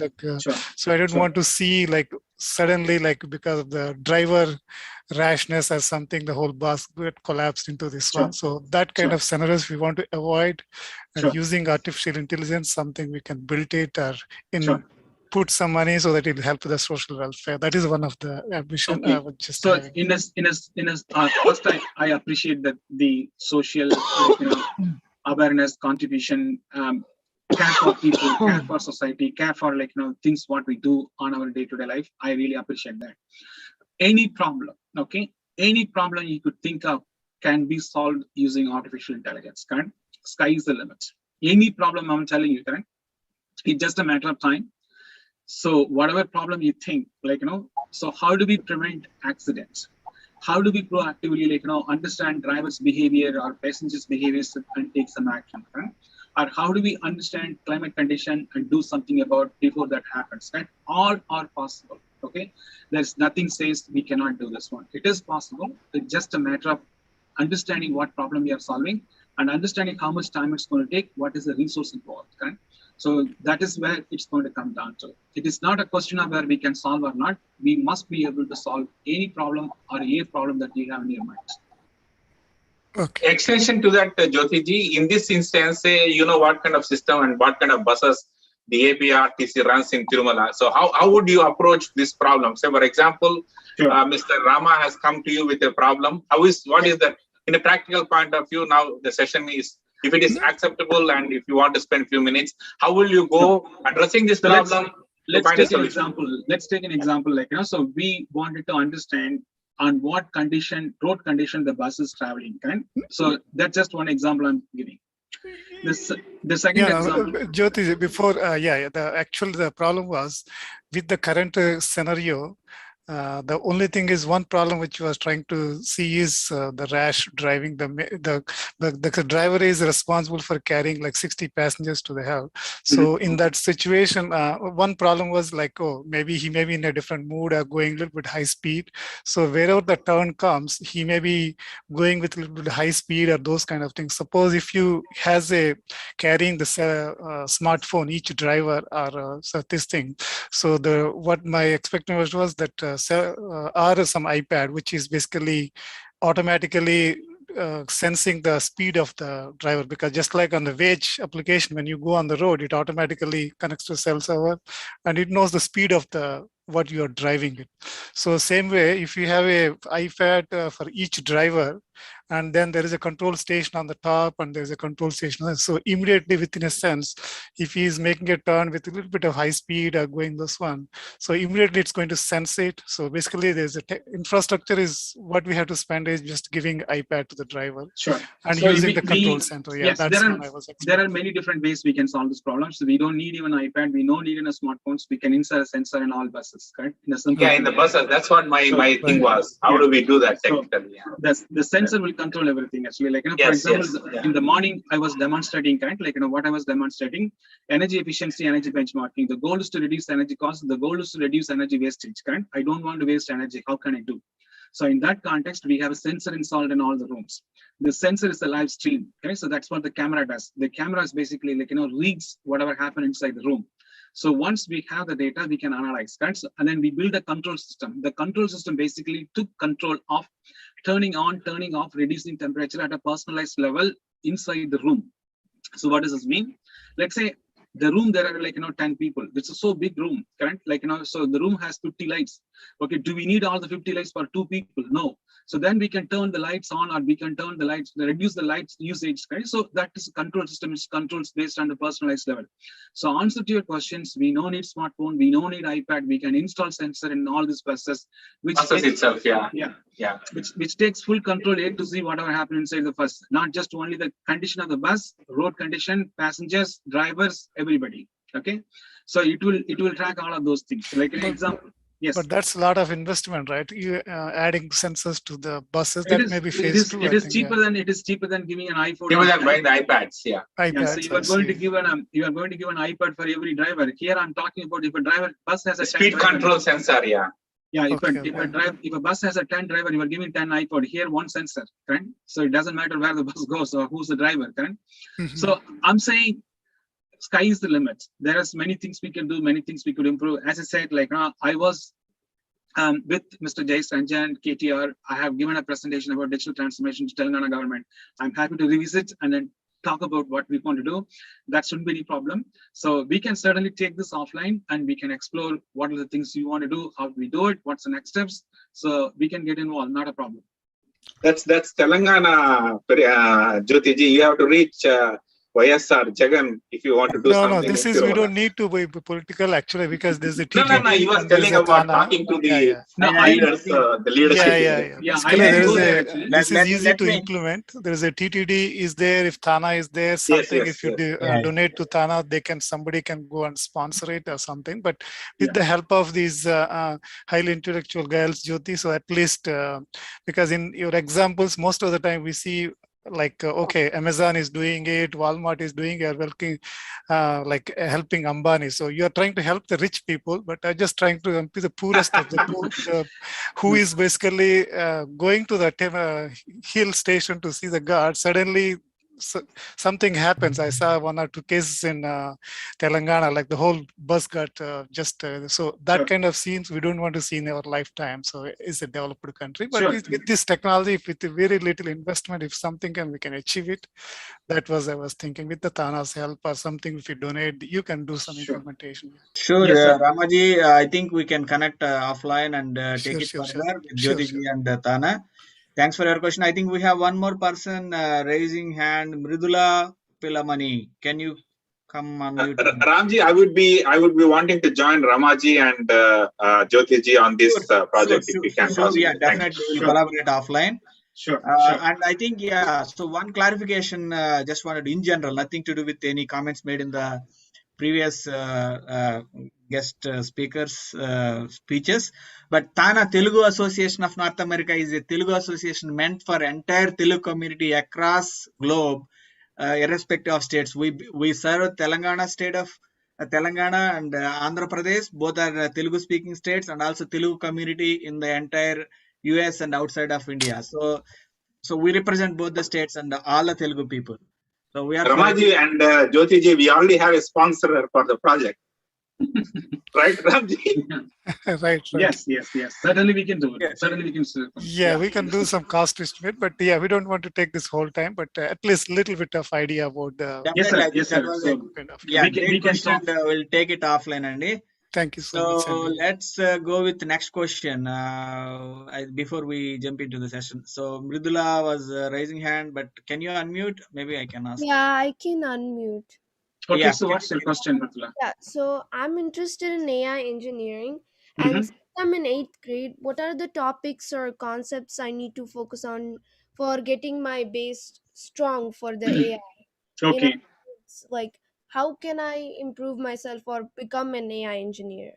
Okay, so when you say AI engineer, actually, so I'm assuming machine learning engineer, correct? So that is basically the logical way of building artificial intelligence. If you're saying that I want to build artificial intelligence, such as an intelligent automation or a data science, so what is the logical next step for me to go and learn more, right? So the question is more relevant to, ultimately, you want to become a machine learning scientist or an engineer, correct? So that is what it is. So I would suggest same thing what we did today. So let's understand the basics of how the learns, correct? So building small, simple models, such as we talked about classification, regression, clustering models. And once you're done, then the next step is go on the reinforcement. Then the next step is go on the deep learning at a basic level, understand.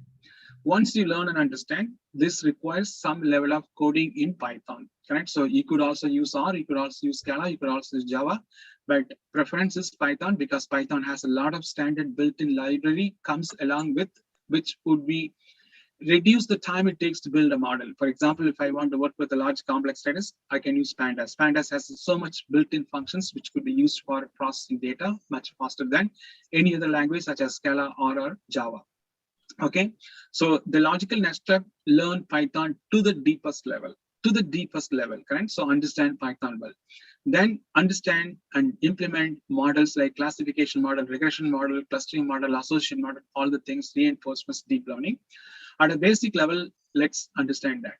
Once you understand, you can contact me. I will give you some real industry use case, correct? Which will test what you learned. Okay, when it's a real industry use case. So right now, as I said, we are doing financial modeling. The financial modeling is basically on an hourly basis. How much money I'm losing, how much money I'm gaining, correct? I want to do a forecast. It is worldwide. It is not just one location, correct? So because the time zone, it runs 24/7, correct? So, and sometimes it's night. In India, if it's night, in the US, it's day. So that means the model constantly runs on a 24/7. It predicts the financial stability, and then informs the business how much money you lose, how much money you gain, what's the accounts payable is going to look, etc.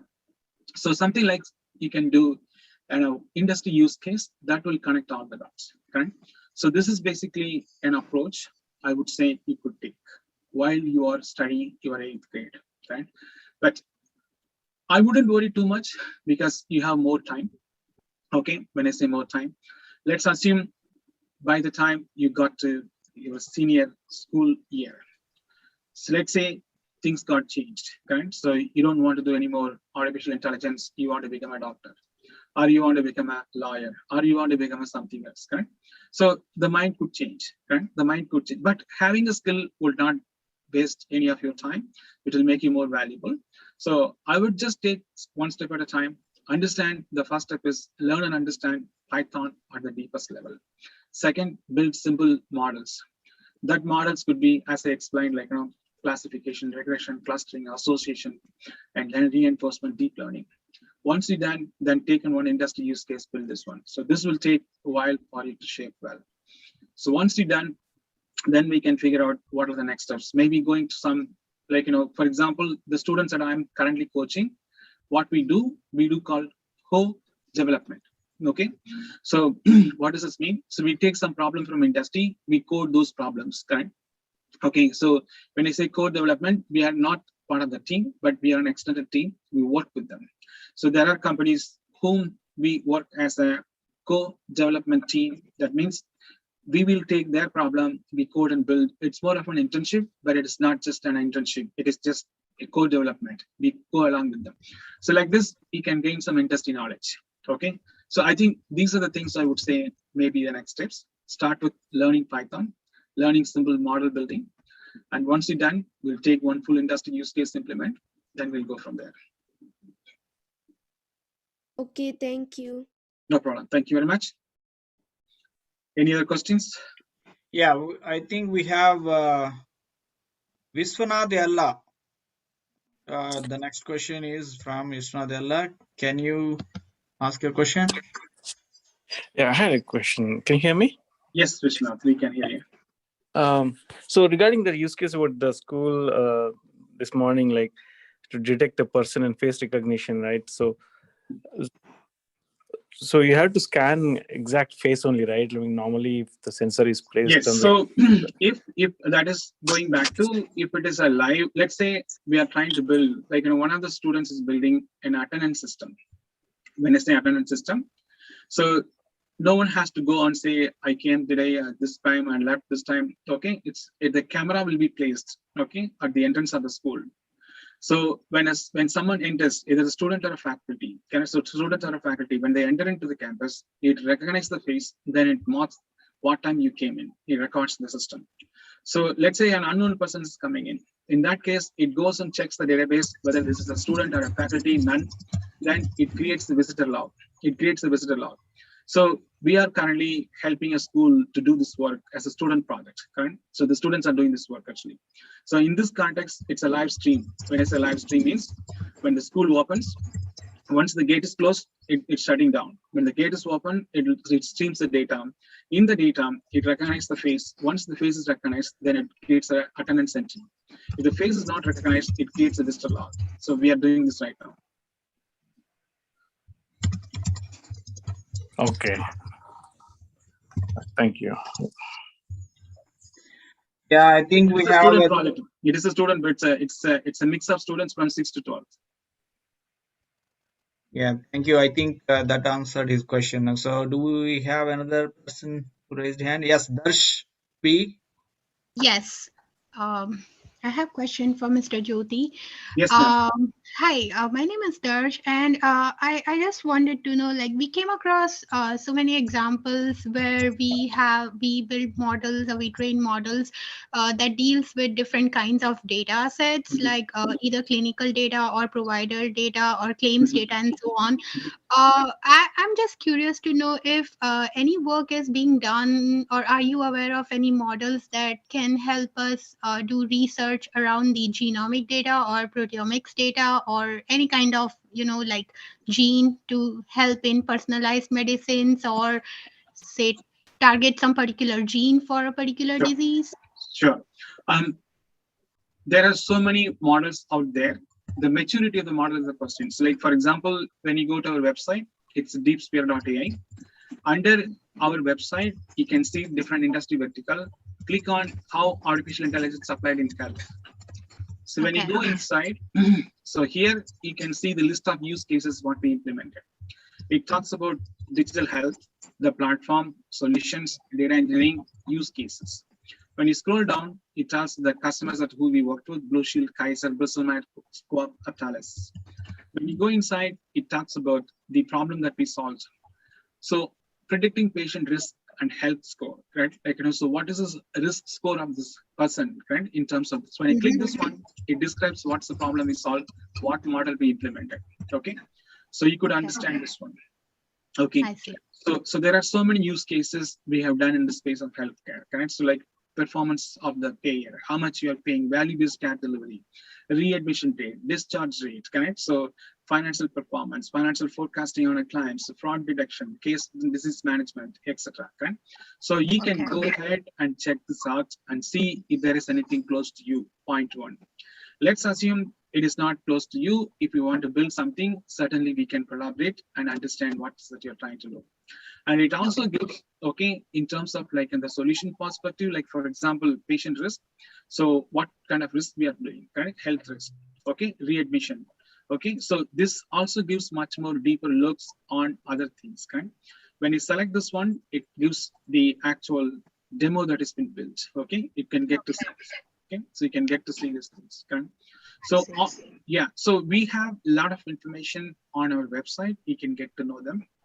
Okay, so, and in terms of like, running this and watching this as a live demo, so we also given an option. So we can give an option for like, so interactively you can watch this one, interactive digital demo health actually. You can click and launch and see this one, okay? So what it does. This was my earlier question, Jothi ji. How can we access this website information for you? This is free. This is anybody can access. This is not. That's what I wanted to ask you last time. This doesn't have the user cases and all that. Yeah. Yes. So the user credential is required for to go to the actual platform. Correct? Like, so this is an information for anybody can access. So let's say I want to run the demo, correct? Like, so the LMS platform. So let's say I want to go ahead and see how does the LMS platform is looking at the educational content that I was talking about. Correct? This requires login credential. Okay, this requires a login credential. Okay, so this is not a public information, not anybody can access. Okay, so in order to access these things, you have to have a login credential, which is basically like, coming down to who we enable. Like, so if the 6th grader wanted to understand what they can study here, 7th grader, 8th grader, 9th, 10th, like this. So every student wanted to learn this one. So in that case, it needs a login credential. So when you click, it will take you there, the course that has been assigned to this one. So here, if you notice, it's all linked, everything connected together. Let's say I want to go ahead and access Google Cloud. Okay, so this will take you to the Google Cloud. You see this one? It will take you to the GitHub, Google Cloud, and everything. It's all fully integrated. Okay, so this we cannot offer free because it's going to cost us money. No, not the question of money, Jothiji. Can we access? That's what I want to say. If you pay, it's only for limited for school IDs and all that, correct? Yes. Yes. So at this moment, as I said, like it is through schools. Or through colleges. It's through schools or through colleges. Just share that link on where we can go and check what is free available, not for students and not for college students. Okay, I will do that. We can see whatever cases are there. We can study and run those models and try and work on those models. Thank you. Sure. I can do that. All right. Quick question, Jothi ji. The last question. The interesting thing is, see, it's only the 6th grader to 12th grader. That's what you're trying to do. But we also have colleges. We also have colleges and universities too, like in first semester, second semester, and all. Yes, I understand that. But one thing is, layman like me, who is in the industry and would like to, after getting impressed with the lecture which you have done for the last 2 days, I'm very much impressed.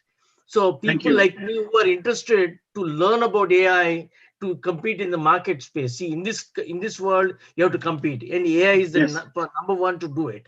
And why not you give us an opportunity for old timers or for whoever is interested, who are in the business of in technology, would like to learn.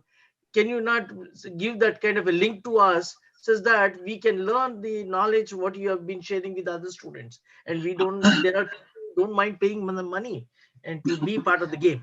Yes. So answer is yes. We are working on it actually. So we are a small team.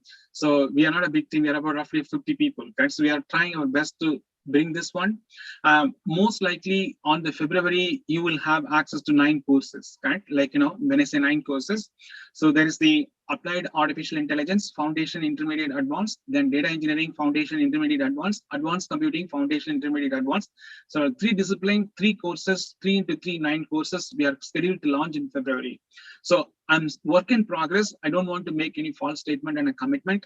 So the goal is to launch on this February, so that it kind of bring a different perspective to learning. Right? So what you see in Coursera, what you see in Udacity, Udemy, that is first level of information. But with that, can I go and do surgery? Correct? I want to be a surgeon. To become a surgeon, you need to learn surgical procedures. Correct? So learning nursing functions and going out and say I'm a surgeon will not work. Correct? If you want to be a surgeon, you have to learn and understand how to do surgical work. And that is the course we are building. And that's the course we are scheduled to launch in the February, which is in progress. 99.9% we will be launching towards the end of the February. I will keep you posted. The plan is there, but at the moment, I don't have anything to offer. So when I say anything to offer, it's under construction. The construction is still going on. Beautiful. Great news. Thank you. We'll wait for that. Yes. Thank you very much, please. Yes. All right. Any other questions before we move on? May not be yours, Jothiji. Maybe for time being, do you have any other links where can we learn? Okay, whatever I have, I'll send it to you. Like I said, I can go back and check what would be the logical next step for all of you to get started. I will send you that. Sure. Yeah. Thank you very much. Okay. I think we are done with questions. Unless Bhupender, do you have any question? No, I think Jothiji covered very well. Thank you, Jothiji. Thank you very much. No problem. All right, so let's move on. So there are 2 topics that I want to talk right now, complete, and I don't think that we need still 4 o'clock time. So we should be able to quickly wrap this up.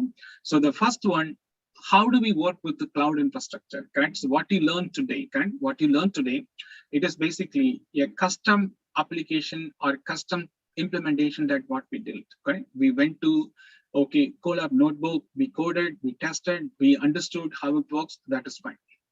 If I want to do this on a cloud infrastructure, something like Amazon Web Services, okay, how can I do? Second, do I really need to learn all the technicality to become a data scientist? Answer is no. The way at the moment it's needed, but how industry is evolving, okay, how industry is evolving. You can take an example. Correct? If you are working in SAP, okay, the need is not technical, the need is more functional. Why? It's a pre-packaged application. correct? Example, you don't go out and code anything. Let's say I'm going to implement SAP Financial Accounting, okay, SAP FICO. To implement SAP FICO, you don't have to learn ABAP, okay, to the great extent. Knowing would help a lot. I am not denying no to that. Okay, knowing ABAP, it's an application programming interface for the SAP. You could code on ABAP, like how you're coding in Python. You can code this one. Knowing that would help. But is that a mandatory criteria? Answer is no. What is the mandatory criteria to work in SAP FICO? Deeper knowledge of financial accounting. When I say financial accounting, how accounts payable, receivable, ledgers working, how different accounting procedures working, income account, expense account, asset account, liability account, correct? How these are all working. How do you create different financial statements, such as income statement, balance sheet, cash flow, P&L? How do you create? That is the need. What does this mean? The need is more functional than technical. So industry is leading towards, for the data science, more on a functional role than a technical role. What does this mean? This means they are trying to hide all the complexity, training model, testing model, deploying model, troubleshooting model, optimizing model. They are trying to reduce that complexity so that more users can use, business users can adopt these things. Right now, okay, if you ask yourself, who do you think doing this kind of data science work or a machine learning work? Who do you think are doing majority of them? Okay, I'm not talking about like, you know, handful of people. Majority of the people who's doing this data science kind of work, what background, what skills they have? Can anyone tell, please? Okay, so what I'm asking for, take an example, SAP. If you want to work in SAP FICO, the need is not you have to be a deep technical person. The need is you must have to be a deep accounting principle, which is basically a functional role, which is more of a business role. So the need is more of a business skills and a function skill than a technical skill. Okay, so what I'm saying, the artificial intelligence world, the machine learning world, data science world, it's leading towards making this as a functional competency than a core technical competency. Why?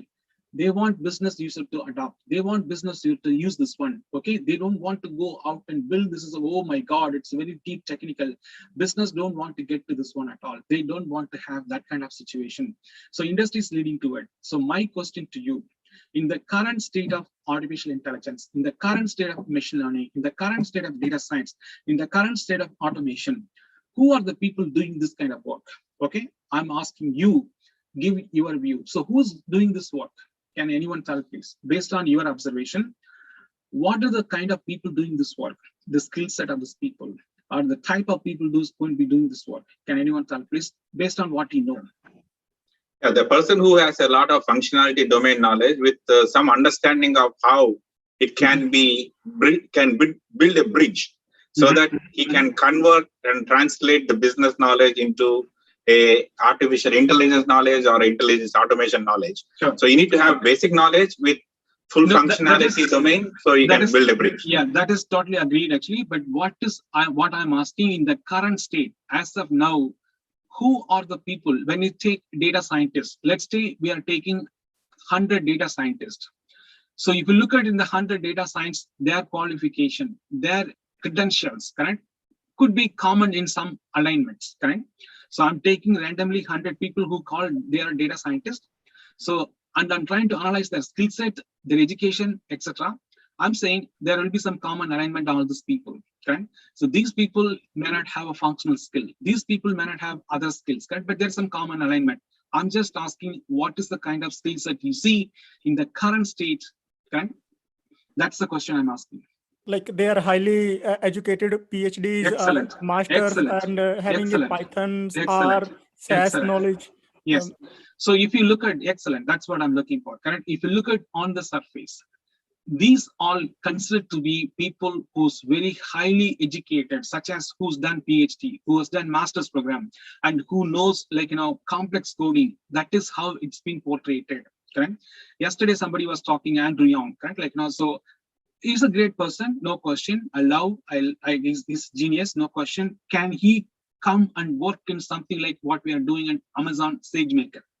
Can he understand in SAP FICO, what table I have to go and see, like, to do a financial model, what table I can go and get the data, where I can see the current financial position of a company, GL entries, correct? Does Andrew Yang knows this one? Answer is no. Why? This is very technical. This is very technical. This is very deeper business skills, correct? That is the skill you need to solve these problems, correct? But right now, what has happening, correct? It has been portrayed that this is a skill comes out of PhDs, comes out of master's school, comes out of advanced degrees, correct? That is the perception. That is the perception. And that is why you see this is not a scalable solution. When I say scalable solution, you take SAP, you can highly scale. Okay, you can highly scale. Example, I worked for ExxonMobil.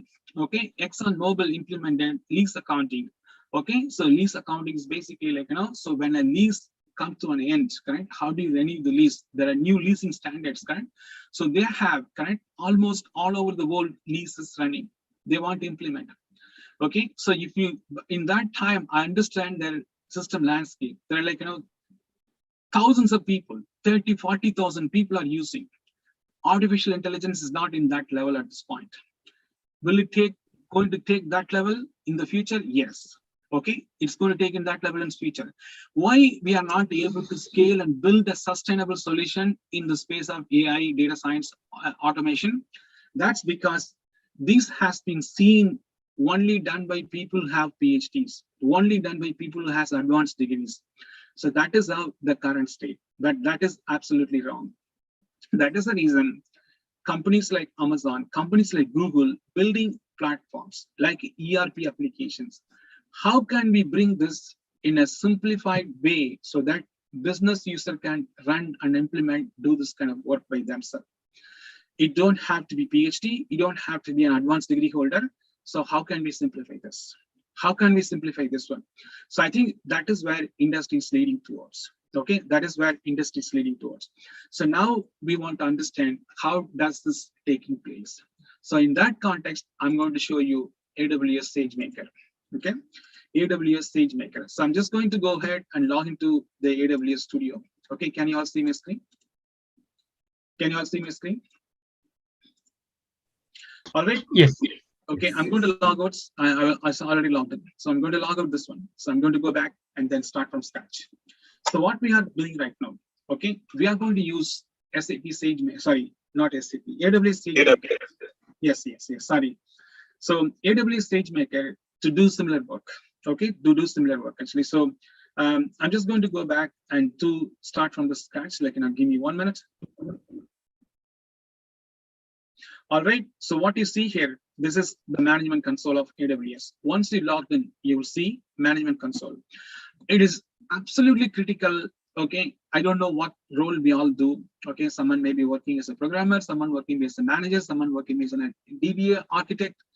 It really doesn't matter what role it is.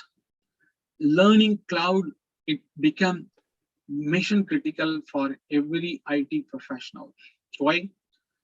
The entire thing is going to be on cloud. Nothing's going to be on-prem. Okay, the entire thing is going to be on cloud. Nothing going to be on-prem. So given that, it is absolutely critical for us to learn cloud. So where we are, this is AWS management console. Once you log in, this is where you land. Okay, this is where you land. And here you could see there are different regions. You can select what region you can connect.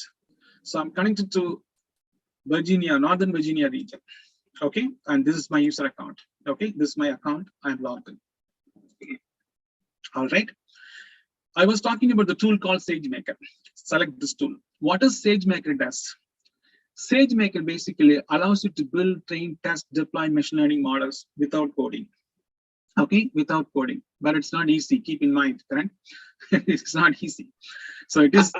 It has its own challenges. So launch this one. So I'm talking about launching SageMaker. All right. So this is basically a tool kind of ERP. Okay, kind of ERP. So if you are working enterprise resource planning like SAP, it has all the functions. What functions? It has the functions for finance. It has the functions for supply chain. It has the functions for sales and distribution, materials management, production planning, etc., etc., etc. So similarly, SageMaker has all the functions that is required to build, train, test, deploy machine learning models at a scale, correct? It's not just not building use cases, all right? So I'm in SageMaker now. On the top, you see Amazon SageMaker. So that is the name of the product, okay? That's the name of the product called Amazon SageMaker. You see, there is a studio, correct? So go ahead and launch the studio. And this is a place like, work. This is more of a workplace, correct? So where you can start building models and things like that.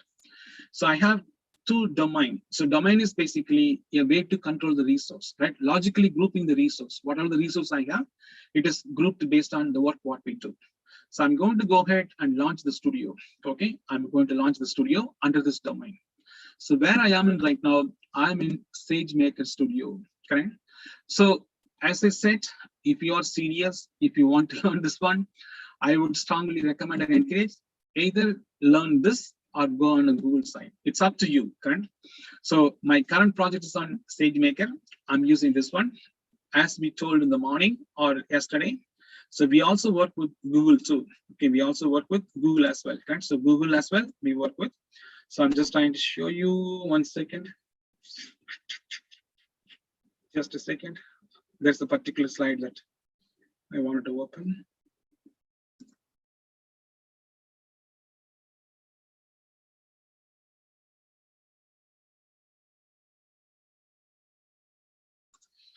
So if you noticed what I talked about it, okay.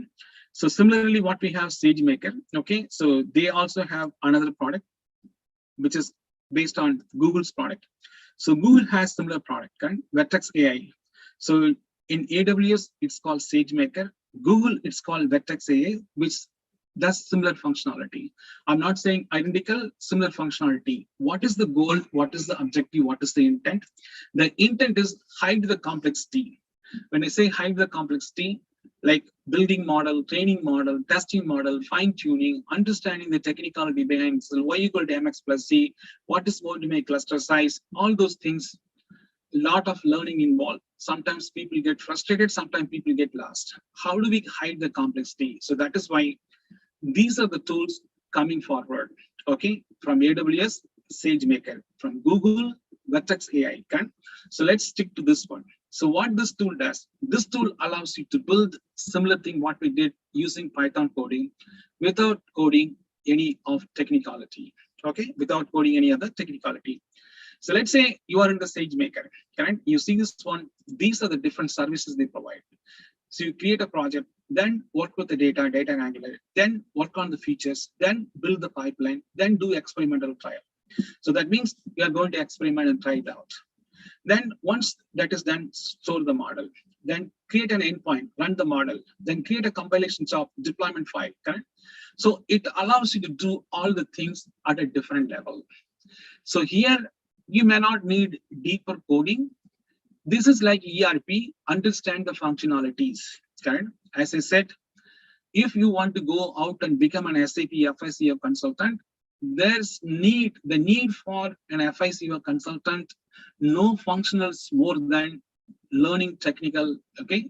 So what I'm trying to say, if you want to be an SAP FICO consultant, the expectation is to understand financial accounting processes, and not necessarily going out and coding in ABAP, not necessarily going out and dealing with system administration. That is not expected. If you want to be a data scientist, okay, so this is a tool they allow you to use and build things. If you want to be an ML apps engineer, okay, you want to build a machine learning application and its engineering functions, use these tools. So these tools are basically hides the complexity, like how SAP hides the technical complexity in a functional role. If you are going in a functional role, the expectation is not go so deep into technical, learn the function, demonstrate the function, prove that you are the best. That is what it is. So here, there are different tools available. Let's take an example. The first step is to create a project, okay? It's going to ask you, give me the project name. Click create project name. All right, it is basically tells you, select the project. So I said project, I'm going to create a data science project. Then I click on create project. Now it is asking, understand this one. It provides a template. Okay. You see organization template, SageMaker template. So this template builds an ML apps template. Okay. ML apps, machine learning applications.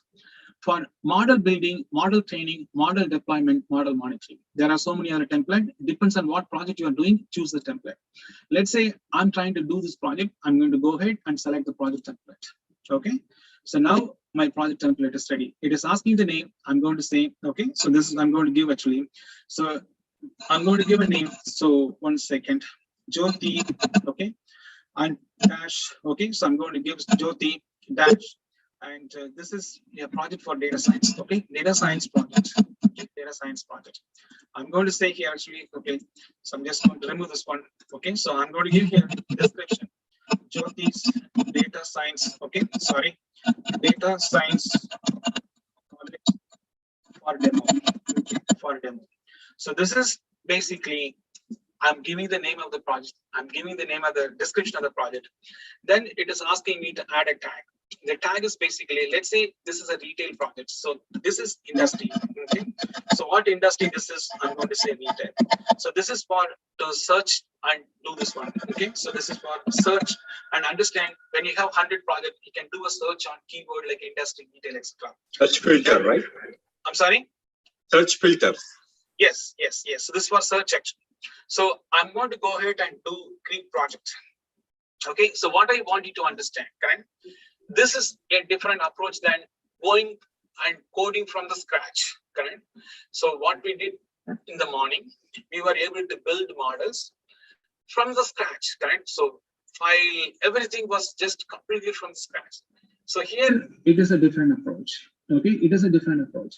It's still creating the project, but what I want you to understand, industry is leading towards this kind of approach. As I told you, this is from AWS. Google also has a similar project called Vertex AI, right? So the goal of these products, these services, simplify this development effort, reduce the complexity of technicality behind. This is not meant for only PhDs. This is not meant for only people who has advanced degree. This is not meant for people who has very deep technical skills.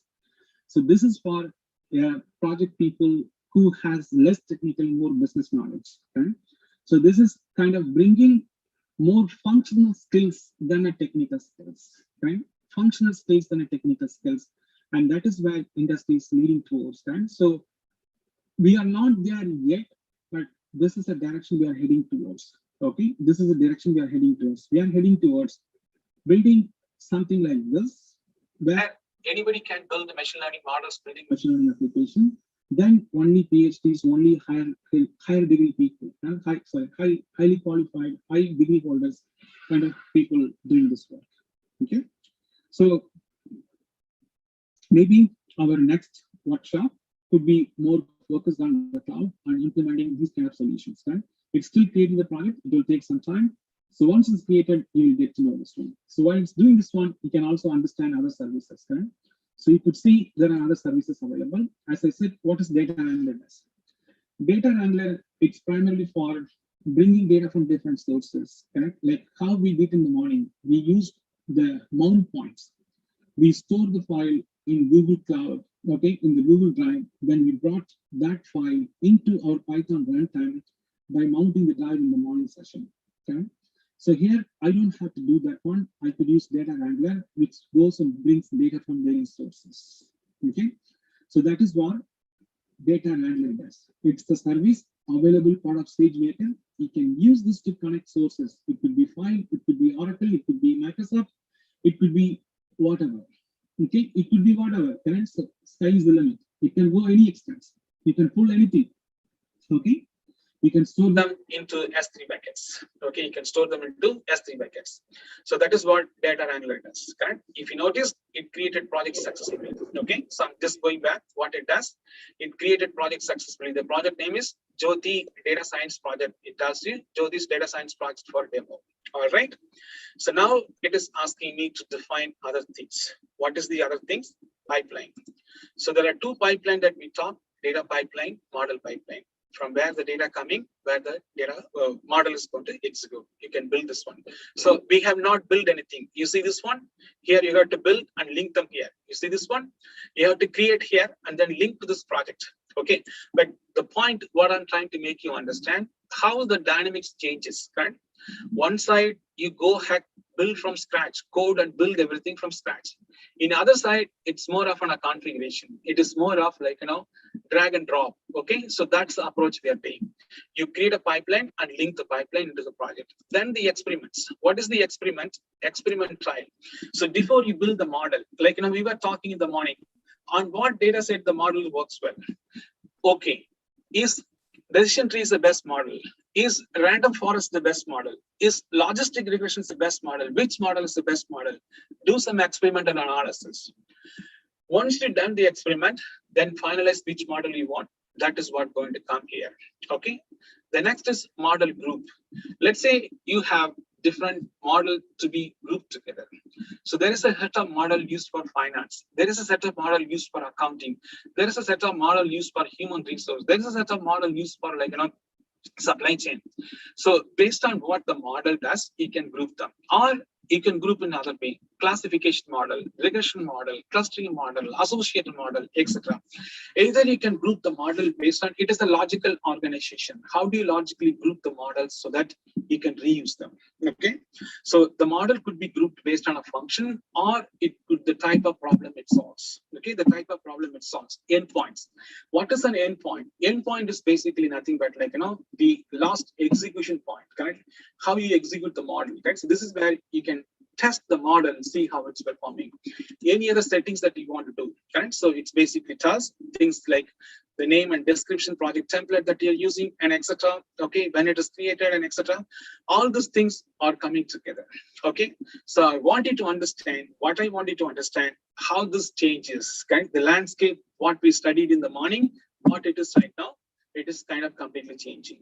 Okay, it is kind of completely changing. So this is basically where we are leading towards. Okay, so this, to cover this entire thing will take a lot of time, but I want you to give a flavor of idea, kind, where this is heading towards, how industry is evolving, kind, how things are moving. So even if you don't want to be in a hands-on person, knowing all the things, it's an important skill set that I feel you must have to understand.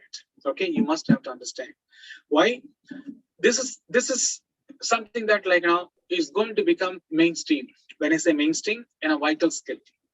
Okay, at that point you don't want to go and struggle. You don't want to go into say I don't know, I know this, I know that.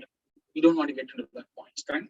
So message here: do we need to learn all the things what we studied in the morning? I would strongly recommend yes, but in the same token, but industry is moving in a different direction.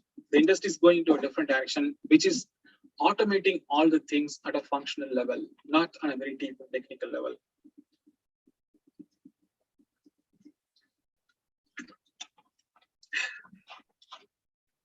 So once you logged into SageMaker, okay, on the topmost right corner, you can see these are the resources of SageMaker.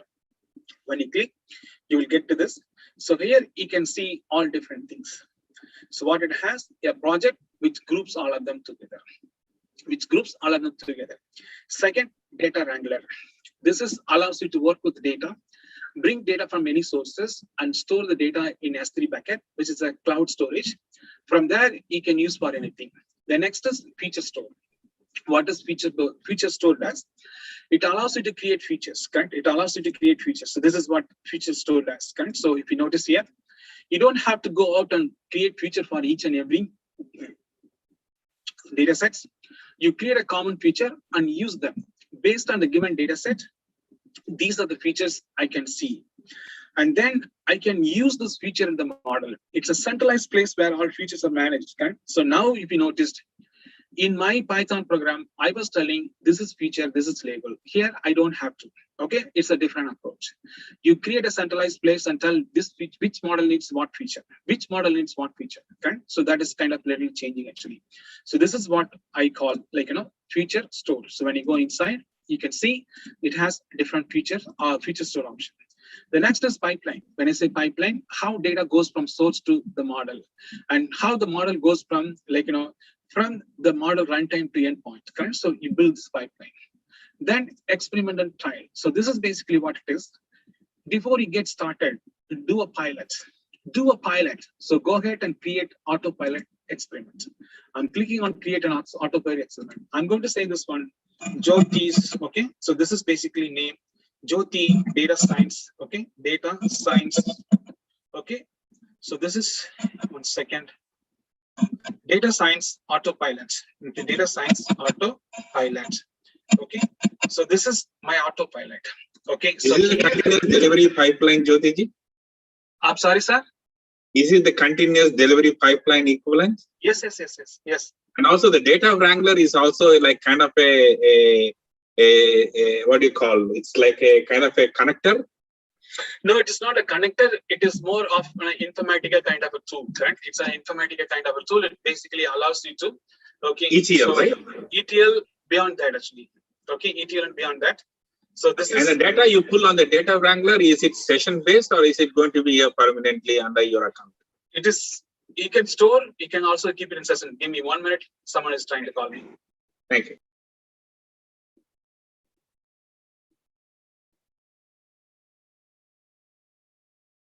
Just a second. So I have to take this call. So.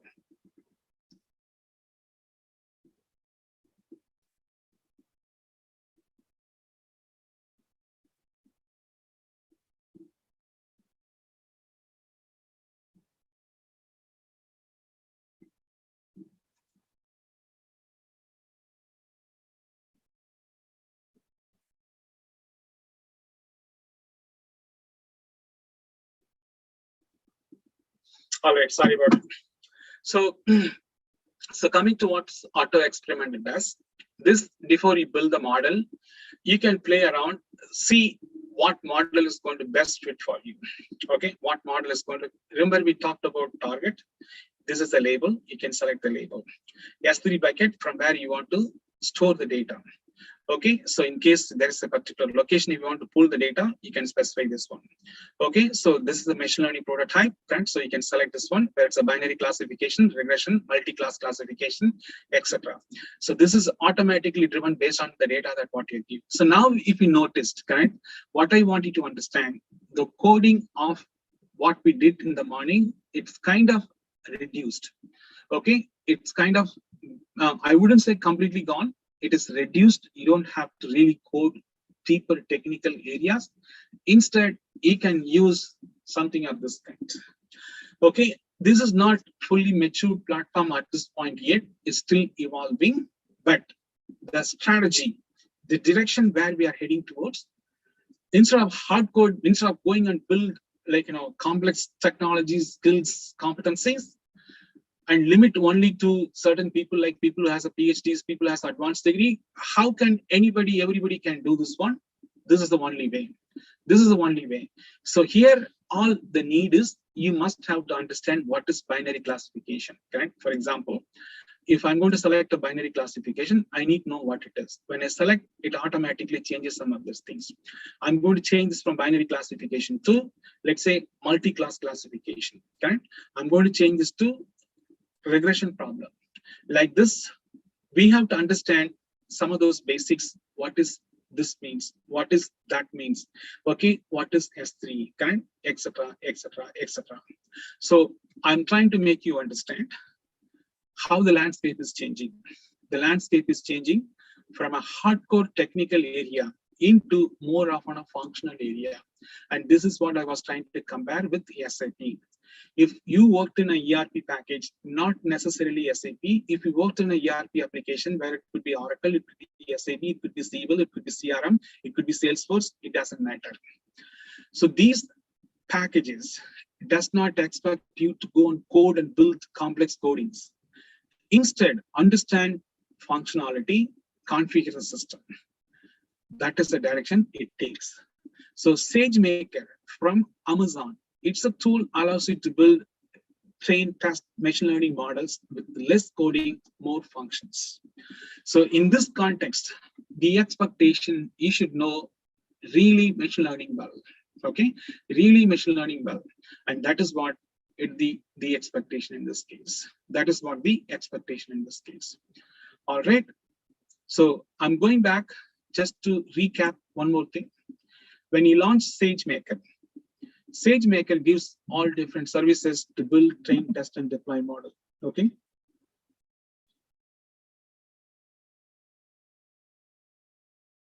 1 second.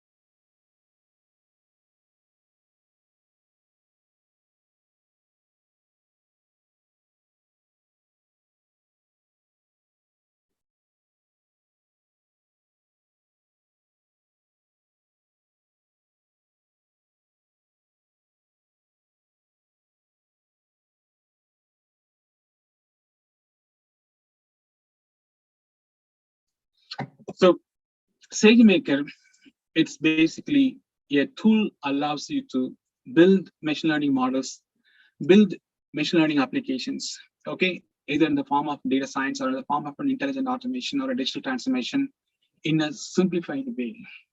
So for that, they are providing different services. It starts from data. Yes. Jothi sir, the Yes. Amazon SageMaker and the Google, whatever Vertex. that is. Yes, Vertex AI. Is this a freeware or we have to pay for a service? Nothing comes free, sir, in the world. So it is not a free, it's quite expensive tool, sir. Yes.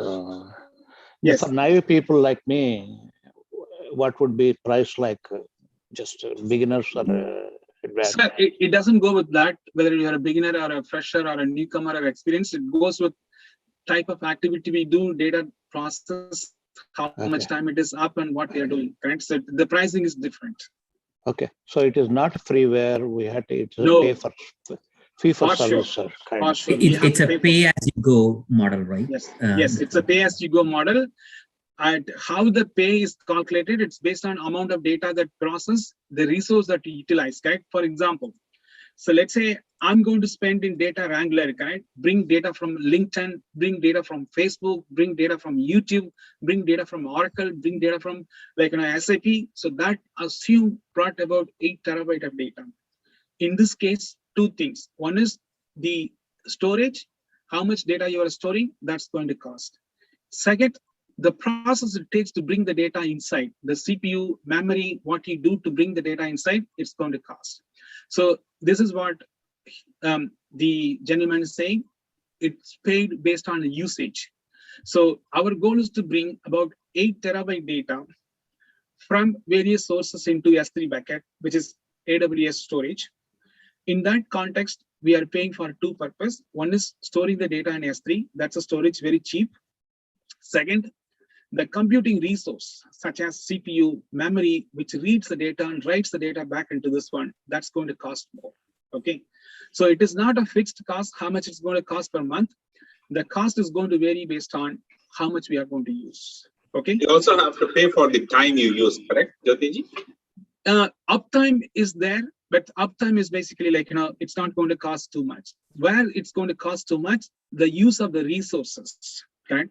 So as I said, if I'm going to use, let's assume that I'm going to use the endpoint. What is endpoint? Endpoint is a runtime where the model is going to run. How long the model is going to run? The model is going to run for 10 hours. So the uptime is 10 hours.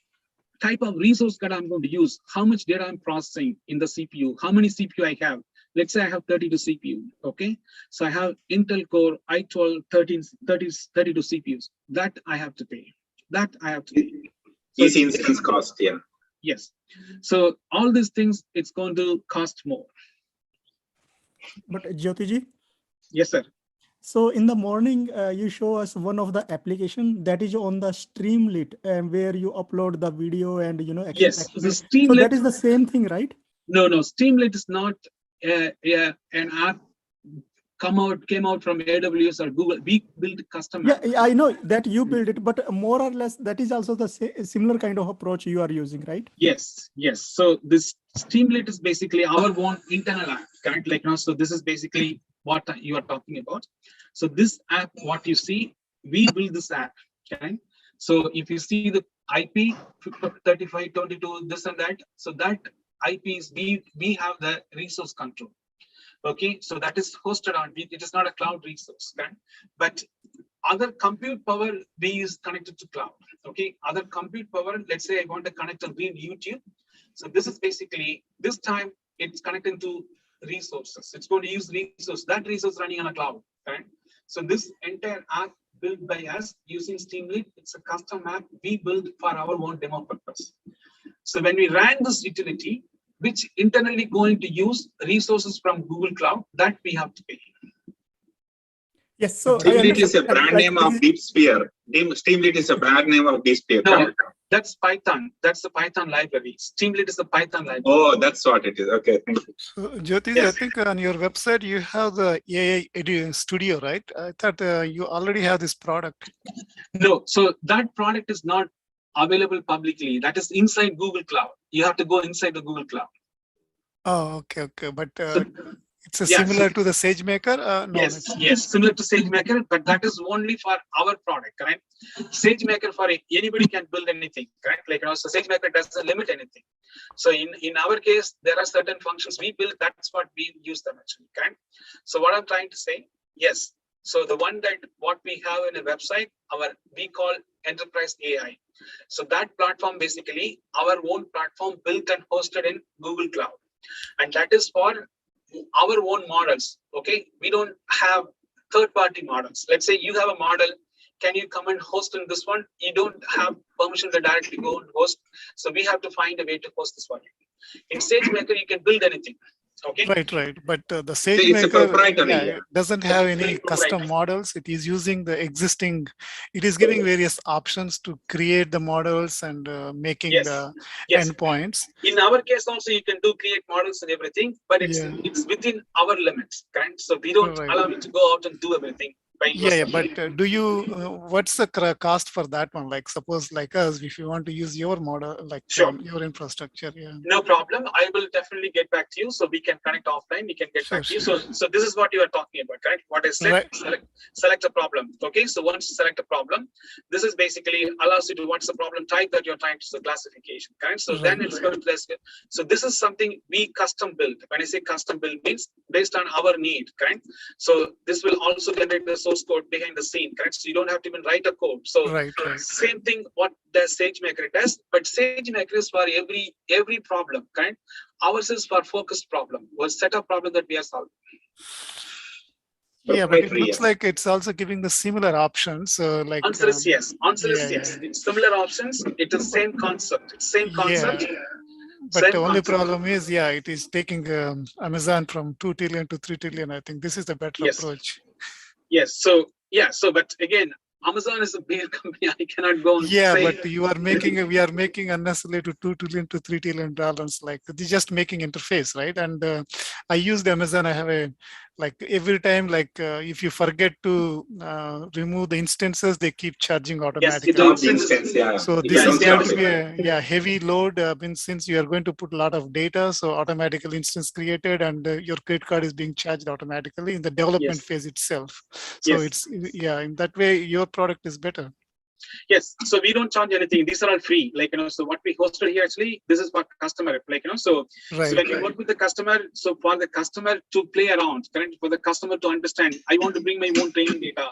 I want to select my own features. So in this case, we give option for a customer to play around. Correct? Same thing, the same concept that what we noticed actually. So in the same concept means, so SageMaker, if you go here, so what they have experimental trial, correct? So this is the experimental trial, correct? So here you are not building the actual model. You are doing some exploratory analysis, correct? Similar thing. So here we have given an option for you to bring your own training data and play around, right? See what data you brought in, correct? And then we give an option to choose what feature you wanted to use, right? So given the data, you have these features. You have purchase date, you have a gender, you have a start date, and etc. Select the feature that you want to use.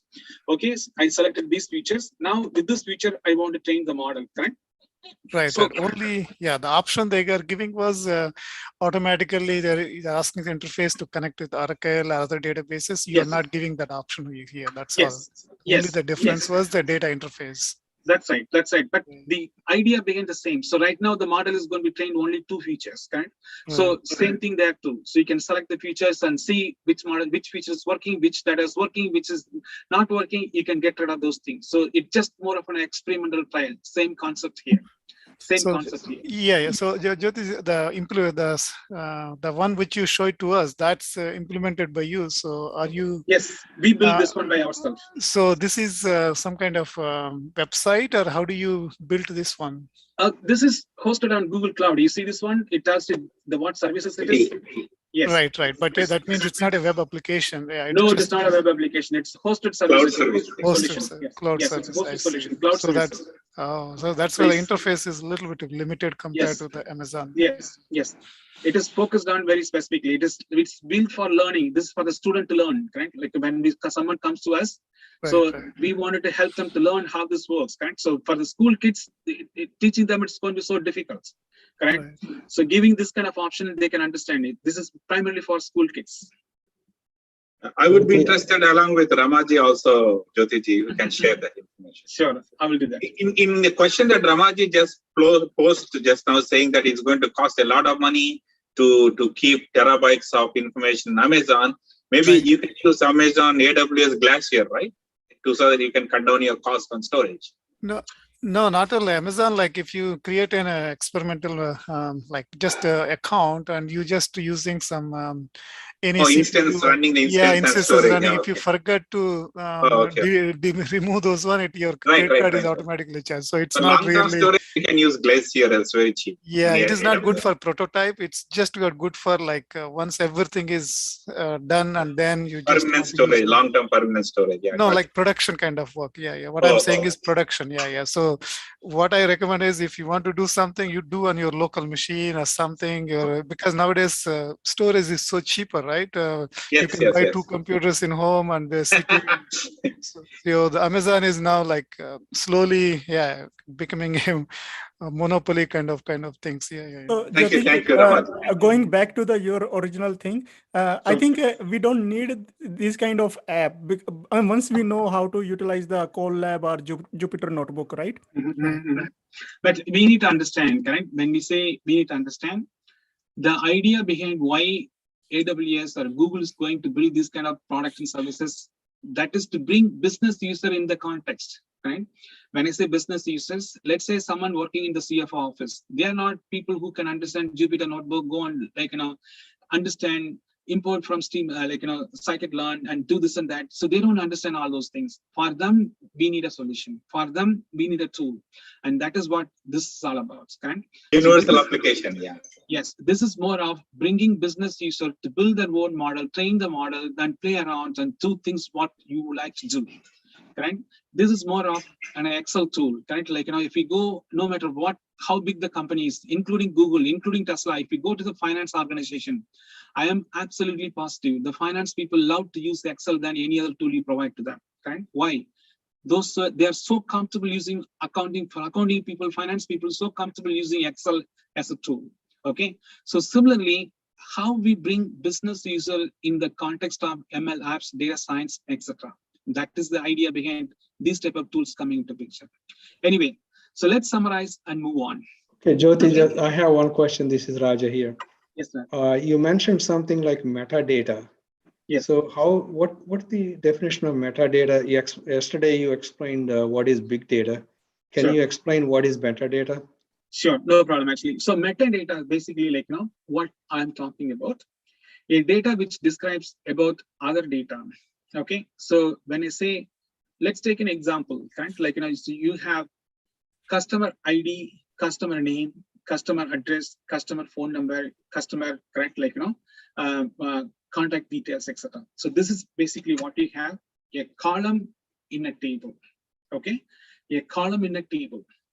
So now what I wanted actually, a data which describes, correct? So what is data which describes? Customer ID, character of 4. Okay, a customer ID, the type of data, it is character, and the length of this is 4, correct? Second, customer name, it is a varchar, it is length of 25. Okay. Third customer address, again it is a character, it's length of 100. You see, the data which describes about ID, name, and description, which is basically tells. So I have another table, okay, which tells me the data type of these columns and the width of these columns. That's the metadata. So what I'm talking about, let's say you have, okay, a table which has these columns, okay? So I'm just going to open an Excel spreadsheet so that you can understand. So let's say, so this is customer data. Okay, I'm going to open an Excel spreadsheet. So I have customer ID.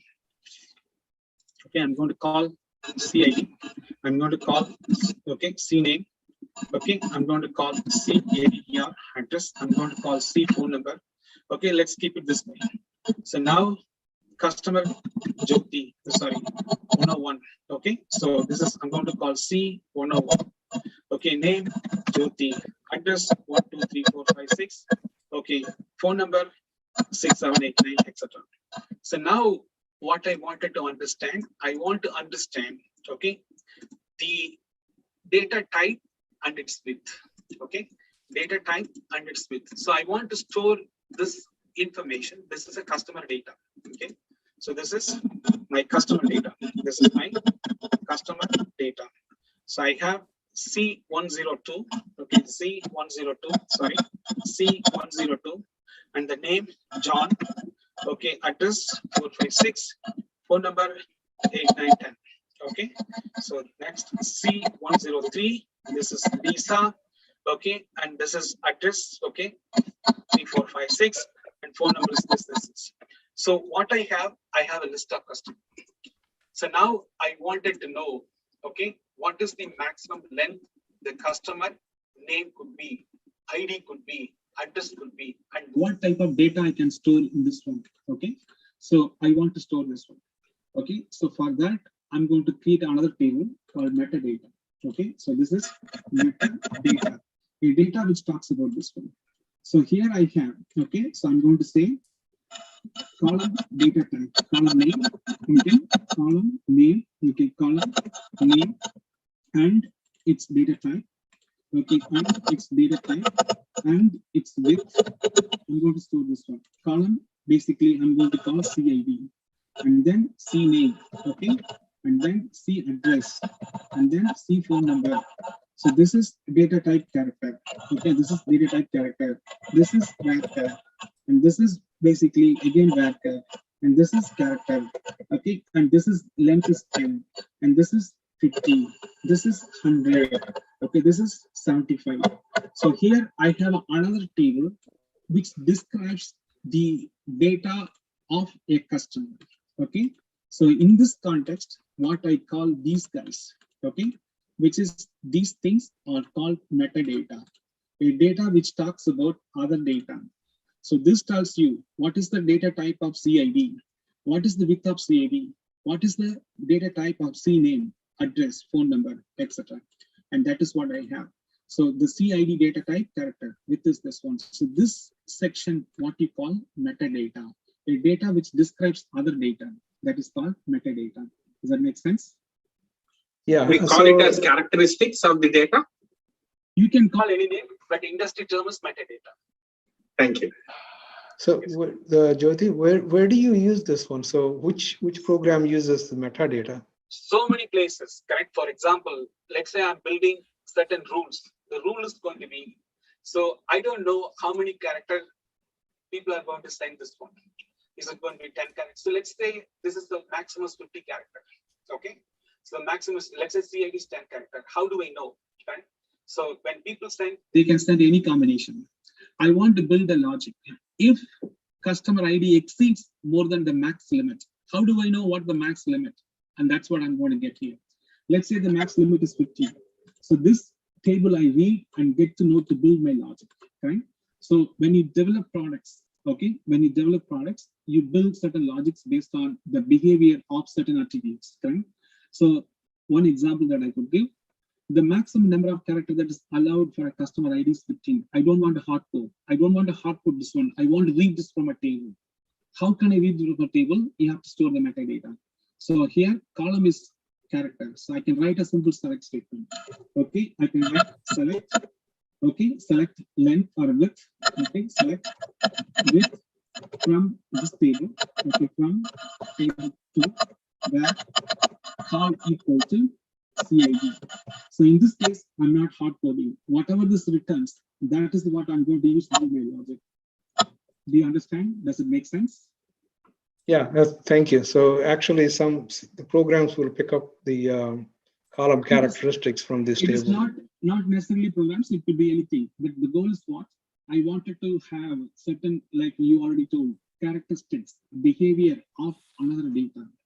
How can I do? I don't want a hard code. I want to be a table driven. In that case, I create metadata. Okay, thank you. I appreciate that. Okay. All right. So I think we spent a lot of time on SageMaker. Let's summarize and move on. Okay. So, Jothi Garu, I have two questions at this point. Sorry to interrupt, but yes, like the SageMaker, which is an Amazon product, right? Do we have? It is a combination of product and services. It is not just a product. It's a studio. The studio is comprised of product as well as services. That means you can subscribe. You cannot go and buy this product by itself. It comes along with the product as a service. That means you have to inside to use those things. For example, endpoint and pipeline. Okay, you see this one, endpoint and pipeline, those are all services. Data Wrangler, it's a product you can buy separately. You don't have to go through SageMaker. It's a combination of both product and services. I hope you understand what product means, what service means. Okay, all right. So my question is, do we have the similar kind of a product and service on Microsoft Azure space? Or I am very positive there should be, correct? I have not worked on that product to Microsoft Azure. I'm very sure it should be. So these are the competitive landscape. When I say competitive landscape, things what you see, Google, Amazon, Microsoft, it kind of brothers and sisters. They reflect similar things. Correct? They reflect similar things. So answer is yes, there should be something. Okay. The other question I had was even the Vertex AI on the Google Cloud, is it also not mature at this point? Yes, nothing is mature at this point. It's like you could simply see here, correct? Like what you could see here actually, like so example, when you select this one, it doesn't have all the things. For example, it doesn't have reinforcement learning. Okay, I'm just giving you an example. Okay. So it is evolving, it is fully not mature, but the strategy, direction, approach leading towards reduce the complexity in building machine learning models, reduce the complexity building data science in intelligent automation applications, make business user to derive this. Okay. Yeah, Pradeepji, Azure AI platform has a lot of features. Compared to this one, they have cognitive services, machine learning, applied AI services. There's a lot. They also right, because Azure is more competent in the market, right? So Azure AI platform they call, but they provide a lot of things on the AI side. Yes, again, I am not promoting any vendor, any product, but I would say compared to these three, the maturity, number one, AWS, number two, I would say Google Cloud. In terms of when it comes to, I'm strictly talking AI. Yes. Okay. All right. Thank you. All right. So let us move on. Correct? Like, if there is any questions, please bring it up. We'll address this one. So let me summarize what we learned right now. In the morning, we did coding from the scratch. Correct? So we went on, we coded, we tested, we understood what the model outcome. We are able to analyze. All those things was done. So now we have a different approach using tools like SageMaker, which is a combination of both product and services. This will simplify things that what we done in the morning. Instead of going out and code from scratch, there are options where you could do in a click of a button. Okay, but still you need to understand the concepts and ideas behind each of those things. Okay, the concepts and ideas behind those things. Okay, so once you understand, it will be much easier to use these things. So here, there are several services, products available. You can choose those products and understand. The number one, create a project. Number two, work with the data using a product called Data Wrangler. Next is features. How do we work with the features? Okay, how do we extract what feature I need? Second, building data model pipeline. Next, doing an experiment and trial. So I want to try it out before I do anything. Then once I'm done, I'm going to store the model, create a model endpoint which is in execution, run the model. Okay, so to deploy the model in a production, create a compilation jobs, then deploy and run the model in the production. These are the services available in SageMaker. Okay, so in order to do some use cases, certainly we could do, maybe that could be our next workshop. But doing this one, it needs a lot of time, and also it's going to cost some money for us because we are consuming a lot of resources for this. So there will be some cost involved. Compared to this, Google Colab is completely free. We can do anything. Okay, so that is what I wanted to cover in SageMaker. Okay, so I would strongly encourage, okay, so go ahead, spend some time, understand what is involved. Okay, understand what is involved. All right, so, and the next topic that I want to touch, data engineering. Okay, so this is something that's an important topic. So we have 30 minutes to go.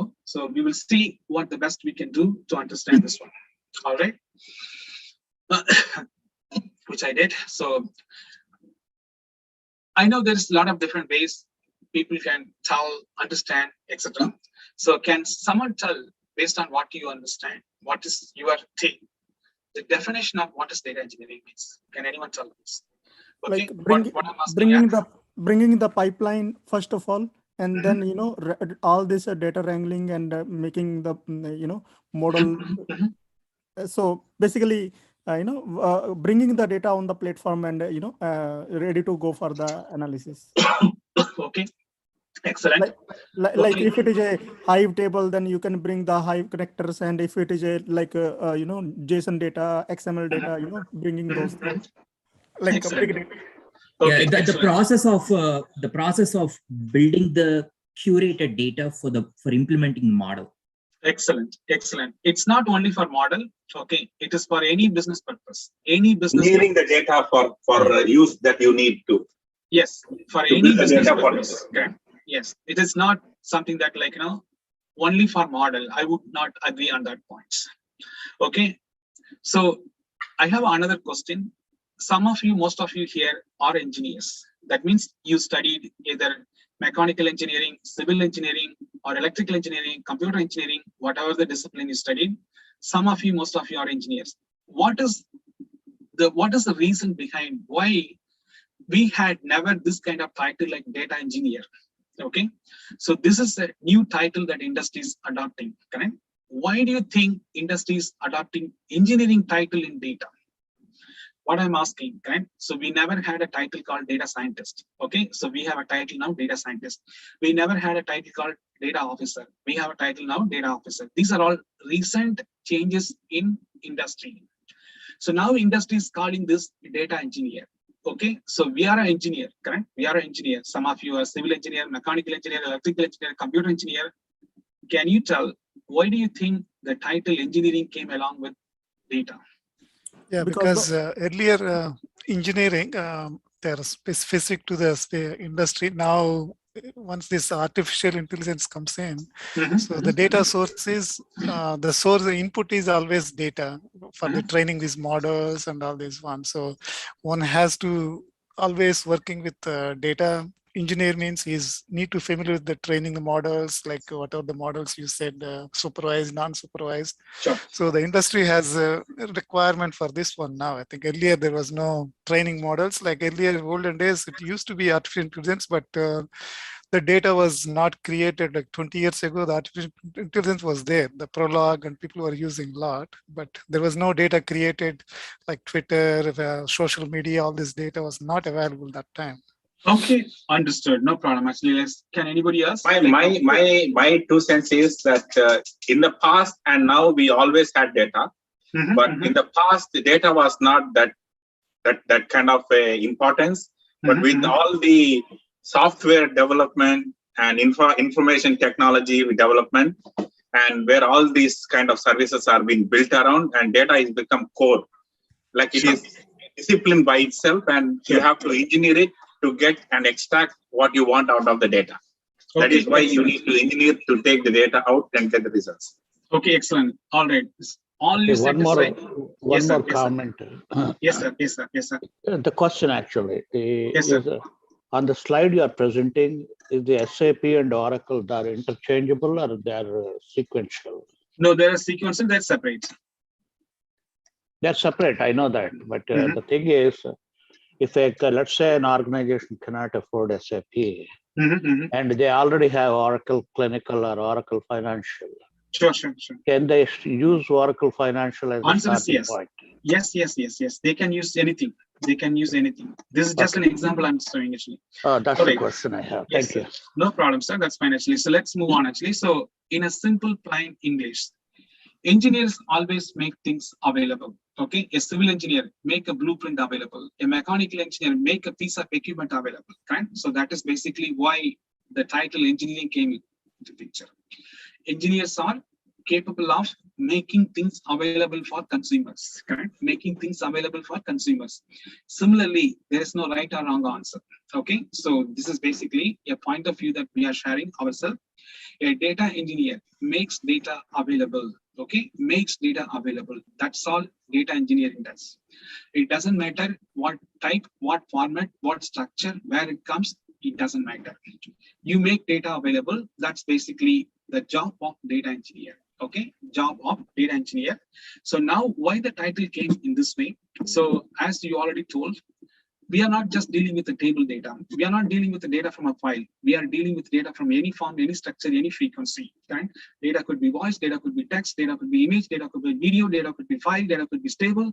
How do you work with all this data and make this data available for your needs? The needs not only for machine learning, the needs not only for data science, the needs not only for artificial intelligence, it could be anything.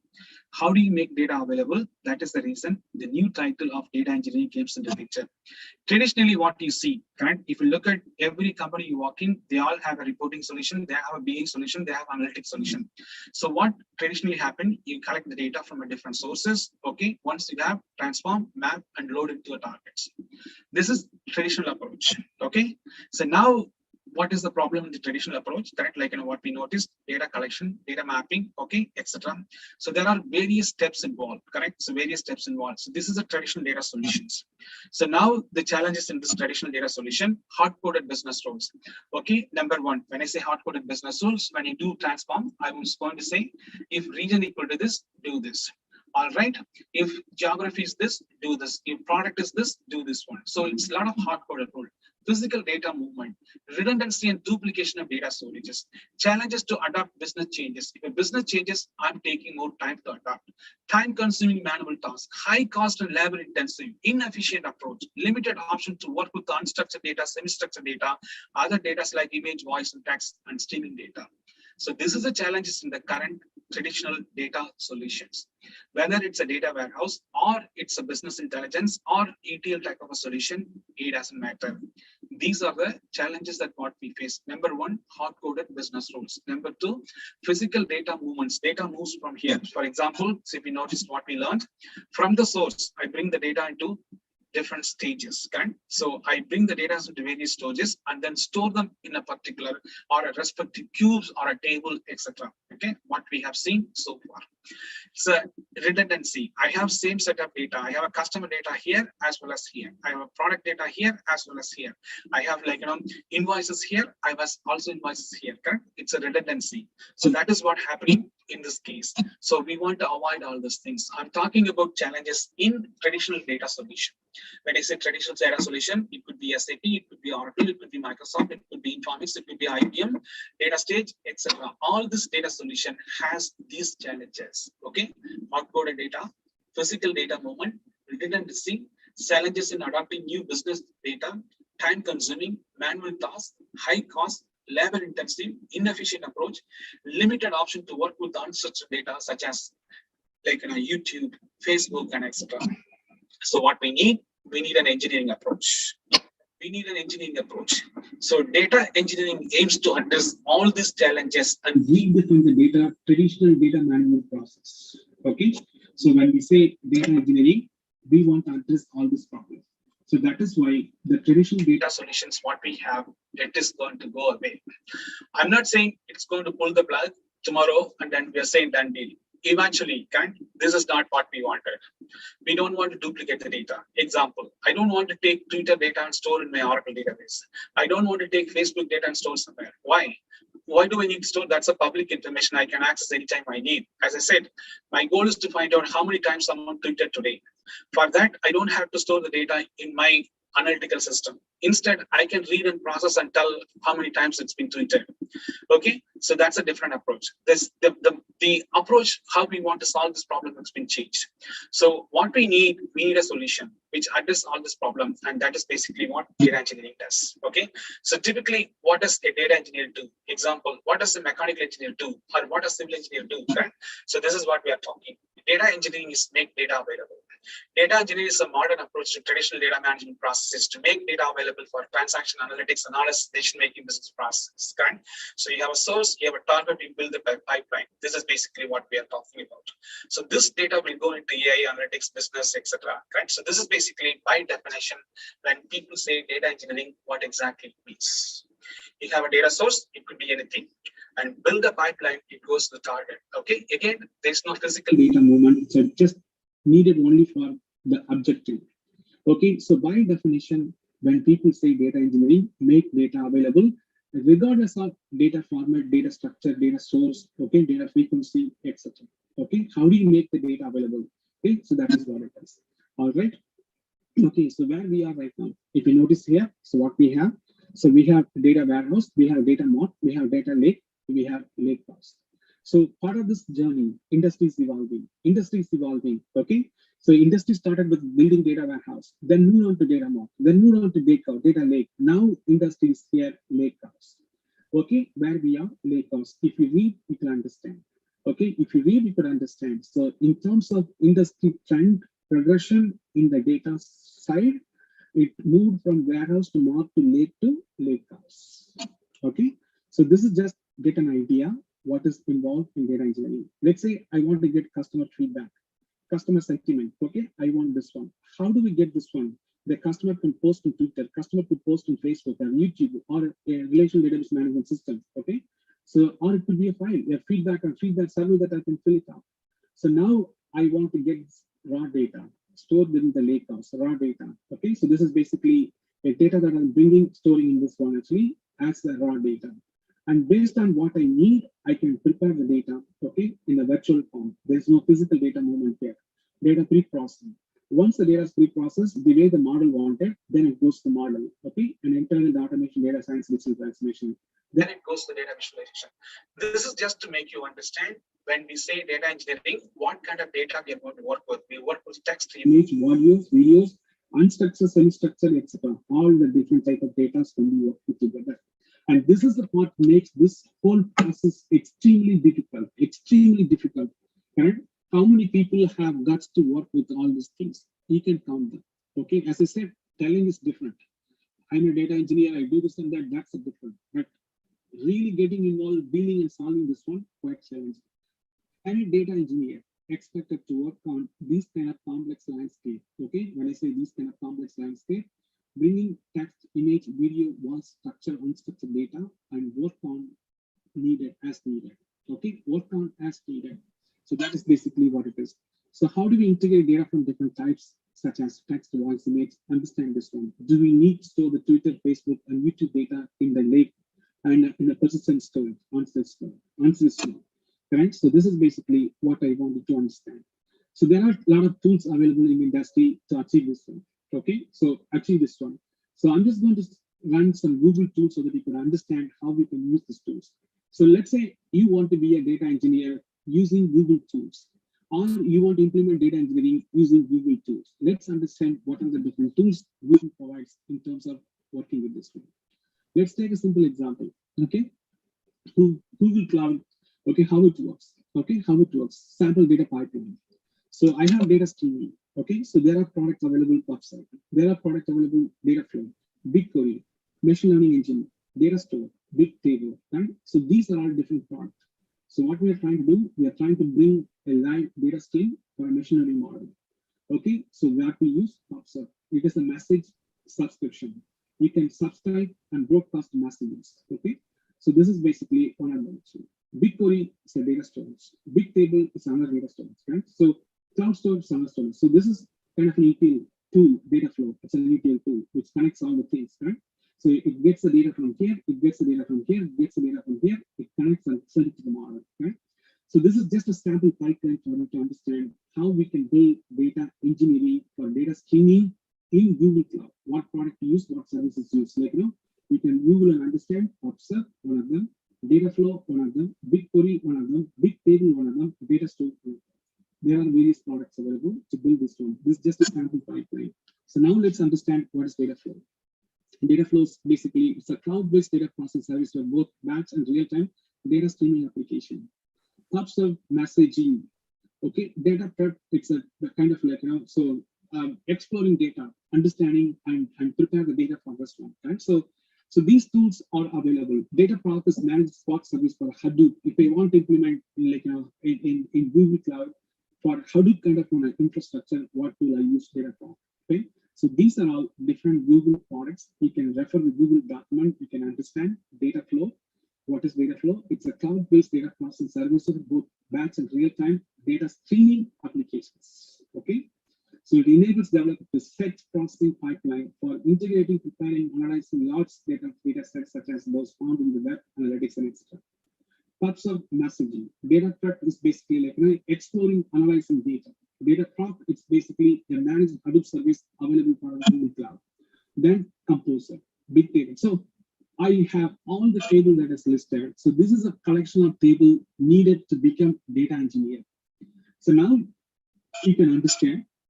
Okay, so what are the different things a data engineer expected to do? Right? A data engineer expected to do, based on where you are going to build data engineering, there are different tools you are expected to use. Okay, if I'm going to build in AWS, then I have to use AWS specific tools. If I'm going to use Microsoft Cloud, then there will be Microsoft Cloud specific tools that's going to use. So I will be sharing this like in the slides for you to understand. So, but bottom line, what I'm trying to make you understand.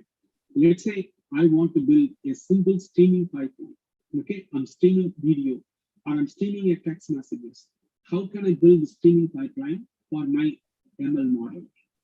Okay, so what is involved? It is involved starting from PubSub. That's a messaging. Data flow, basically like it's basically allows you to bring the streaming flow, okay, both in real time as well as a batch mode. And BigQuery, where you can store the data. Bigtable, it's basically like data storage, which allows you to store the data in cloud storage. Right? So these are all different places where I can stay. So I'm getting data from streaming and storing here. I'm getting data from Bigtable. I'm getting data from data store. So this basically composes the flow, correct? So it creates the process and composes the flow both in real time and send the data to machine learning. So this is my pipeline. To build this pipeline in Google Cloud, there are several tools available. I'm listing all the tools: data flow, observe, data prop, prompt composer, and table. Okay, it's a NoSQL table, so you can basically not necessarily like storing data and retrieving through SQL. You can store like a file, you can store like an image, you can retrieve them. Okay, so all these things, different tools available. So you don't have to memorize, you don't have to understand all these things. When the time comes, you learn this one. But as a concept, you have to understand how industry is changing. How industry is changing. So this is a sample data engineering architecture from the source, how we are getting data into various sources, various targets, right? So it could be in a cloud big table, or it could be cloud sponsor, okay, etc. So all these different things are happening, right? So if you notice, there are services, there are products used to get the data from the data source to the destination where I want it to. So this process is basically what is called data engineering. How can I connect all the dots? This is done mostly programmatically, either through Python or Scala. So use all the tools, okay, and connect all the tools using programmatic approach. Using programmatic approach. If programmatically you do this one. And this is the reason the traditional ETL tool completely gone. Now we need different set of tools, different set of approach, different set of architecture, and that architecture is what falls under data engineering.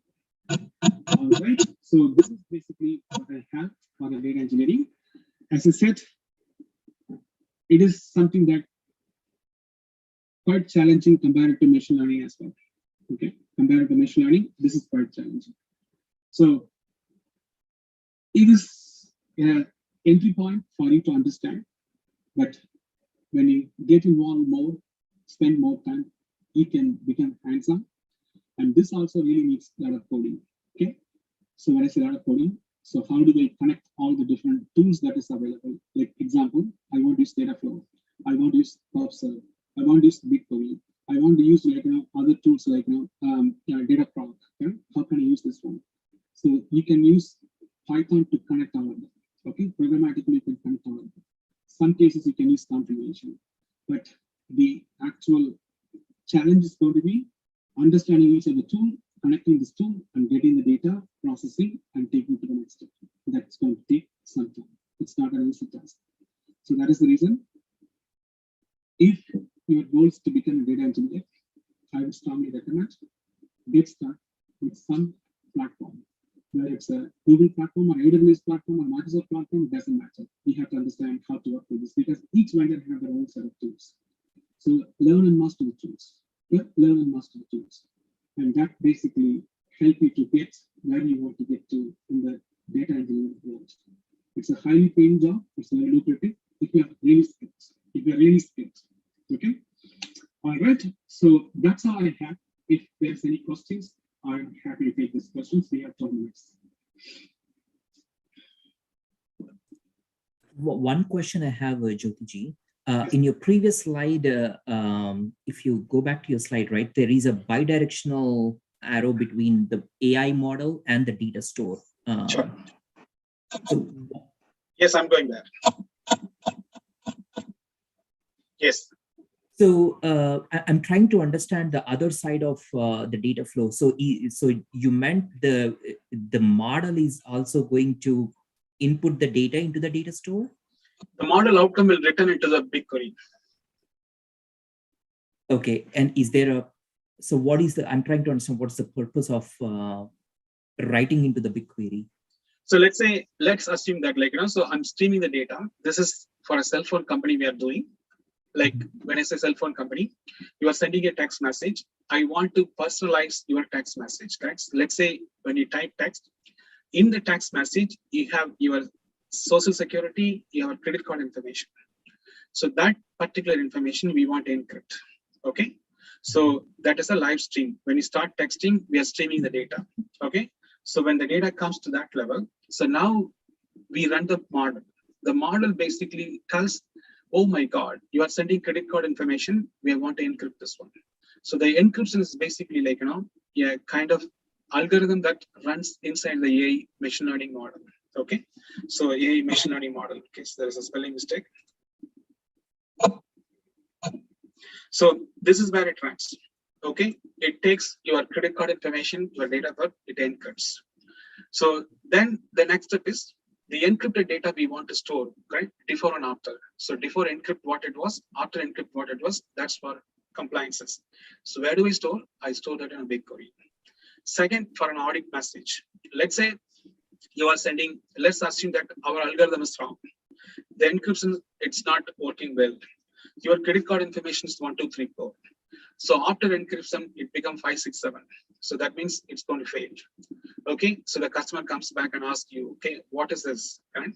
So we have an audit record to show you this is what the encryption is. Okay. So we have to check what went wrong. So this is from audit perspective. So it is a text message coming through PubSub to Dataflow. And then it goes to the model. In the model, it understands there is a personalized information, encrypt that message because we don't want to send the personalized message without an encryption. Anybody can trap and take it. In that context, the message has been encrypted. Now we want to store the message before and after encryption, after encryption in a BigQuery. So that is why it goes to the Dataflow and writes back to BigQuery. Okay. Yeah, thank you. No problem. It is very complex landscape. Okay. It is very, so like I said, it is quite intense. Okay. As I said, you could imagine like reading somebody's text phone. Like it is not building model, correct? Model is one piece of the puzzle, but making this whole thing work, it is extremely challenging. Okay. Extremely challenging. So when somebody started texting, read the text. Okay. So there could be hundreds of people can send the text, correct? Hundreds of people can send the text, correct? So I'm just saying, collecting all of them, processing, storing them in a live stream, it's quite intense work, and that is the work expected from data engineers. So it can also be used for reporting, right? Yeah. So once the data is there, you can run any report, correct? So Right, BigQuery is the platforms for running the reports, correct? Okay, all right, yeah. Things that I'm talking not on the end user side, it is purely on the data engineering side, correct? When we say data engineer, what is involved? Stream the data, process the data, store the data. Okay, so that is what it is. The end user point of view, more of an analysis, correct? Analytics, correct? Correct. Okay, thank you. Jothi, I think you answered my question. I said, where does the data cleaning occurs? So the data cleaning basically occurs in the data flow side. Okay, so this is all the way down to based on where we want to do. Some cases there's a pre-processing takes place here. In some cases there's some kind of data processing takes place here. So it's in both the places. So what I'm saying, the data pre-processing means reading the text message, understanding what the text message is, and identifying whether the text message has a personalized information that takes place here. Once the personalized comes into picture, encrypt them. That takes place here. Okay, so this is more of a coordination. What data comes from what sources? How do we send the data? This is a centralized point, getting data from all the different sources. So this is a file. This is already stored data. It's a customer information already stored in the cloud storage. It's a cloud bucket. Okay, so this is basically a file, which is basically an image file. And this is the actual data that is stored for an end user point of view. How does the coordination takes place through the data flow? Thank you. Okay. Yes, so I want you to understand, correct? When people say data engineering, do not think it is like working in Hadoop, it's working in other tools like in Informatica, not in that one. For that matter, even SAP. Okay, it is not at all that case. It is beyond things what is happening in industry. Okay, it's beyond things that happens in the trends. That is the reason I put a traditional approach. You have to understand traditionally what we are doing. This is what we are doing right now. Do you see, am I doing any of these things? Okay, so like this, right? Nothing. It's all happened in a single Python program. Okay, it has all happened in a single Python program, the entire thing. Okay, reading from source and doing all the things. Okay, it could be various tools, but it's all controlled through one single program.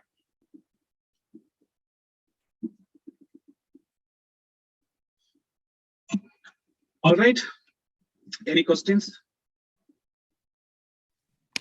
Excuse me, Jothi sir, I have a question. Yes, sir. Hi, my name is Ajay. Yes, Ajay.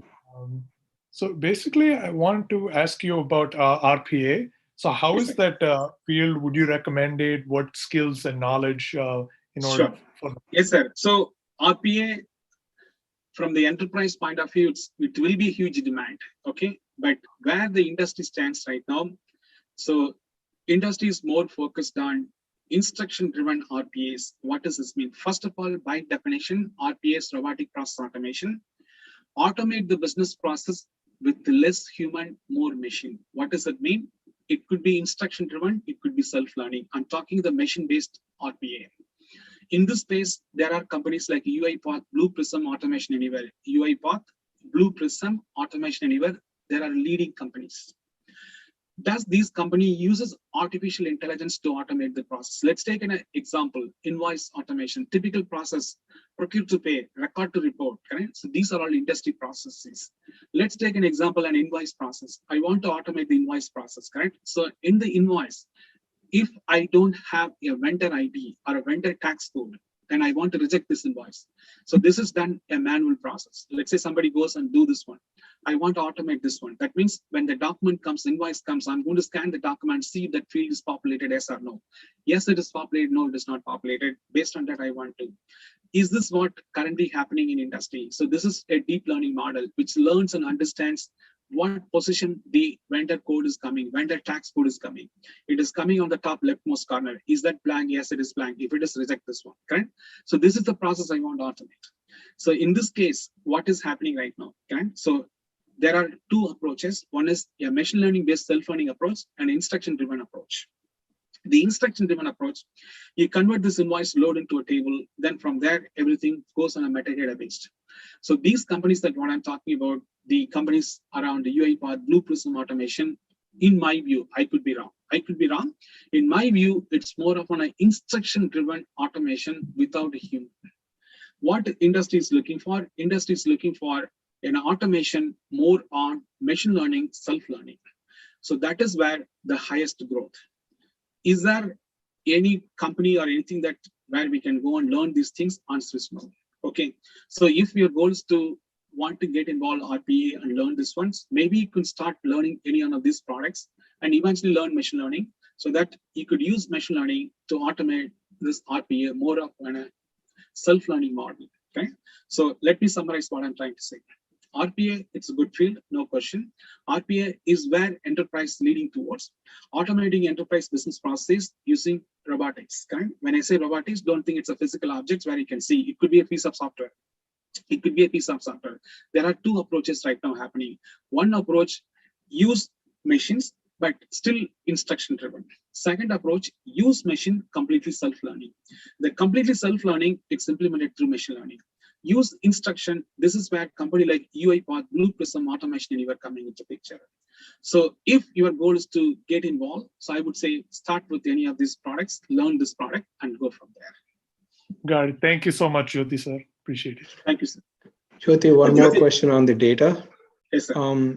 So yesterday you said, like, we compare the model 1, model 2, model 3, and then you looked at the performance of the model. Yes, sir.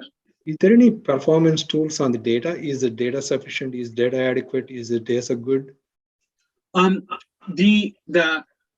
terms of data, whether the data is adequate, whether the data has the right features, the right amount of distribution of data, like what we talked in the morning, like Bhupendra was asking, I'm trying to basically find out customer segmentation to target my product. I wanted to focus on male and female. That means what segment of male this is suitable, what segment of female is suitable.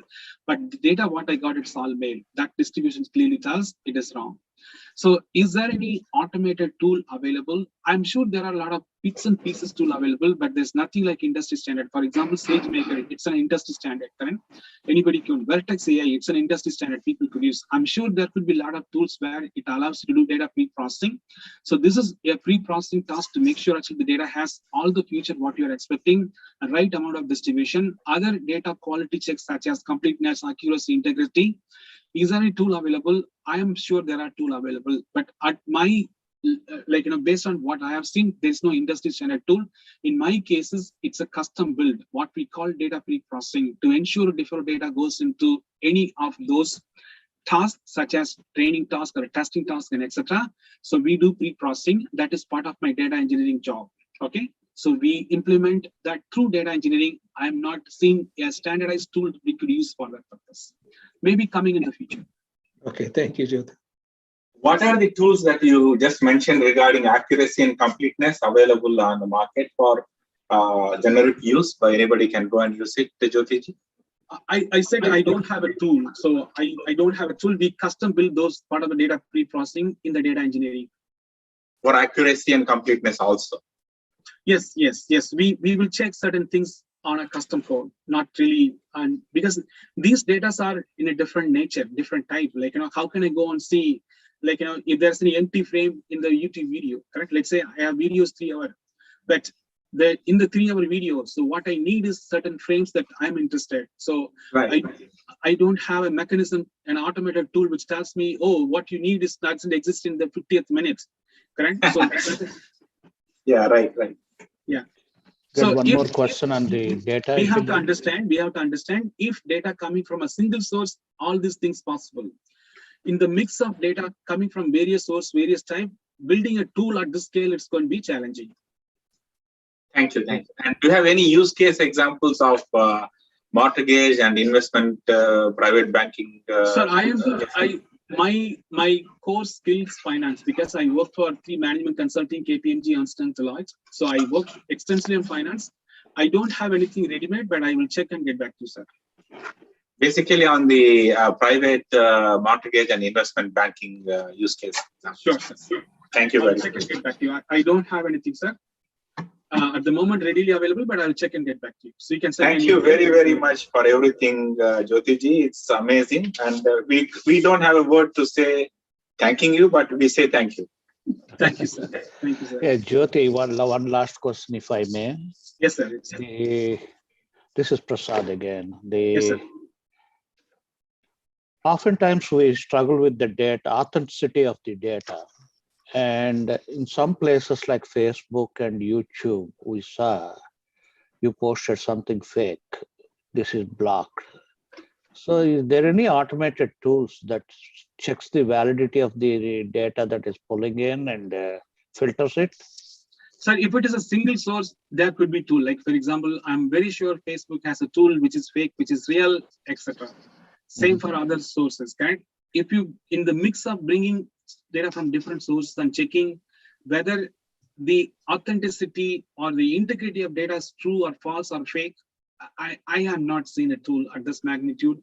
Maybe something exists which I don't know at this point. What I'm referring to is you mentioned metadata. Metadata meaning in pharmaceutical context, data coming from multiple sources, different source of publications. Yes, sir. So in that case, I'm wondering whether are there any tools that check the validity of the data that is coming in? I'm sure there will be some tools, sir. That is the reason I said there could be tools focused on a source from where it is coming from, right? Like, if it's coming from, let's say, pharmaceutical clinical trial data is coming from this one. I want to check whether the data that what I got from the clinical trial data source, is it valid? Does it has everything what I need? I'm sure there may be some tools available. On top of my head, I do not know that. Okay, thank you. All right, I have to go. Yeah, okay, so no problem. Yeah, we don't want to take your time too, right? Thank you, Jothi ji, for everything. As always, we really appreciate what you do to the community, and we greatly appreciate whatever you do, right? As Reddy Garu said and everybody said, this is not the first time we are interacting to you. It's almost 4 years. Yes, sir. But you are always very energetic and cheerful. Thank you so much again. Thank you, sir. And I think at this, I will give it to Ram to conclude Sure.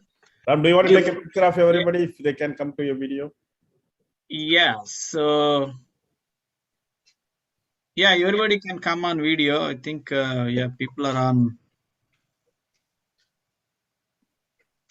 While they are coming up, so thank you so much, Jothi ji. This is, I think, we can't count how many times we should thank to really thank you. So thanks for your team backend from India, whoever helped. I think Durga Prasad and others. Definitely, I would like to thank all the organizing team, Karthik, Daya, and from our side, Satish, Vamsi, and all those. First day we got some set of guests, and today we got an amazing inaugural session too. So I would like to thank all those guests who visited and made our event even better. And the most importantly, all those attendees, the enthusiastic attendees who made this session is more knowledge sharing, transferable with all the questions and active participation and all. So I would like to thank the entire attendee list, and I would like to invite you all for our TANA future events. Definitely, Jothi ji, we will collaborate more, and definitely I will talk to you offline, and we'll look into ways to bring that ML apps and cloud related. Cloud and ML apps. Yes, sir. Yeah, definitely. Yeah. Thank you. That's the thing. I think we have few more people. There. You don't want to be on video? No. I just came back from the airport drop. Okay, I was not able to join this session. Yeah, excellent. As always, it is a great session. Hope everyone had a great time in learning the material. And we thank definitely you both, Karthik and Ram. You both are the pillar. Stayed throughout the 2 day session and then made sure everybody is on top of the things. Thank you so much. Thank you, Jothi ji. Thank you, sir. Yep. Thank you. So any of you attendees, if you want to say a few words about how the session was, how Jothi ji is generous way of transferring his all the knowledge. So feel free. This is the time before we Jothi ji, this is Giri Sika, and yours is phenomenal. I'm very impressed with the being so humble, at the same time providing this kind of technical knowledge. I'm very much being an industry guy, technology guy for 40 plus years now, and I'm impressed actually the way in which Thank you, sir. Thank you, sir. Thank you. Sir. He's a ocean. You know, it all depends on how much you can take out of him. Yeah. This never-ending ocean source resource. And unconditionally sharing the knowledge is very difficult, right? So some people, they may try to share, they may say that it's not needed, but you know, he opens up everything, right? And always energetic from the starting to end. That is the very good. And during the personal family time, you know, on the exactly, yeah. Especially during the holidays time. Yep, from Monday onwards, most of the companies are closing. So yeah. Hats off, Jothi ji. Thank you. Thank you, sir. Thank you, sir. We have nothing but thank you. Wish you all the best for your pursuit and keeping people happy and everything. I'm very okay, sir. Thank you, sir. Yeah, Thank so you, sir. all of you guys, I will send you a thank you email, and then definitely I think in the next few weeks we'll get you certificates from TANA with all the information and name and details of the Jyothi's DeepSphere. I think Mridula raised the hand, it looks like. Yeah, sure. Yeah, Mridula, Yeah. go ahead. Hi, Jothi sir. I'm Mridula. I'm actually very happy today that you conducted this session. I gained a lot of information, and this Thank is you. very great for my future career. And if Okay. I have any questions, I will definitely email you. Thank you so much. Awesome. Thank you. I wish you all the best. Good luck. So please feel free to call me at any time. Thank you so much. God bless you, Jothi ji. Thank you, Karthik ji and Ram ji. Thank you, sir. Yeah, thank you very much, Joshi. Nice. Thank you. Bye. Bye. Thank you all. Thank you very much. Have a good rest of the weekend. Thank you. Bye. Happy holidays. Thank you, Ramji, and everybody. Yeah, bye. Yeah, thank you, Karthik. Thank you, Daya. I think we'll sync up offline. Absolutely. Thank you, Jothi ji, one more time. Yeah, thank you. Bye-bye. Bye.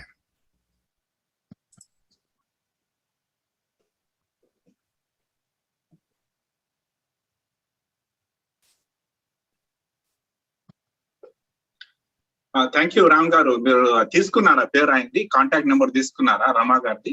ఆయన కొట్టలేదు కానీ ఆయనకి ఇచ్చాను అన్న